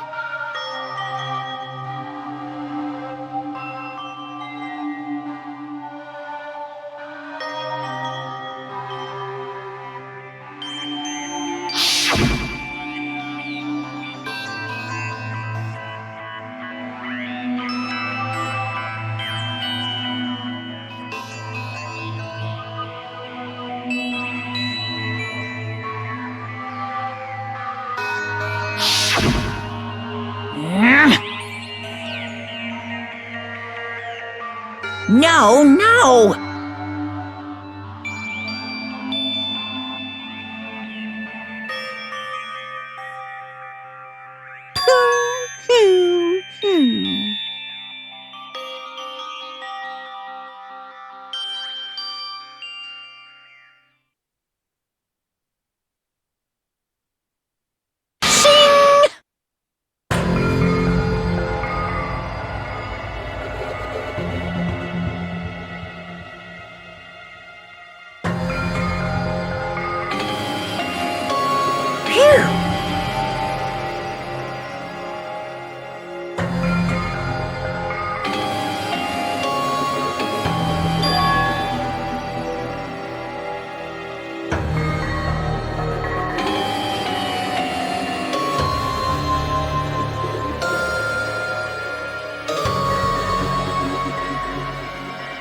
Of course!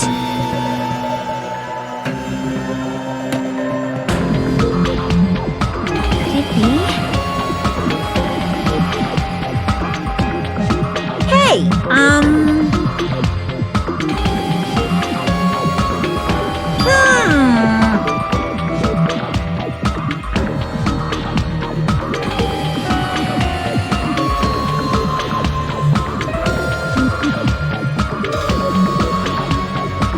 Correct!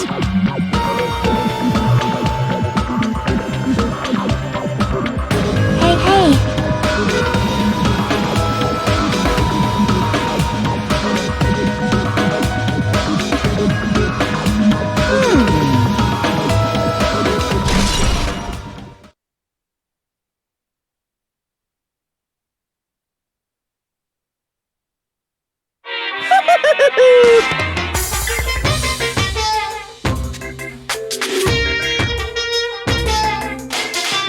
Are you sure about this?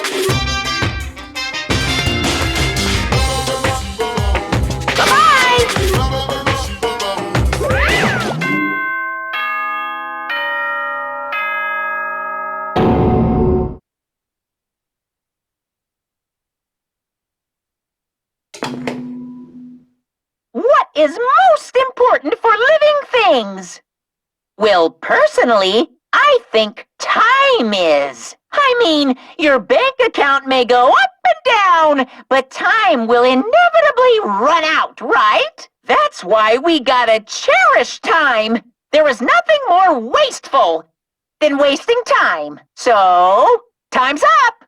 We will begin the last class trial. So please gather at Monokuma Rock. I'll see you soon.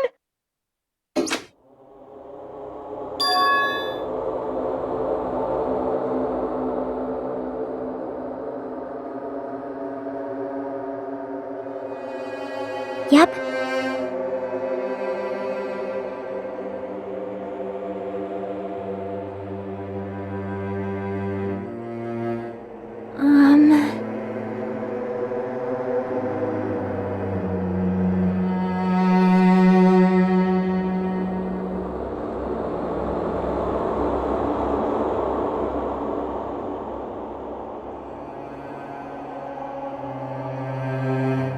But still...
right?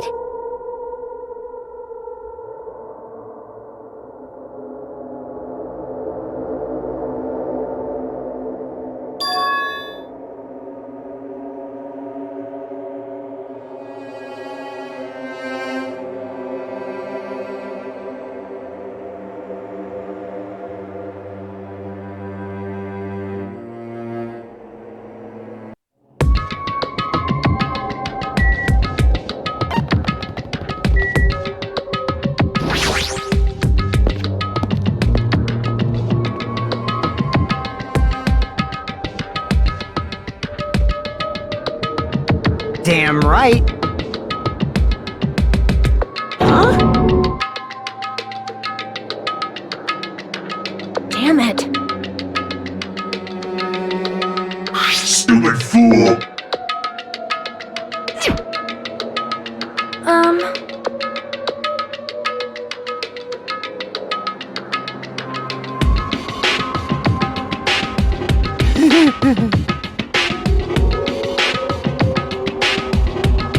That's right.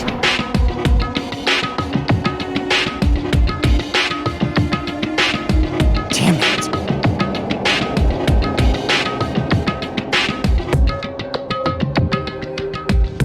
Of course not.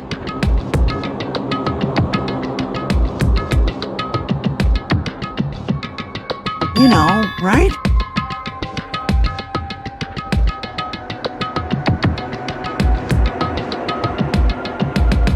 That's right.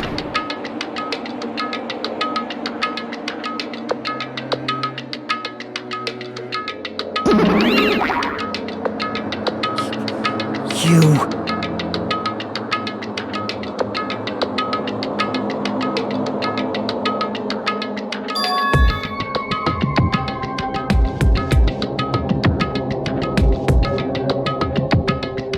Huh? Got it?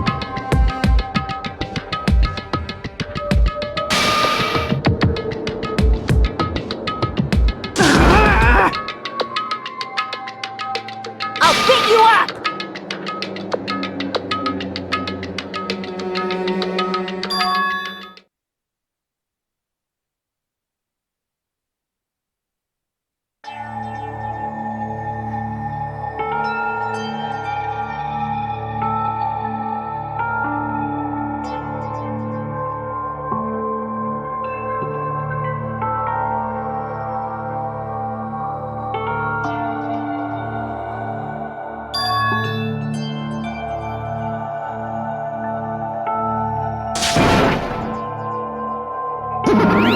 Huh?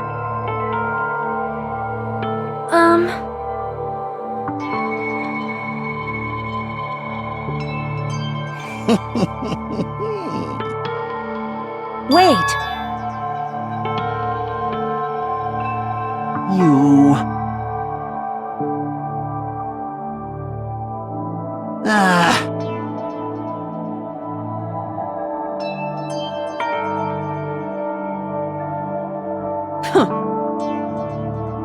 But still...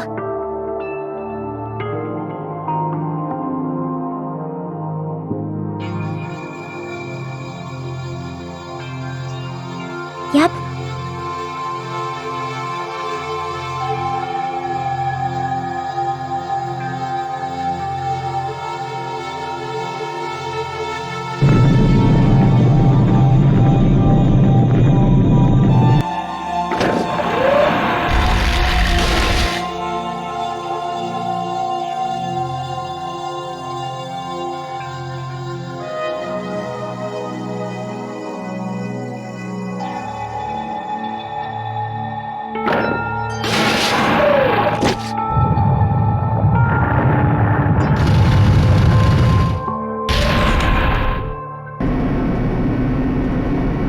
Yeah.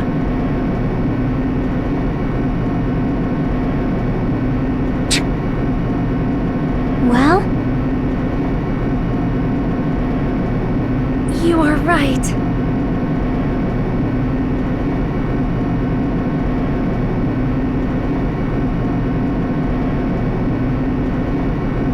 Damn it.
All right!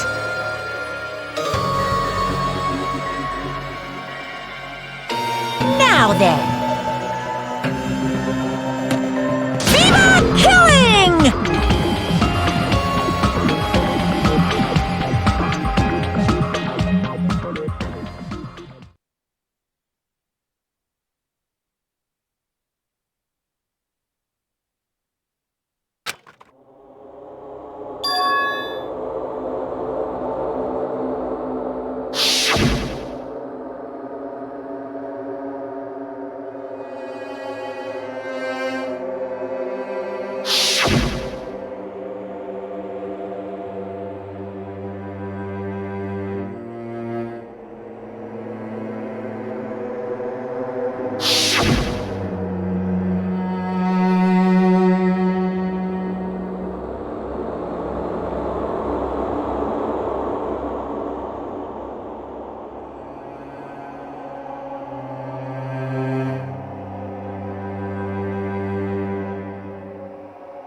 Let's begin with a simple explanation of the class trial. During the class, You've ascended the ladder of adulthood and reached the moon? Because you're a rabbit? Chesto!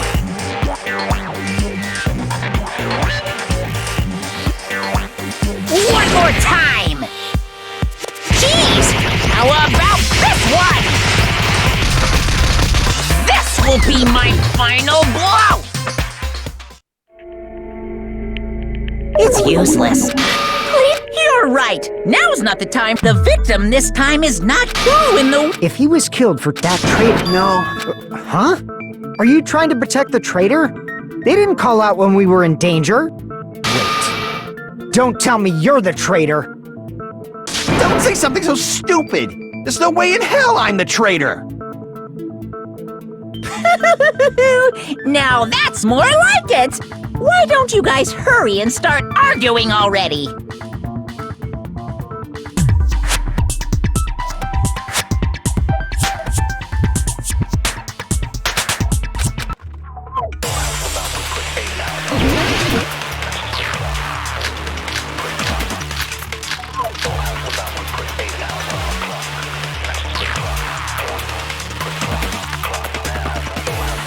The killer didn't take Nagito's mouth to shut him up. I'm telling you, they were torturing him. The reason Nagito's body was covered with wounds. It's because the killer tortured Nagito. No, that's wrong!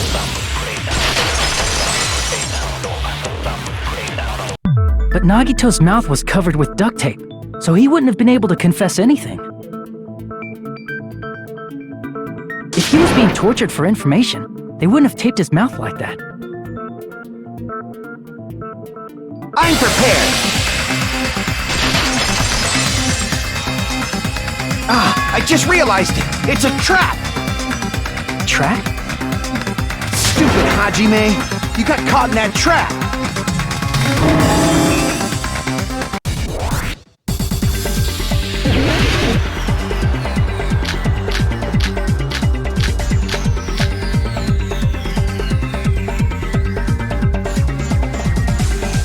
Like you said, if Nagito's mouth was taped, you obviously assumed that was the trap. He wanted to hide the fact that he got interrogated. But if you tape his mouth shut, how is he supposed to answer anything? Pay attention, this is how it went down. First, the killer tortured Nagito and got information about the bomb's location. Then, after they killed him, allow me to cut through those words! No, there's no doubt Nagito's mouth was covered with duct tape before he was beat up. what did you say? Who cares about the duct tape? We might as well settle this with rock, paper, scissors. We don't need to play a game. It's clear the duct tape was on his mouth before the torture even began. Why do you always side with Hajime? You have a crush on him or something?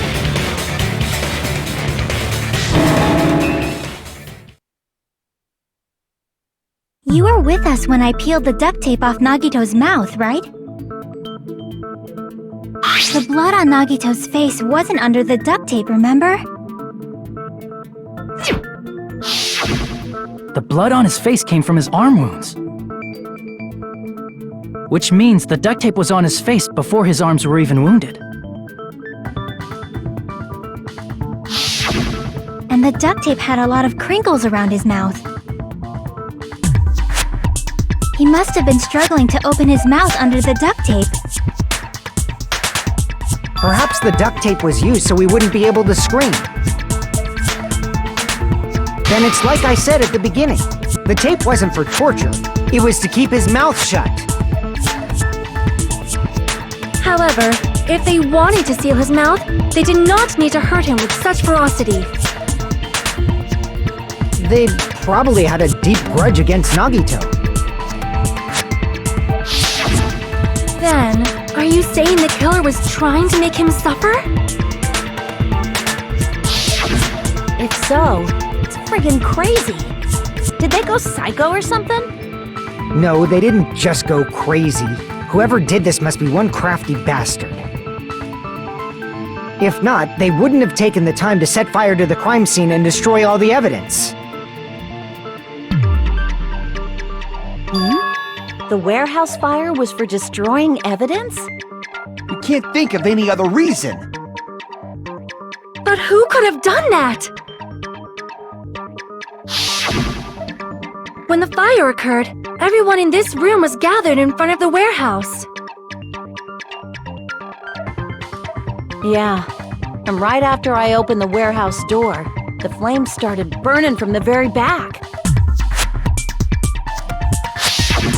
Which means, it is plausible to think that nobody here set the fire. The killer isn't one of us. But that's not the case, huh? I mean, it's wishful thinking.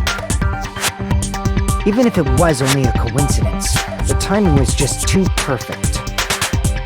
Based on the pattern up until now, we should suspect that some kind of setup was used for this. Some kind of setup? Like what? I do not know that, but that has been the pattern before. That's our Miss Sonia. You have such an amazingly high intellect. Alrighty then, let's think about this based on what Miss Sonia thinks. Is that okay, Miss Sonia? Damn right it is!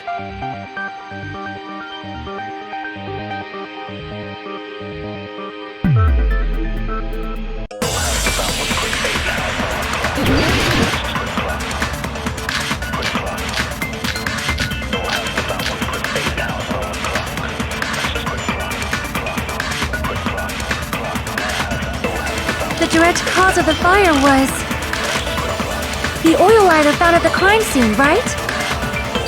The killer used some kind of setup.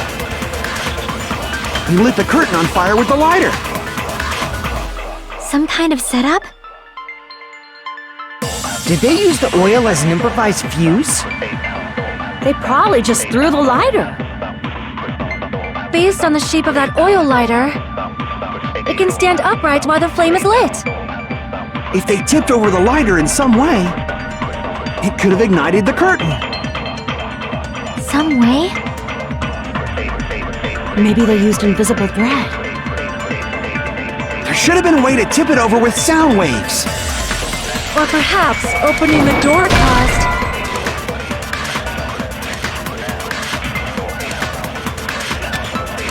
Crap!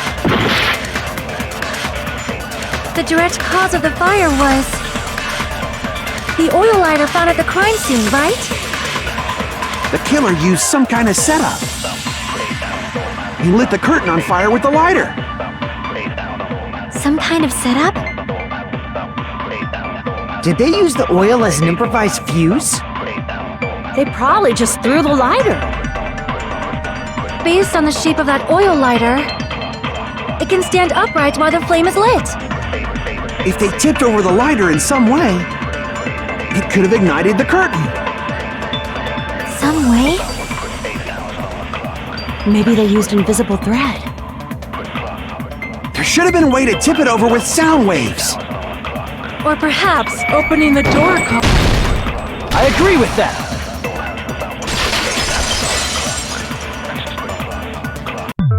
I also agree that opening the door is what started the fire. Just as I thought, it was the wind pressure! A dust devil blown here from glorious Japan! No, not wind pressure. They probably used the Monokuma panels.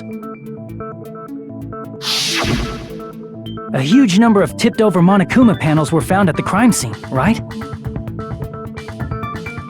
It looked like they were scattered everywhere, but some were laying on top of each other in a single line.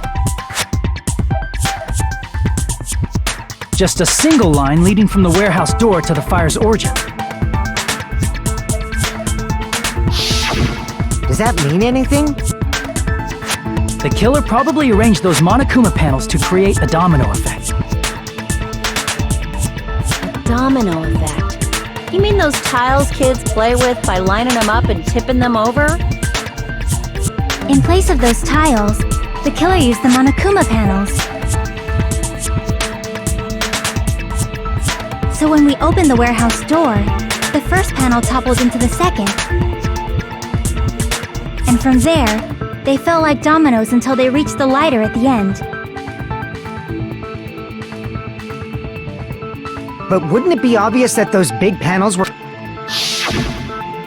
That's probably why they turned off the lights in the warehouse, so we wouldn't notice them. So the reason the warehouse was dark was to hide the domino effect. And one more thing. There was something else the killer did to hide the domino effect, right?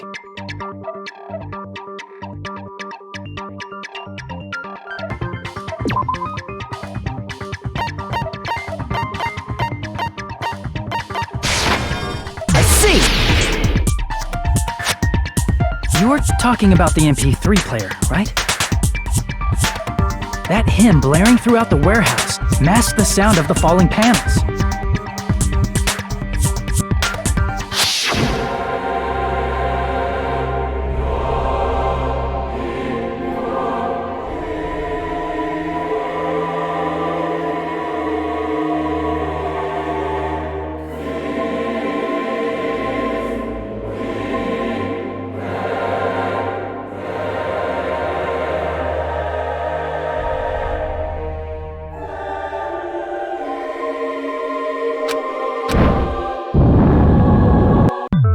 That's it. So the strange sound was actually the sound of the panels falling.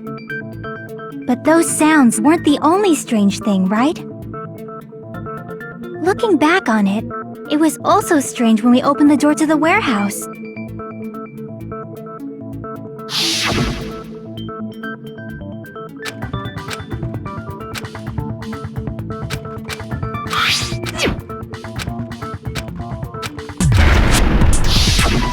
Ah, so And when we... Yeah. You don't... At the... Because the panel... But the... Is... It's a... I see! The panel was so close to the door that it could barely be opened. The killer inside the warehouse wouldn't be able to leave, right? Now that you mention it... Does that mean they were hiding inside? Who? We were all outside the warehouse, you know. Based on the patterns up until now, I believe some kind of setup was used. You don't have to think so hard. There's actually only one person who could have possibly done this. You don't mean...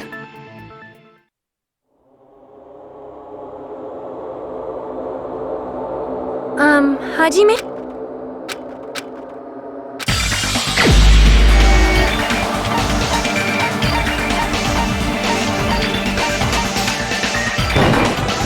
This is my answer! What if it was Nagito? Why'd you bring him up? He's the victim, you know. He wasn't just the victim. Maybe. Huh? Not just the victim? What does that mean? He was the victim.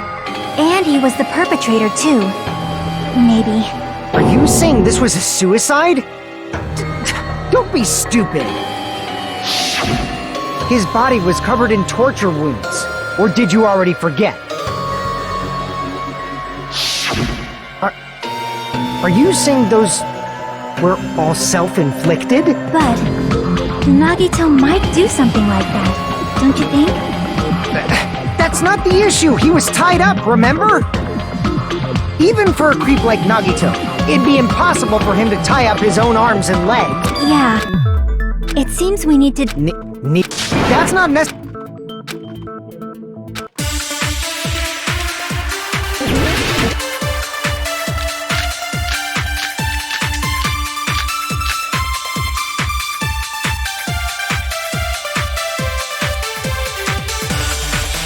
To actually tie up your own arms and legs. No, that's wrong!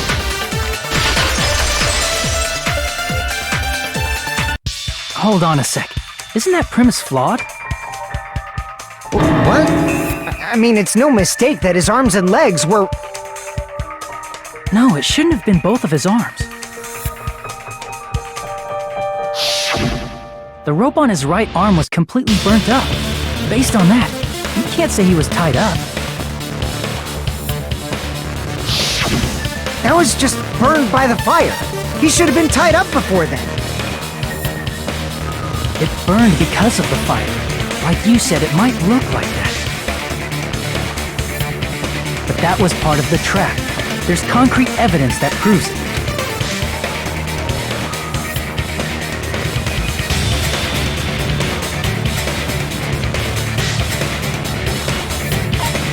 I see! Take a close look at his right sleeve. Even though the rope was burnt up, his sleeve wasn't burned at all. Wouldn't you agree? A burn like this, no matter how you think about it, is unnatural. That rope was burned in advance so it would look like it was burned in the fire. Then Nagito's right arm wasn't tied up, right? He was able to move it freely, right? Yeah, that should be the case. Hajime, that's awesome! I'll let you cop a feel if you want. Akane, you should not give it away for free. Make sure they pay you first. That's definitely wrong. Fine.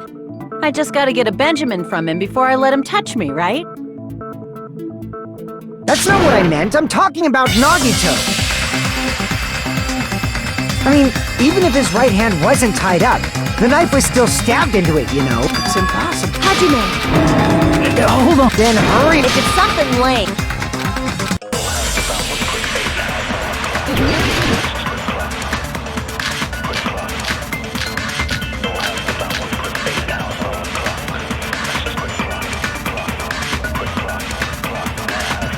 Even if Nagito's right hand was free, how could he stab his right hand with his right hand? If he threw the knife into the air and let the knife fall, could he stab his hand that way? Is he a throwing knife expert? Maybe he propped the knife somehow? I agree with that.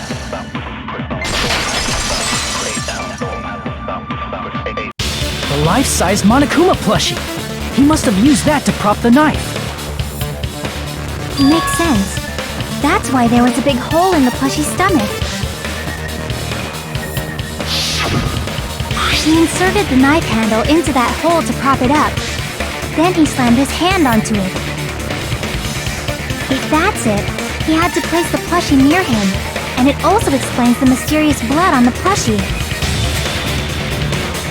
So the blood on the plushie came from Nagito after he stabbed the knife into his own right hand.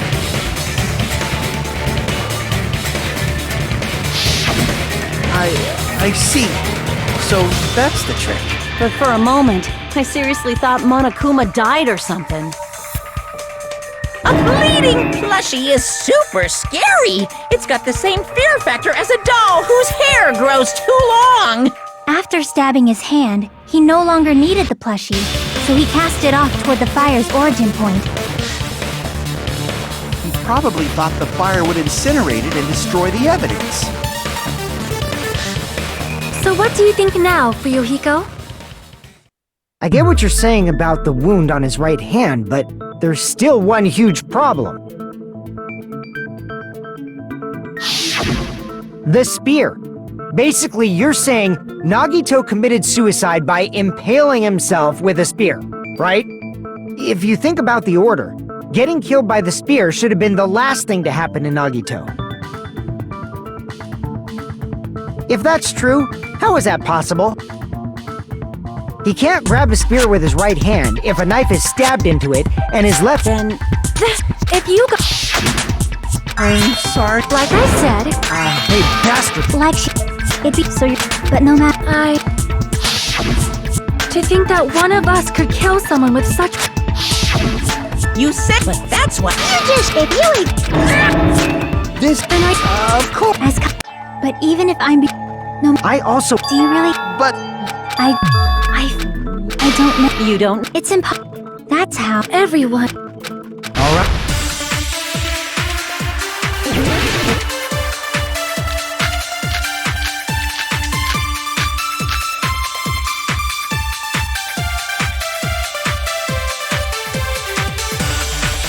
How did Nagito stab himself with a spear? Let's work together and think this through. When the spear stabbed Nagito, his right hand was covered by the knife, right? He was only able to move his left hand. But his left hand was also tied up. Then that rules out his left hand. No, that's wrong!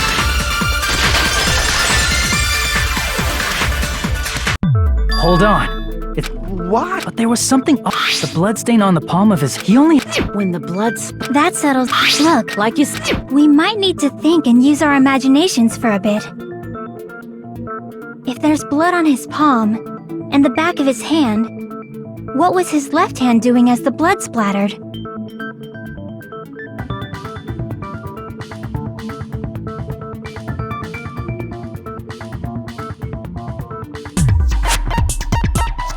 I see! When the blood splattered, he was probably gripping with his left hand. That's why there's such a strange-looking bloodstain on his palm and the back of his hand. Is he grasping? Now that you met, he probably made... But... Hey... Hey, don't... Oh, yeah, I see! That's it! Instead of the handle, Nagito must have been holding on to the cord. There was a metal weight at the tip of the cord. The plus... Isn't... And then ended up... But you're not gonna... That is what... I am... It's... At a time... How about we... That's a... Once... Let's focus... How it was...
coming together!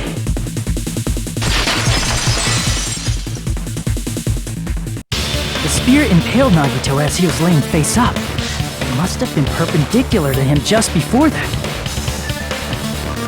Perpendicular? In the middle of the air?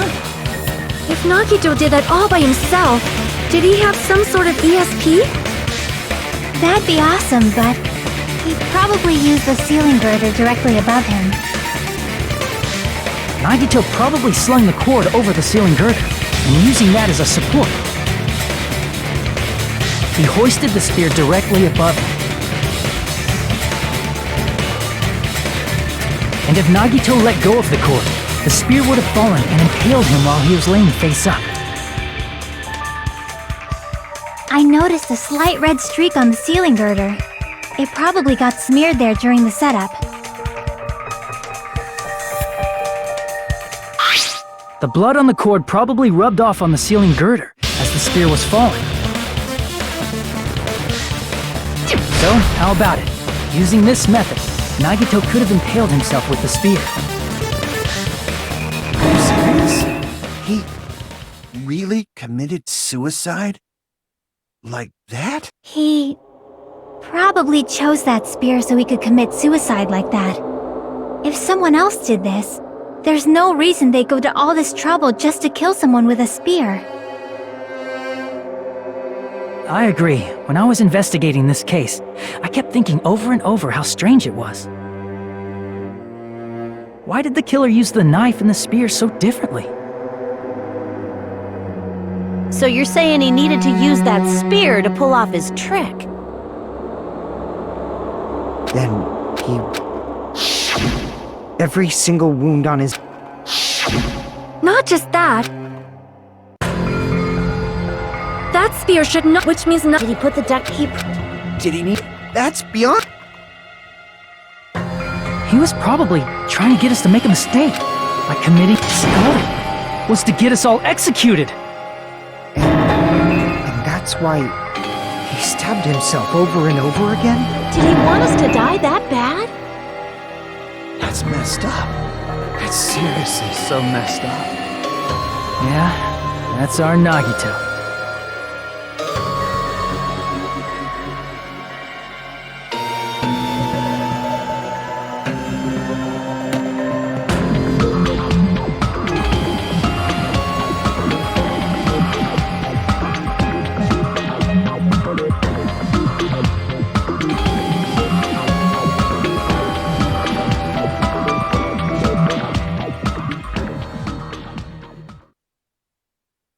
However, there was whatever be- It was probably...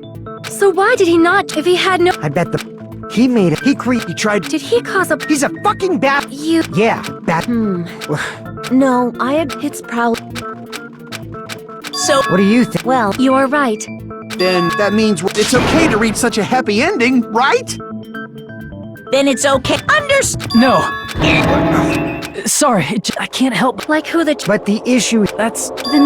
No matter how you look at it, Nagito's death is a suicide. But I'm a little worried, you know? I'm worried about starting the voting time while there's still a mystery. Hey, what do you mean it's not about who the traitor is? What kind of mystery is left?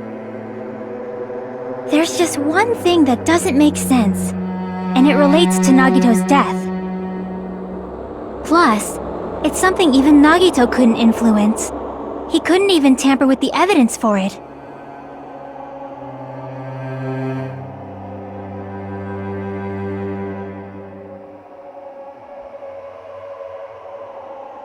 You're gonna keep going? Here I thought we were finally finished.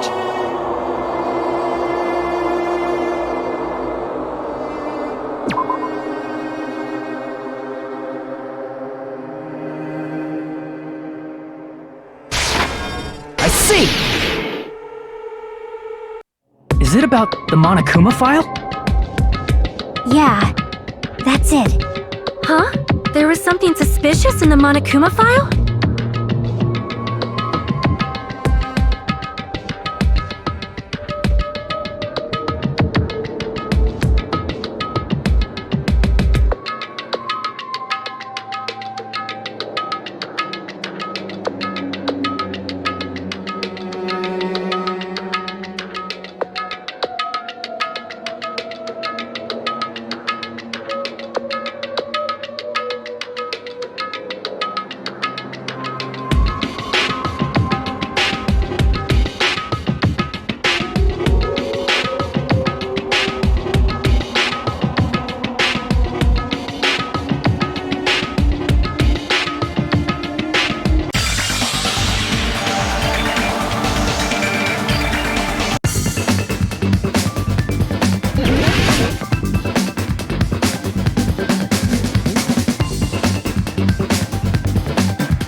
In this particular case's Monokuma file, there's no specific cause of death.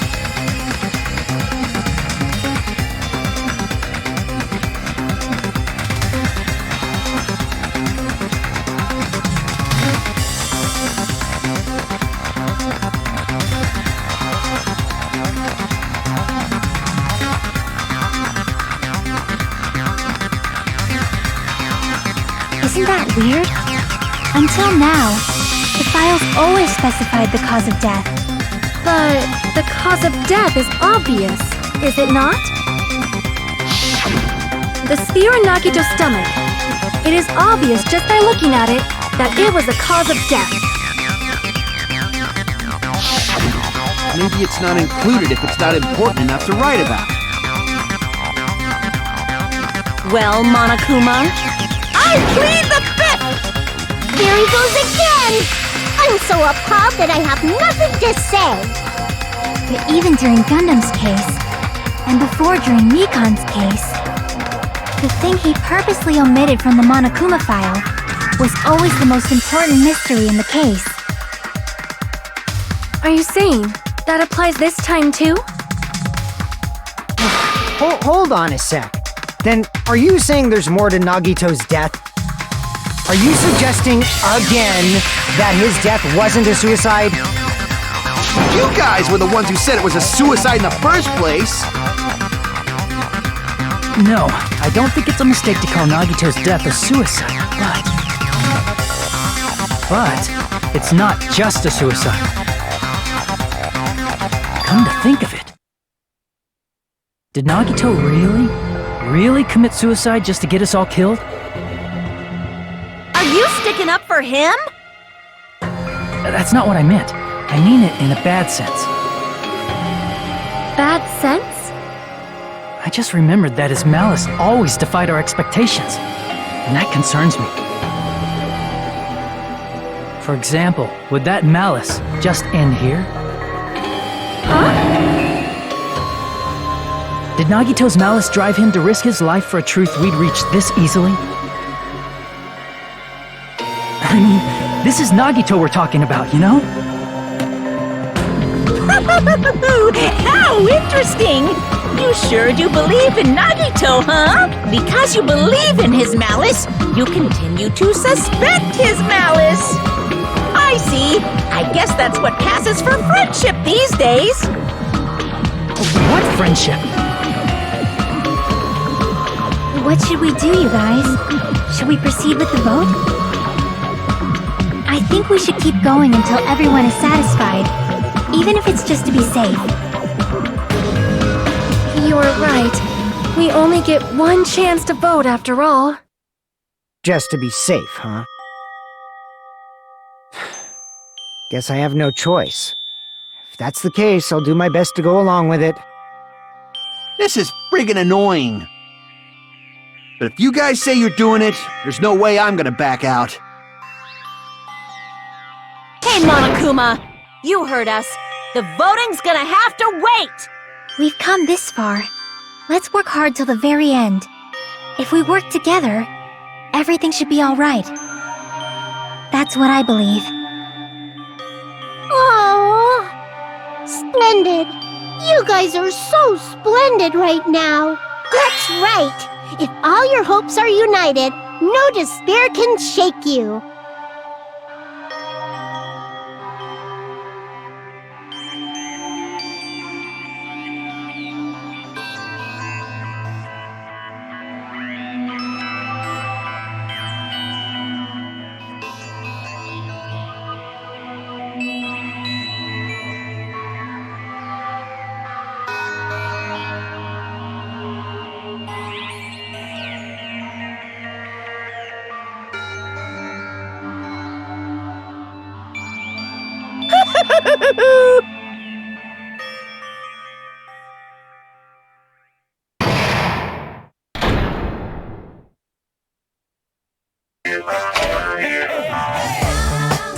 No, no!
By now, there's nothing more for me to say. Anyway, my chest is full of pride right now. Everyone is united against despair. They're totally awesome. That's why I'm gonna fight too. I will fight the only way I can. I'm gonna show that guy my fearsome retaliation. That's basically it. So if we're working together, where do we start? With the cause of death missing from the Monokuma file? Why don't we try removing all our preconceived notions before we discuss this? In the beginning, our discussion advanced by assuming Nagito's death was caused by the spear. It's better to confirm if there are any other possibilities. That's what I think. Other possibilities. If something other than the spear killed Nagito, all I can think of is a knife stabbed into his hand, but... That was definitely a gruesome wound, but it wouldn't be the fatal wound, don't you think? If you think the cuts on his legs and left arm aren't the fatal wounds... Are we finished already? I feel like it's possible that we overlooked something. Then let's bring up whatever we can think of, one after the other. That might clear some things up. Exactly! We should cooperate at a time like this.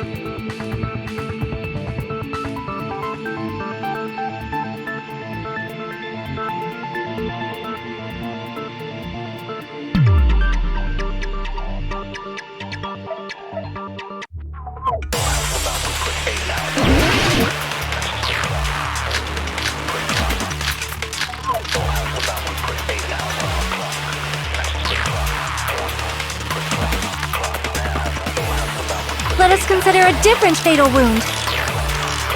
It's not the knife in his right hand, right? It's not the other wounds, right? With all those wounds, maybe he simply bled to death. There's no way he burned to death. Was the cause of death something that cannot be seen? If it's something that can't be seen, maybe he choked himself with a sleeper hold. Or liquefied his guts with a body blow. Just thinking about it, that's already a horrible death.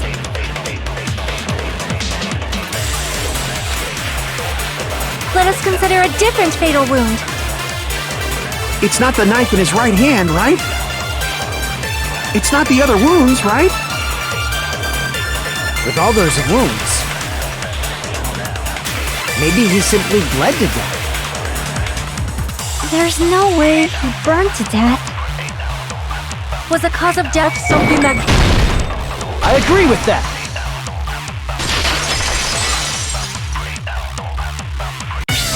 That's it.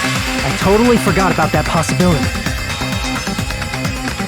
If the cause of death was something we can't see, then we have to consider poison as a possible method. It is true that poison is not something we can see, but why did you bring that up all of a sudden? I remember, when I went to investigate Nagito's cottage, I discovered something really strange. Inside the refrigerator, I found a bottle of Monokuma's special poison. Poison? Additionally, that's a poison made specifically for killing. I see. Now that you mention it, there's no way a toxin like that doesn't relate to the case at all. If poison was the cause of death, it would not leave an obvious wound on Nagito's body. However, it's common for blood blotches to appear on a body that's been poisoned. I see. You sure seem to know a lot about medicine. What does that mean? But, even if blood blotches appear, if the body was already covered in blood, there's no way we'd notice them easily, right? Did he wound his body just to camouflage them? That's also a possibility. But still, both of Nagito's hands were full. So how would he drink poison? His left hand was tied up and gripping the spear, and his right hand had a knife stuck in it. If it was a slow-acting poison, it is possible he consumed it in advance. No, the warning label on the bottle explicitly states the effect is instant. Then it's impossible. Both his hands were full just before he died. And this is when the hardtail appears! You're totally overvaluing that tail! His mouth was covered with duct tape, you know. If he wanted to drink poison, how'd he get it past his lips? If there's no way he could have drank the poison, it might be impossible. Just kidding. It's not like we're out of possibilities yet. Are there any left? Hell no! No matter how you slice it, he was totally killed by that spear! Since we've already ruled out so many possibilities, it might be easier to think about what really killed him. Operation Elimination Method. The hint should be written on the poison's warning label. Maybe.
it's all coming together!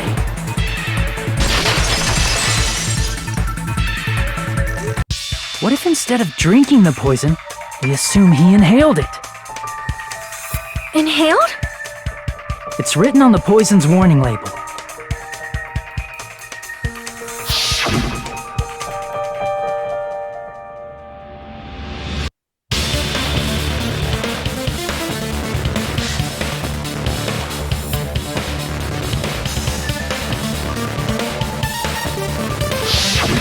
Dangerous when vaporized. Poison! He breathed that poisonous gas inside the warehouse? But if poisonous gas had spread throughout the warehouse, why didn't it kill us?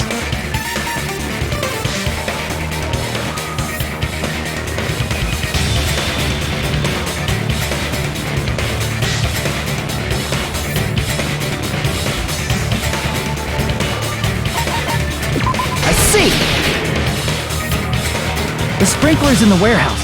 Thanks to those, we didn't inhale that poison gas.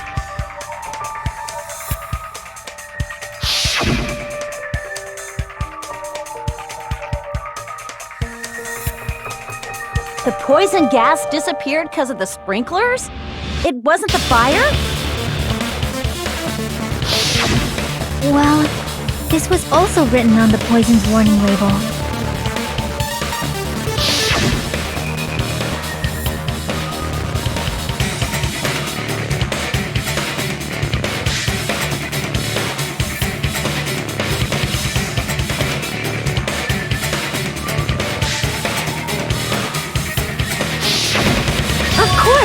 Hydrolysis! The chemical bonds that formed the poison were broken down by the water from the sprinklers! Also, the poison is apparently denser than air, so it probably didn't affect us because we were standing. But Nagito was laying down, so he must have breathed in a whole bunch of it, huh? If it meets the requirements that well, maybe it's not just a possibility anymore. Yeah, the true cause of Nagito's death was poisoning. The wounds on his body, the spear in his stomach, it was all to keep us from learning the truth. So what? Huh? We figured out that Nagito died from poison, but so what?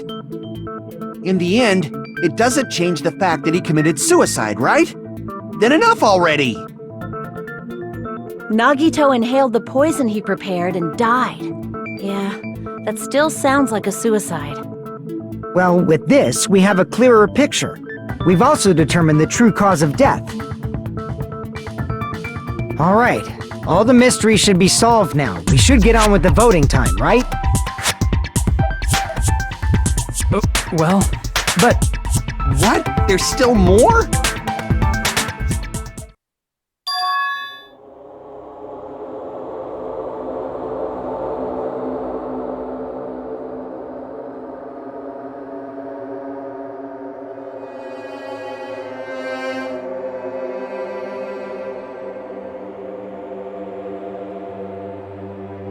Hey, what happened?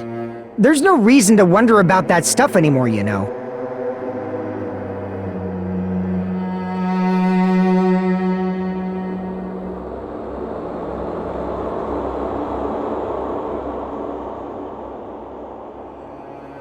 There might have been an accomplice. Chiaki, what did you just say? If Nagito committed suicide by inhaling poison that he brought, then why wasn't there anything that looked like poison at the crime scene? Anything that looked like poison? If Nagito brought poison to the warehouse, it's strange that we couldn't find it there.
Are you talking about the container the poison was kept in?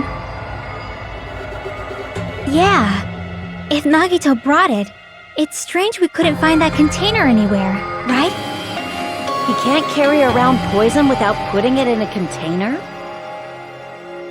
Yeah, that was written on the warning label.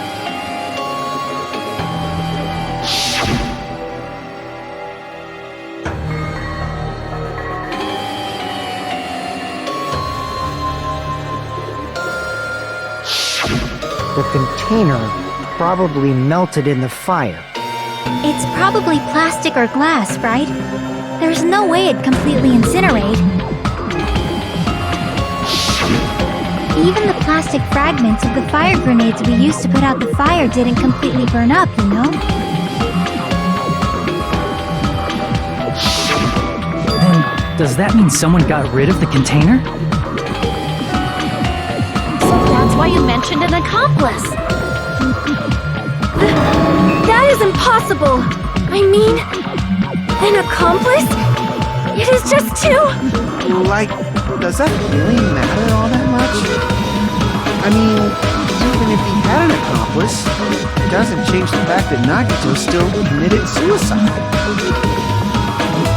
You're right. Someone might have accidentally took it away from the crime scene. Ah, you're right! You're totally right! That's totally it! Right? Isn't it okay to close this case yet? I'm not in the mood for unexpected twists.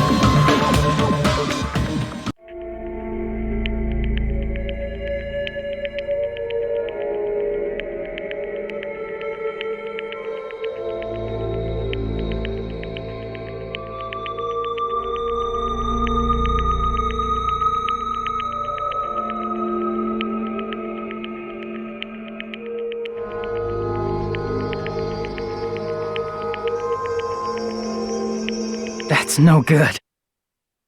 Huh? I feel like Nagito is seeing through us. By calling this Nagito's suicide, we're trying to take the easy way out so we don't hurt anyone else. But if Nagito was here right now, he'd probably be sneering at us. He'd probably say something like, "So that's the extent of your hopes." So Nagito's ghost is whispering to you, huh? The power of friendship bursts beyond death, huh? A fiery outcome like this is right out of a teen manga. Still, that's pretty messed up. Shut up! You just be quiet. I get what you're saying, but in the end, the reason he died is still the same as before, right? Even if we solve this mystery, the conclusion won't change at all.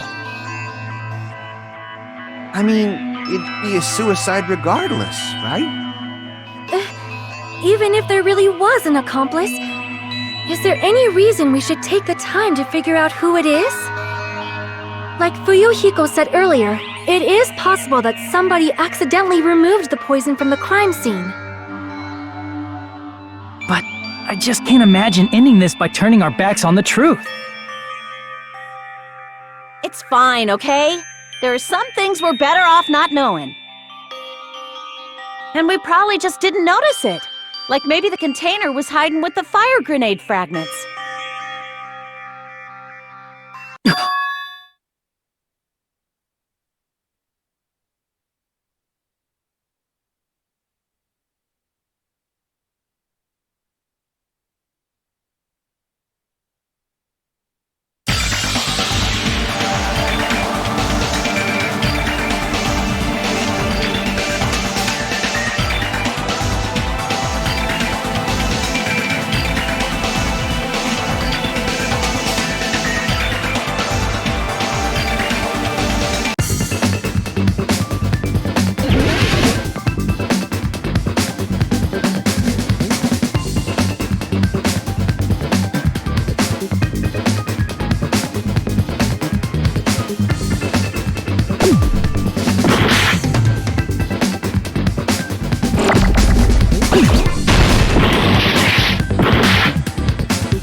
Huh? The fire grenades! Nagito put the poison inside one of the fire grenade canisters and transported it to the warehouse. He used one of the fire grenade canisters? Yeah, the container with the poison in it wasn't secretly taken away by someone. Instead, it was in a container that didn't need to be taken away in the first place. As long as he put the poison in the same container he brought to the warehouse, it can be hidden with the other fire grenades we used, so there's no need to dispose of the container later.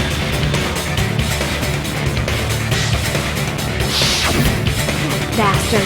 He totally knew we were gonna throw those fire grenades. Which means, did Nagito exchange the contents of a fire grenade? Yeah, that has to be it. When I first discovered those fire grenades, I tried to study them a little bit, but the canister was completely sealed shut by a layer of aluminum underneath the lid. You just have to peel off that seal and swap the insides, right? That is true, but there was no sign he was even at the break room. Hold on. Did you say aluminum? Hajime. Could it be? If so, then there's no mistake. Nagito definitely swapped the contents of one of the fire grenades. Seriously? That's impossible! Miss Sonia just said so right now! Sonia's words are proof that the poison was swapped with the contents of a fire grenade. Huh?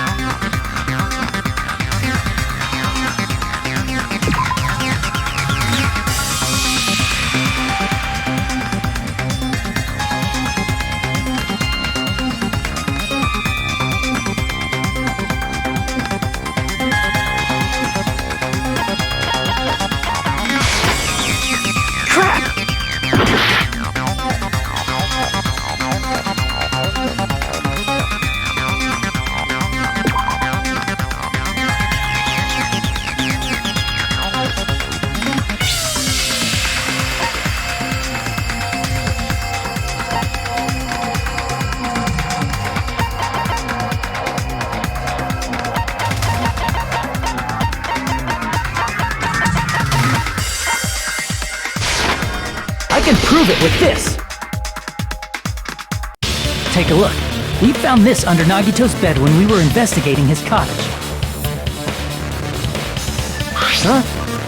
That's just a piece of trash. No, that is not just a piece of trash. The seal I saw on that fire grenade matched this. It is the same aluminum. You found the aluminum seal under Nagito's bed? There's more. That's not the only thing we found in Nagito's room. We also found a gas mask and gloves under his bed, too. Did he use those when he put the poison inside the fire grenade? It's a dangerous poison after all. He took extreme caution when swapping them. So, what's the issue? Nagito put the poison in the grenade canister, brought it with him, breathed it in, and died, right?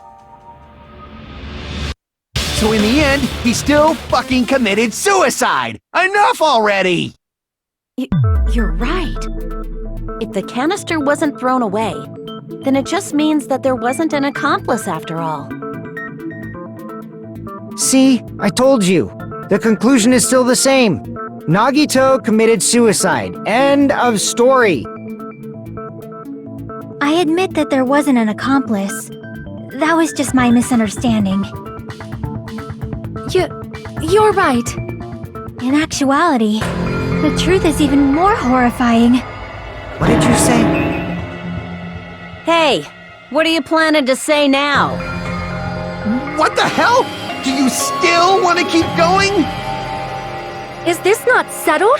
There is no denying that Nagito's death was a suicide. No, it's not. Chiaki? I'm sorry, but I just realized it. Realized what? We know Nagito used the grenade canister to store the poison. So when was it deployed in the warehouse? When did Nagito breathe in the poison? When I thought along those lines, that's when I realized it. The horrifying truth? It probably happened at the same time.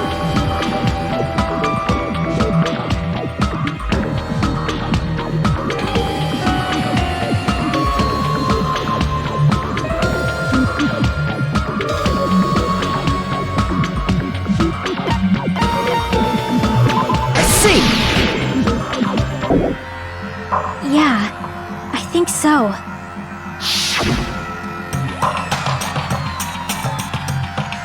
When we all threw the grenades to put out the fire in the warehouse, the poison was deployed, and it converted to poison gas and killed Nagito. If that is true, then the person who brought the poison and spread it was... One of us. What the heck? One of us threw the poison grenade that killed Nagito? Hold on a sec. Then Nagito was... It would mean he didn't kill himself.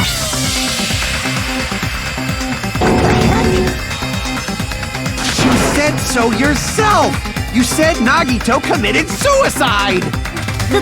Then who killed Nagito? You mean, who's the actual killer, right? Do you know? Who prepared the poison fire grenade that killed Nagito?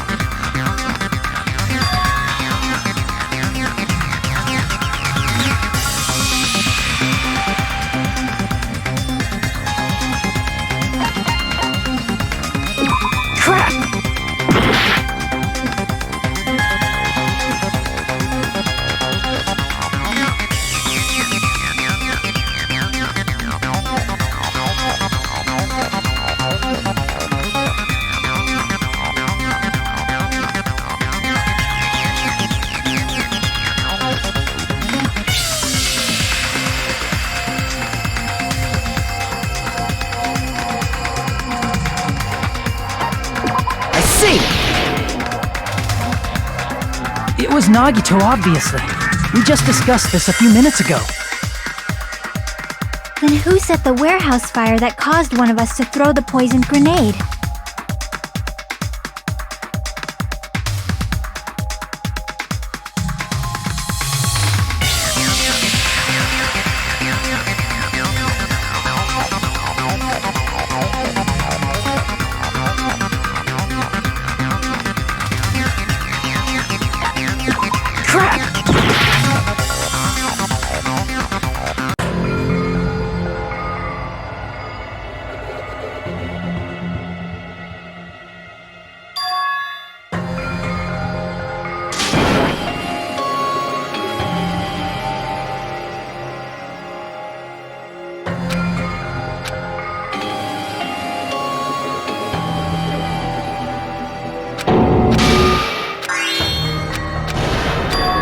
This is mine!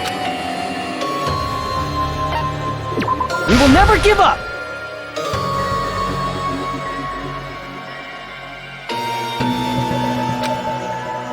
Take a look. We found this, huh? No, the seal you found... There's more. It's a danger. So, Nagito, If the canister... See? I admit that there wasn't an... In actuality... What did you say? Hey! what? Is this... No, I'm... Realize...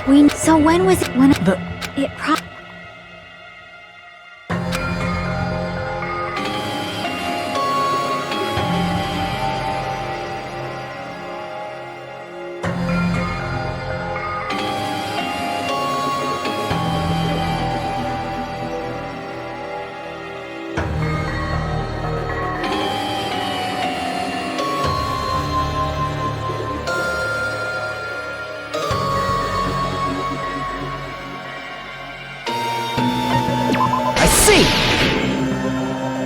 Are you saying... Yeah.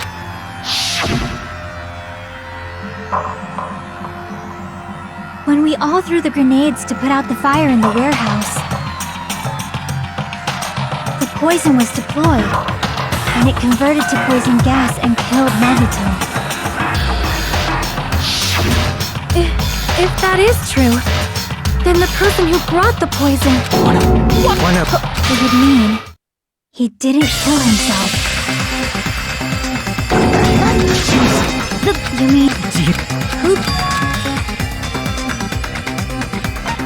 I see! It was Nagito, obviously. Then who said that... I see!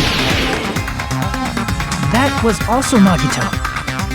Hey, how many times are you gonna ask the same damn question?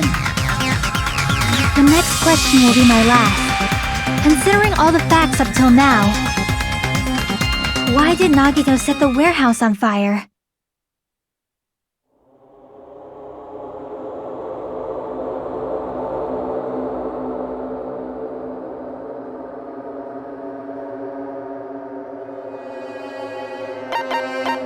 I see! Don't tell me. He set the warehouse on fire just so we'd have to throw the fire grenades? He set the fire just so we'd put it out? Why'd he do that? It was a trap. A trap? Preparing the poison. Creating a reason for us to throw the poison. It was all a setup by Nagito. It was all a trap to make one of us throw the poison grenade. Seriously, I'm asking you who threw it. I don't know. The person who threw it probably didn't know either. Huh? Could it be... Was that Nagito's trap? This wasn't an intentional murder.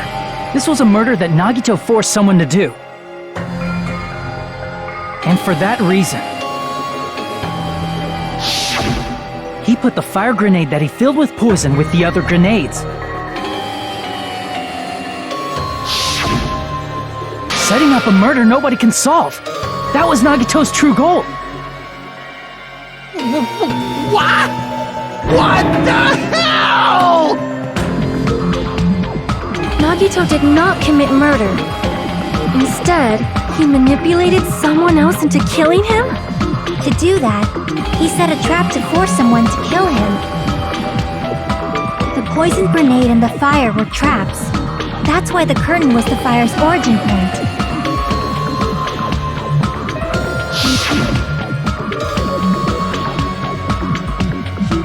All the fire grenades we threw at the curtain shattered once they fell to the floor. Because of that, Nagito, who was laying face up on the floor, was able to breathe in the dense poison. And then...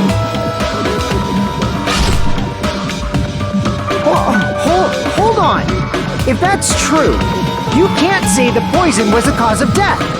It might be the poison's fault he let go of the spear, but the actual cause of death could be either one. Even so, the poison is what caused him to let go of the spear. That's right! Nagito's killer is the one who made him breathe the poison! Are you fucking serious? That was his trap all along.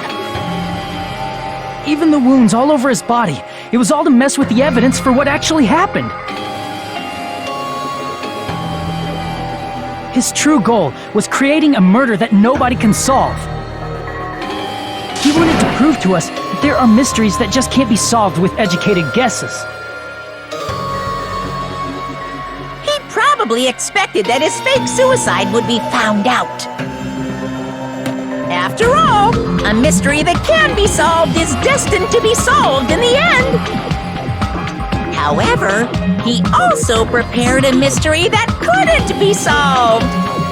As you solve mysteries and bolster your hope, a huge mystery comes along and slaps you in your faces. For those of you who believe there are no meaning, he used not... That's... It is... That's not... But... It's impossible. Nagito wanted to create... That's right! There's no way he'd be able to figure that Monokuma... You know, I know perfectly. I know you used the bathroom 3 times. So... Yes!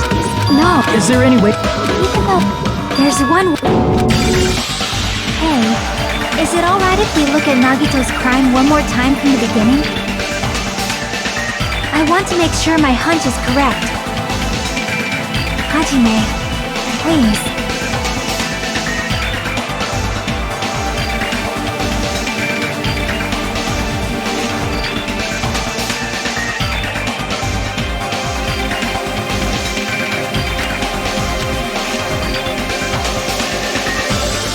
I got it. Let's do this then.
here's everything that happened in this case.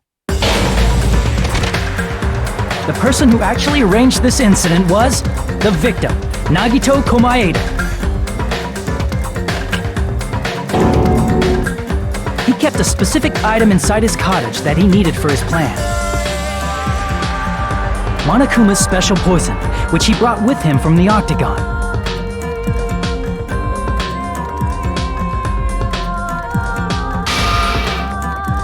Using the gloves and gas mask that he got from the military base,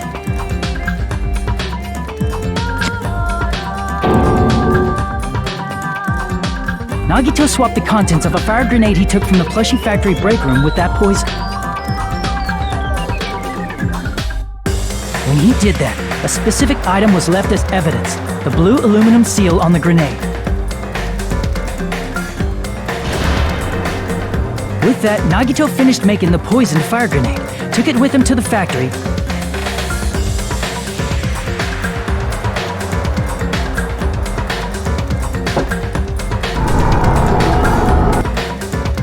and put it back with the rest of the grenades in the break room.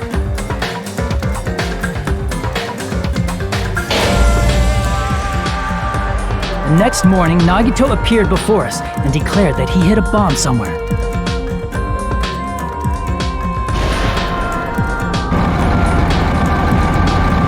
While we were looking for the bomb, that's when Nagito headed over to the goods warehouse.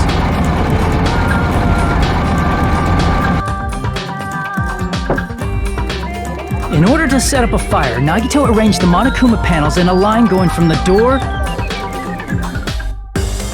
to the curtain and placed an oil lighter in front of it. From there, Nagito set his insane plan in motion.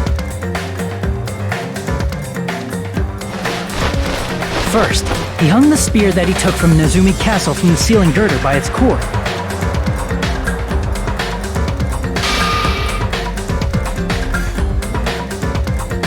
Then he tied his arms and legs at the back of the warehouse with rope. However, he burnt off the rope on his right arm beforehand.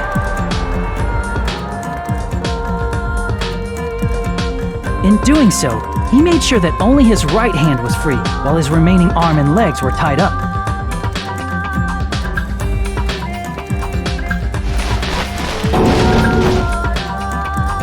As he gripped the tip of the rope hanging over the ceiling girder with his left hand, he lay down face up, just beneath the dangling spear. But this was just the beginning of Nagito's plan. And then, he did something no one could have predicted. First, he covered his mouth with duct tape, and after making sure he was unable to scream,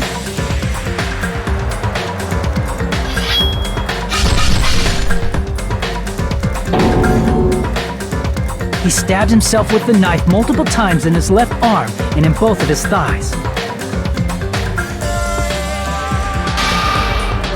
Finally,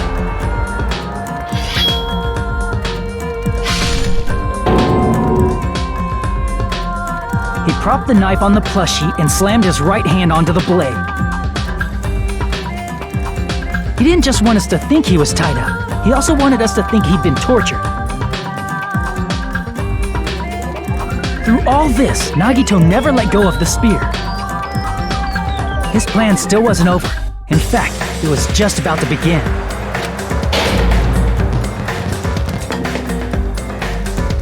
Meanwhile, we finally arrived at the plushie factory and found Nagito's message. After seeing his message, we instantly made our way to the warehouse. But that was part of Nagito's plan.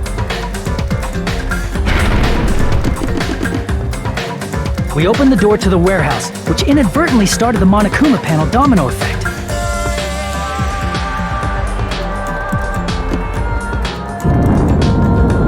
The panels fell one after another until they reached the lighter, tipped it over, and ignited the curtain.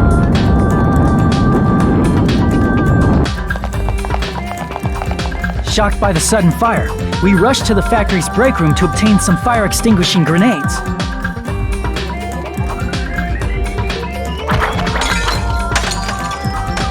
We then aimed for the fire's origin point, which was the curtain, and unloaded the entire supply. It never occurred to us that one of those grenades was the poison grenade that Nagito had prepared.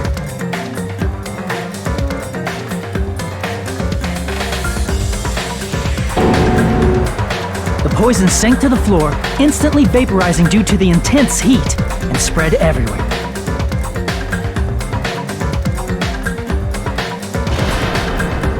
The poison gas quickly drifted to the curtain at the back of the warehouse, where Nagito was. Also, Monokuma's poison has a unique quality in which it becomes heavier than air when vaporized. That poison gas completely surrounded the area where Nagito lay face up on the floor.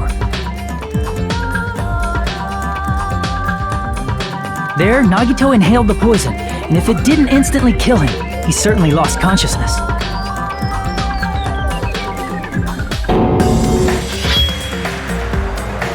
Which caused him to let go of the rope in his left hand, and the falling spear plunged into his stomach.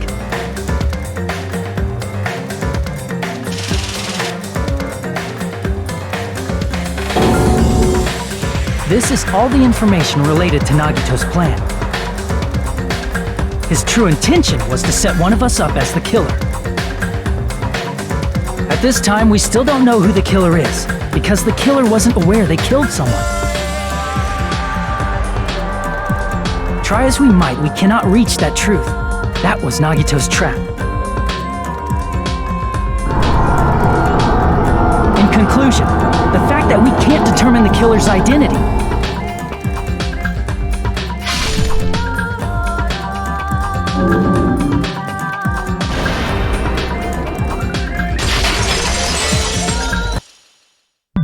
This should be the truth behind Nagito's trap. How about it, Chiaki? Will that help you figure out who the killer is? Chiaki? Just as I thought. It's impossible, isn't it? You say we just have to vote for someone? What Hajime said is probably true. That's part of the reason why I thought it was a little strange. Did Nagito really not care who the killer was? He said this to us earlier.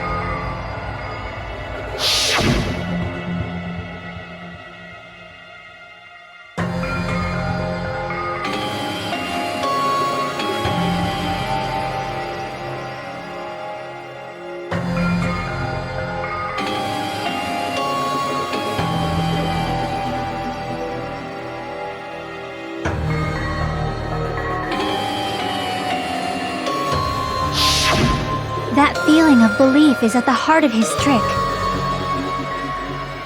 He believed we'd notice the fire grenades. He believed we'd try to extinguish the flames. And he believed we'd fall into his trap. By believing in us, Nagito was able to put his life-threatening plan into effect. What do you mean, believe? And what's wrong with that? There's one more thing, remember? Something that Nagito believed in from the bottom of his heart. I want you to try to remember what that is.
Nagito believed in his talent as the ultimate lucky student.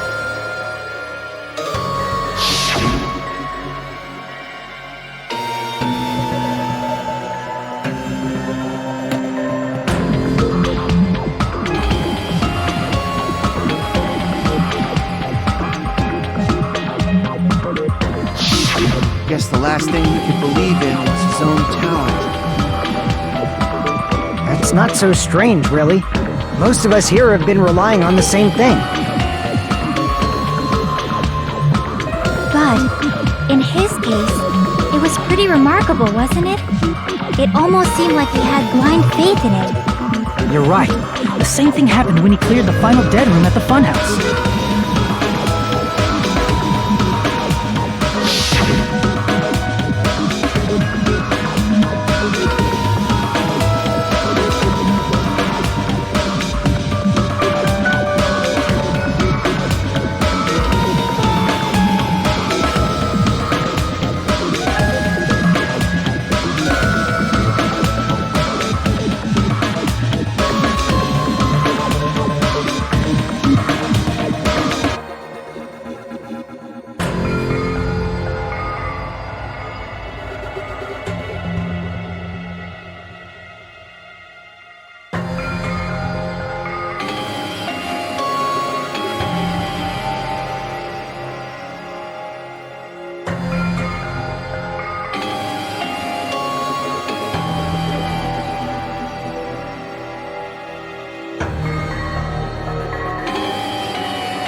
Luck doesn't have... He factored in his No, there's no... What? No, he probably had the target's true identity. That's why he relied on being the ultimate. As long as he had his luck, He risked his life for that? He probably risked his life just so his ultimate luck could decide this. Who is it? Who's the target Nagito was after?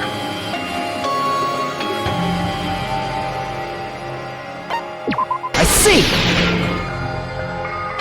That's it? The traitor. Nagito was after the traitor, huh?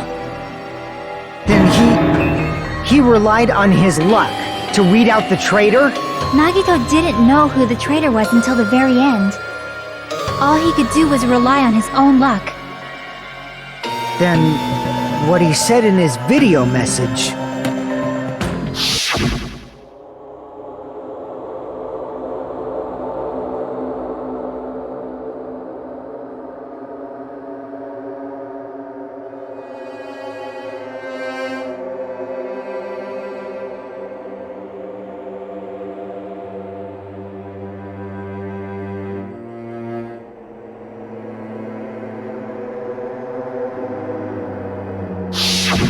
So he was just bluffing! That's probably true. By that point, his plan should have already been in motion.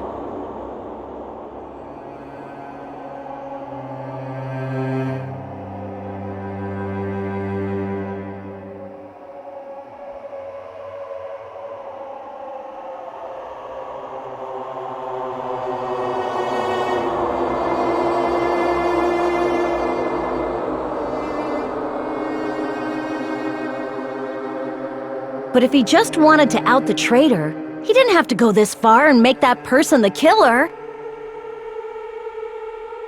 Damn it! We're all in a huge bind because of that! It means he wants us to beat the traitor. By finding out who the traitor is, our hopes will shine even brighter by overcoming that despair.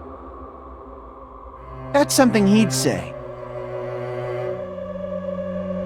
Mon ami, it looks like you've got something you want to say. but you better just keep your mouth shut. And that concludes Nagito's... The only thing we can do is believe. If we don't, I mean, You're... If... Would it have... Huh? But... They couldn't help it. Even if they wanted to reveal themselves, because... They... What's wrong, Chiaki? Get a hold of yourself! That's why... I want you guys to guess. You want us to guess? Yeah, I want you to guess. What? What does that mean? Who do you think it is, Hajime? Who do you think the Future Foundation sent to infiltrate your group as the traitor? What? A traitor who's not... Why? A traitor who can only... What? Because... Serious? Who... Hajime...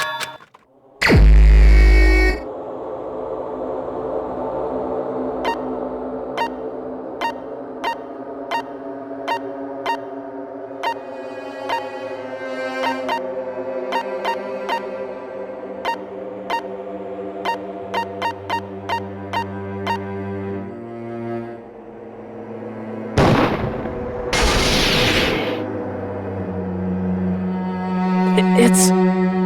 you? Chiaki, you're the traitor? Please! Hold on! You totally guessed right. Just as expected. Yep, you're correct. I'm the traitor. The agent sent by the Future Foundation to hide among you all is me.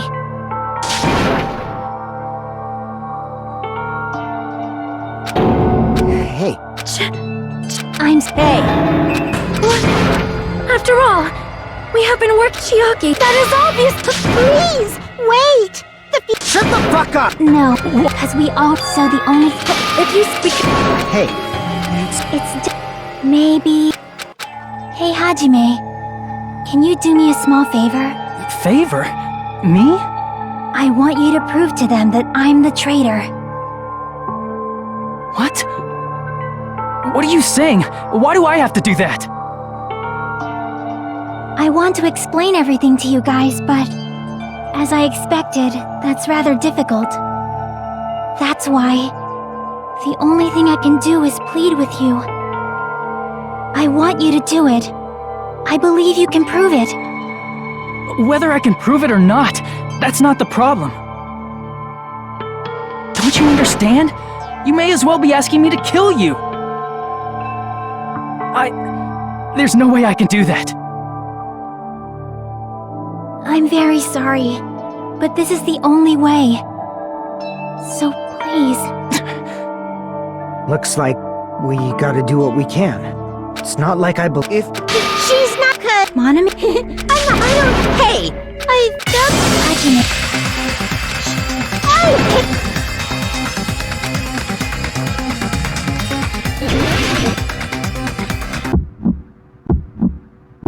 Hajime, you stupid face!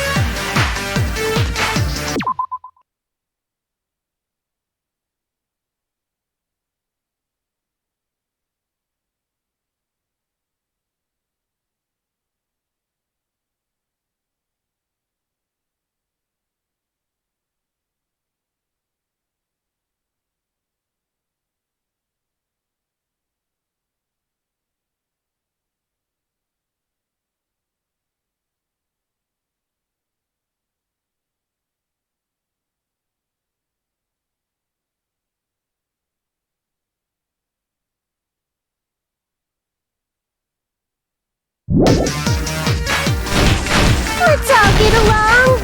Hajime, you stupid face! I won't let you! I'll lower your grades!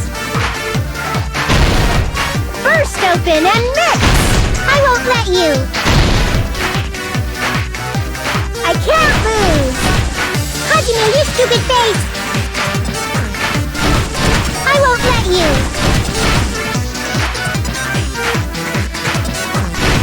Burst open and mix!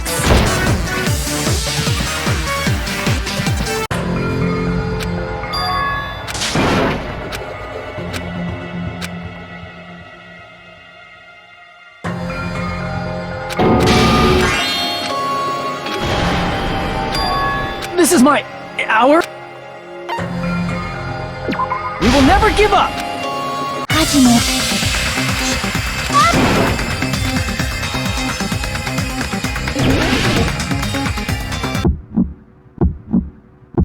Hajime, you stupid face! Let's all get along! Hajime, you stupid face! I won't let you! I'll lower your grades! First open and mix! I won't let you! I can't lose! Hajime, you stupid face! I won't let you!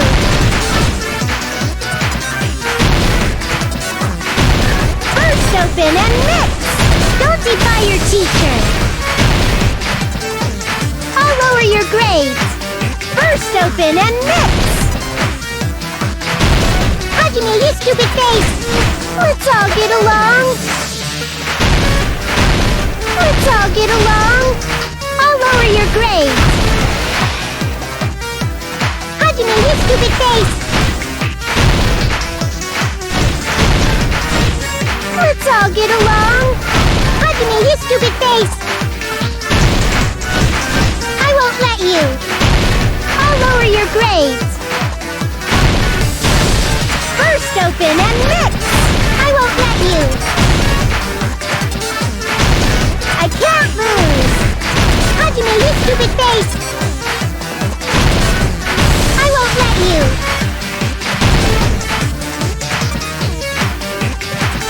First open and mix! Jockey and I aren't best friends! This is the end!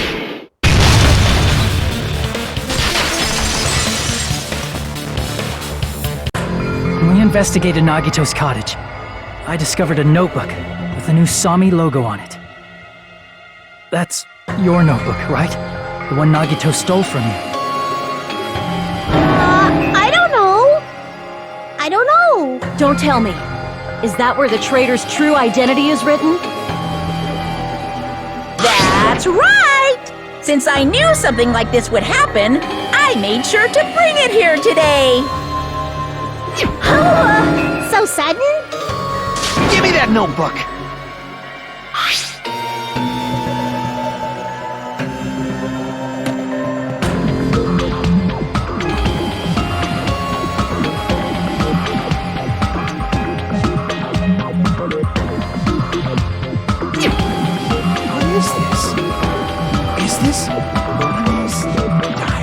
Is the traitor's identity written in here?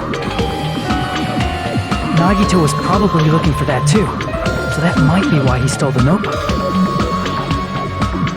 But you wouldn't know who the traitor is just by reading this notebook. Of course, Nagito wouldn't know either. However, it's different from me. You know? It took me this long, but I finally understand.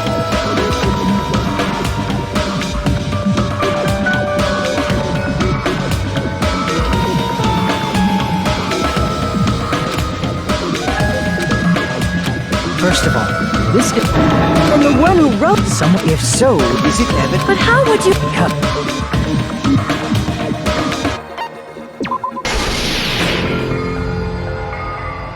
In the notebook, there was a specific entry.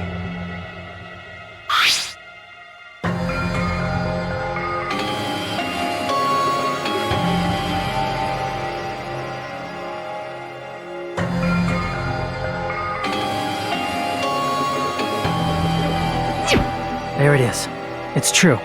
I tried to go inside the final dead room. But the only one who knew that...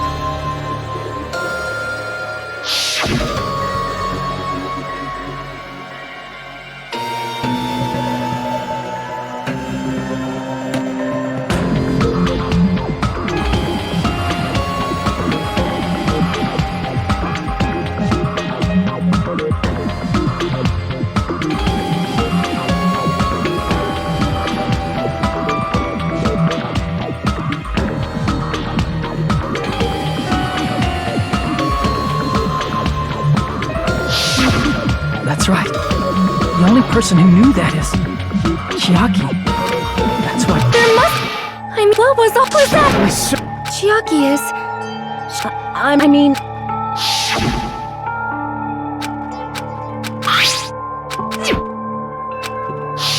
Now that you mention, She tested. That doesn't make any... Chiaki probably. Shit, that isn't... Why are you... Of course not. I will not believe there is... But the.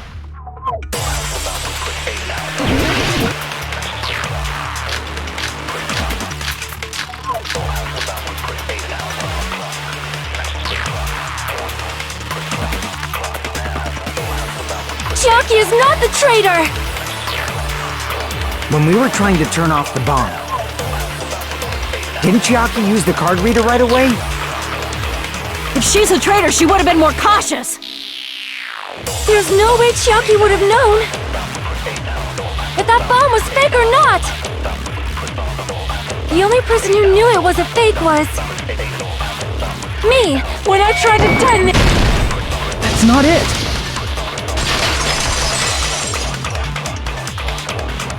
That's not it. Sonia shouldn't have been the only one who knew it was a fake.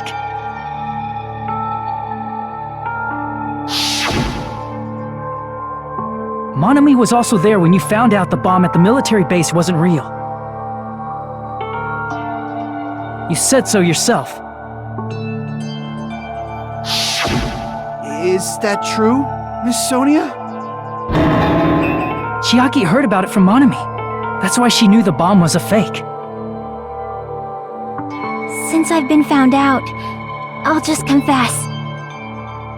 The reason I couldn't tell anyone I knew the bomb was a fake was because I would have had to I did not want to hear that! Enough already. I do not want... Sonia... and does not mean we should...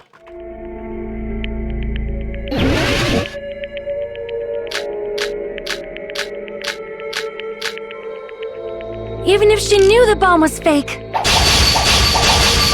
that does not prove Chiaki is the traitor! If that counts as evidence, I should be doubted too! After all, I also knew the bomb was fake!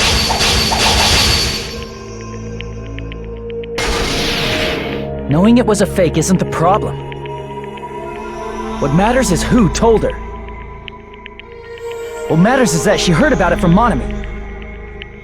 There was someone other than me and Monami who knew that bomb was fake! That someone is Monokuma! Monokuma said so earlier, correct? He knows everything about this island. Monokuma probably told Chiaki that it was fake beforehand!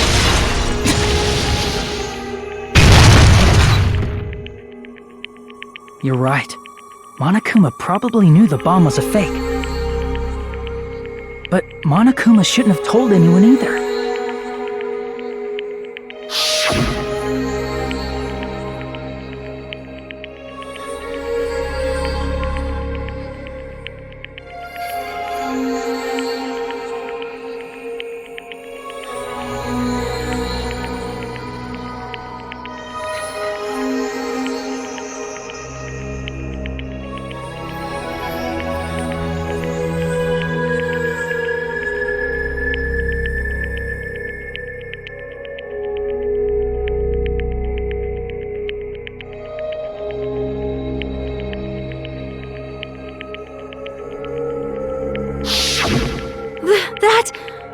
Monokuma may have just been lying! No, he won't lie at times like this. You already know that. Hajime, are you going to believe Monokuma over Chiaki? That's not it. It's just, even if Chiaki is the traitor, is it really okay to vote for her? That basically just means we have to believe in Nagito's luck, right? That's not it. Are you telling us to trust his luck? Are you telling us to entrust our lives to that bastard? There's no way I can believe in Nagito. I'm telling you that's not it! We shouldn't believe in Monokuma or Nagito. We have to believe in Chiaki. Huh? It doesn't matter who the traitor is. Even if Chiaki is the traitor, that's not the Chiaki I know. I believe in the Chiaki who's been with us this whole time. That Chiaki is saying she wants to protect us with her life. So the only thing we can do is believe her. If we don't, nobody's going to be saved. Damn it. Hey, can you listen to me a little? There's nothing to be sad about, you know? 'Cause this is different from what happened before. Unlike before, you guys don't have to stay alive by doubting someone. You guys can stay alive by believing in me. Are you telling us to believe in you and sacrifice you? That is just too cruel! I'm sorry. Chiaki! Monami, I'm sorry too. You're probably gonna get scolded by a lot of different people for this. But still, I want to protect everyone by any means. And I'm happy that I'm able to do that. It's not up to me to decide whether that's right or wrong. However, I believe it's truly amazing that you were able to think like that. We could even call this a miracle. Hey, what have you two been talking about? Everyone's jaws are dropping, you know? I know. It's voting time, right? Hey, Chiaki. You don't have to worry. Believe in me and cast your vote. God damn it! Why did it end up like this?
Even so.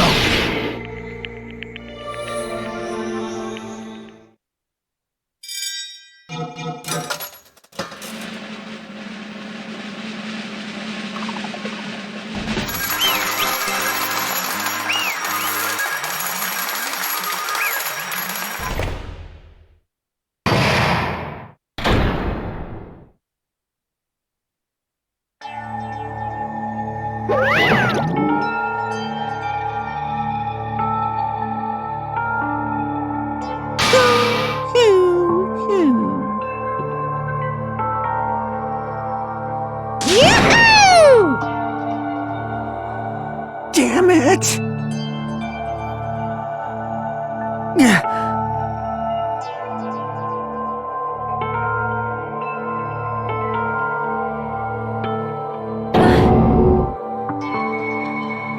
Damn it.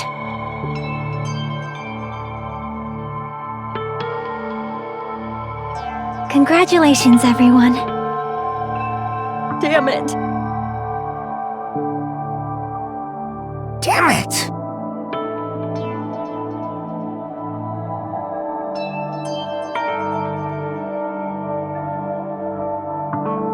I'm sorry I didn't tell you guys. What? That is...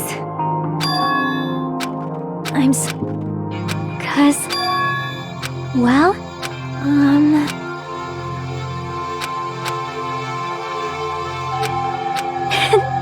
Why?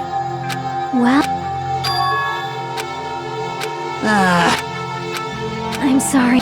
That Yeah, like... So... Yes! Huh? Are you serious? Huh?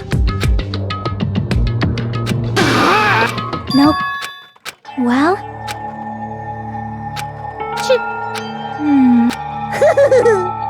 Perhaps... Hey!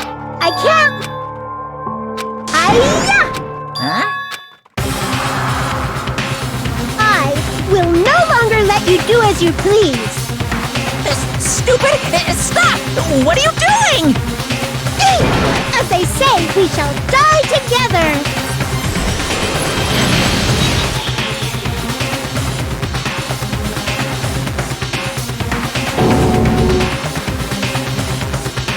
What'd you say? Huh? No, no! Ah! Phew!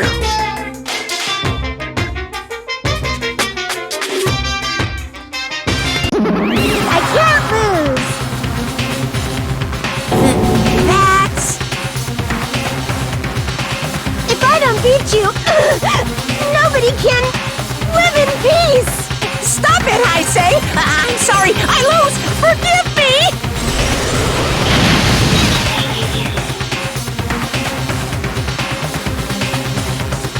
Hey, hey!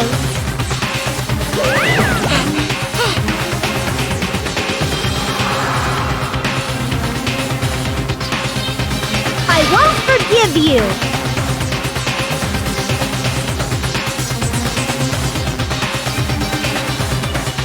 I won't let you. Hey, hey!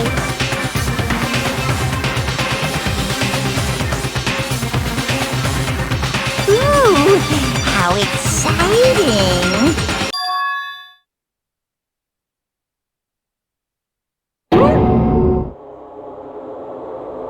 What?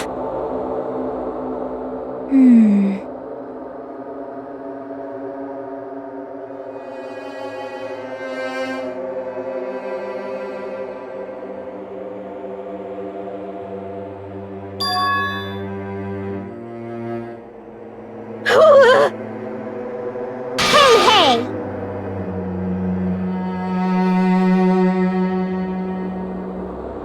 Too bad!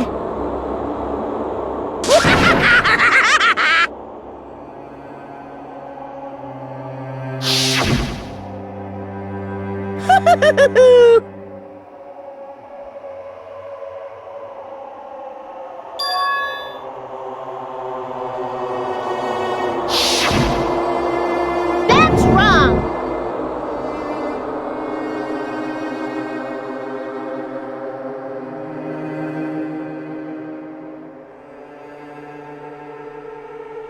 Damn it!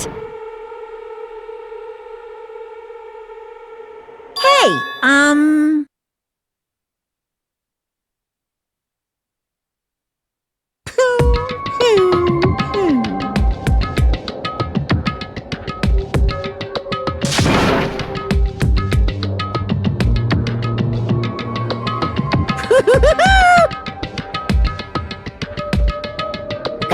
Could it be? Hey, hey, hey! Hey! In the end, even if Monami risks her life or does whatever, it doesn't matter to my army of 10 to the power of 60 strong! There's no value in that life you're risking! So how about this? This overwhelming despair! Does it make you dizzy from excitement? What's this?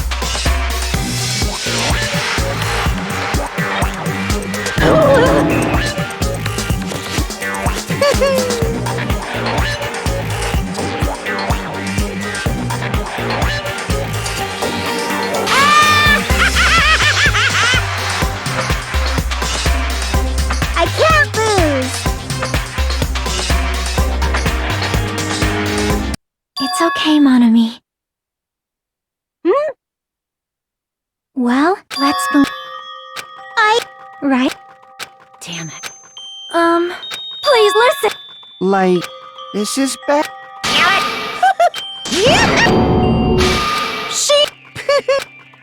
I'm... Now, special. Huh? Uh-huh. That is... You got... I'm sorry. I'm sorry. Just one. There's no when you do, but still, even because if you love. Bye, everyone. It's okay. A shining future will always be waiting for you. It's true. It's absolutely true. 'Cause I know. Bye-bye. Please don't forget about your teacher. Let's give it everything we've got! It's punishment time!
I don't... What? Phew. Huh? Hey! I shall now...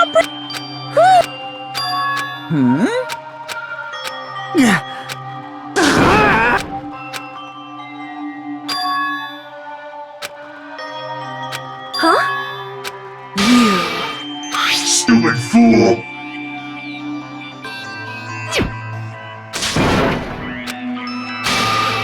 Hey, No.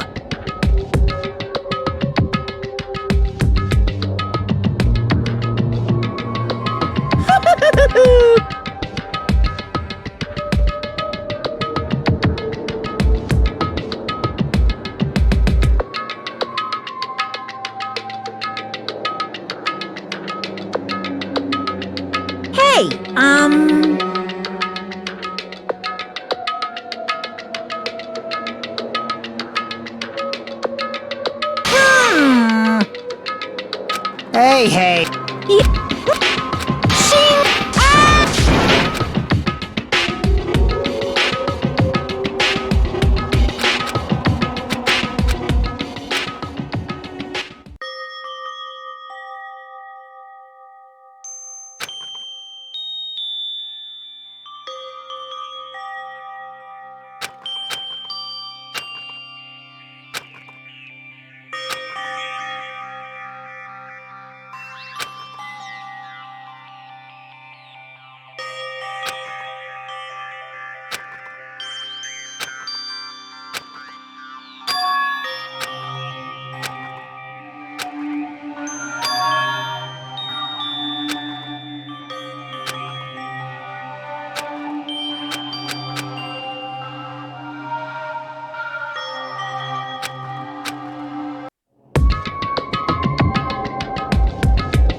See? Well, yep.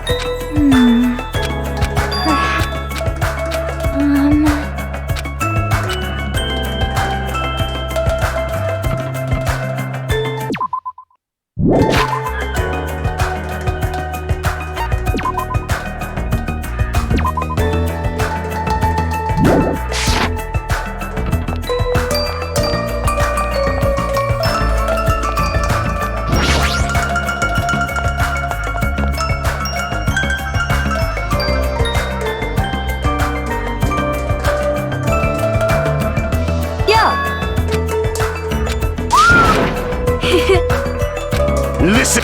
Huh?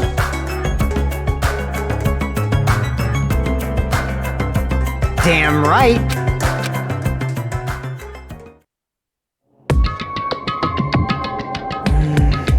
I wonder who's watching this message.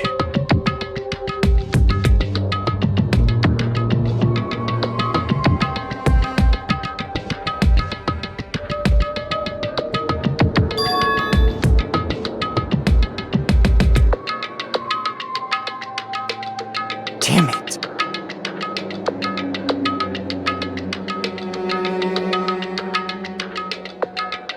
Hey!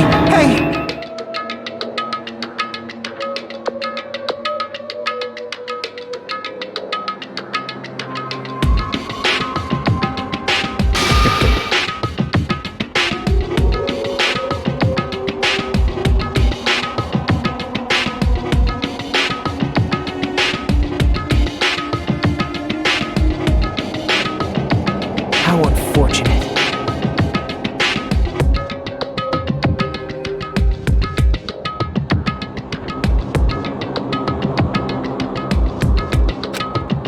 Now then.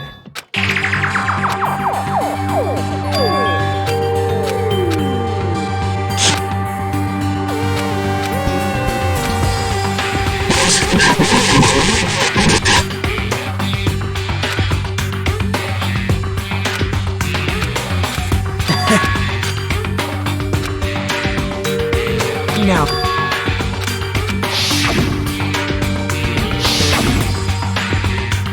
Well.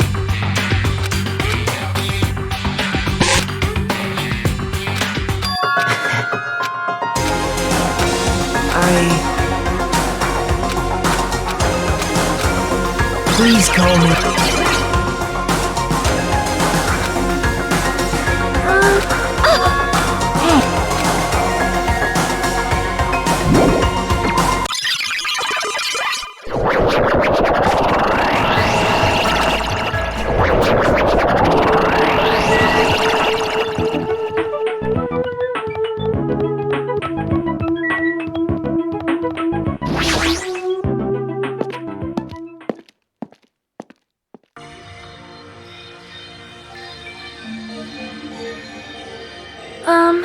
Yeah. You are a I'm gonna... Thanks for the food. Dumbass! This is your... What? In the name...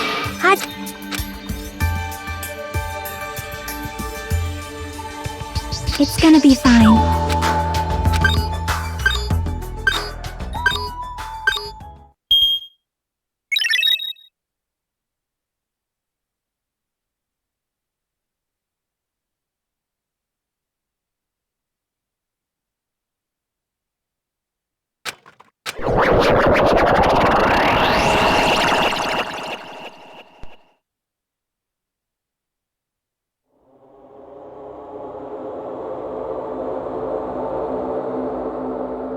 Is this... what? It sure looks like a trial ground.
had enough.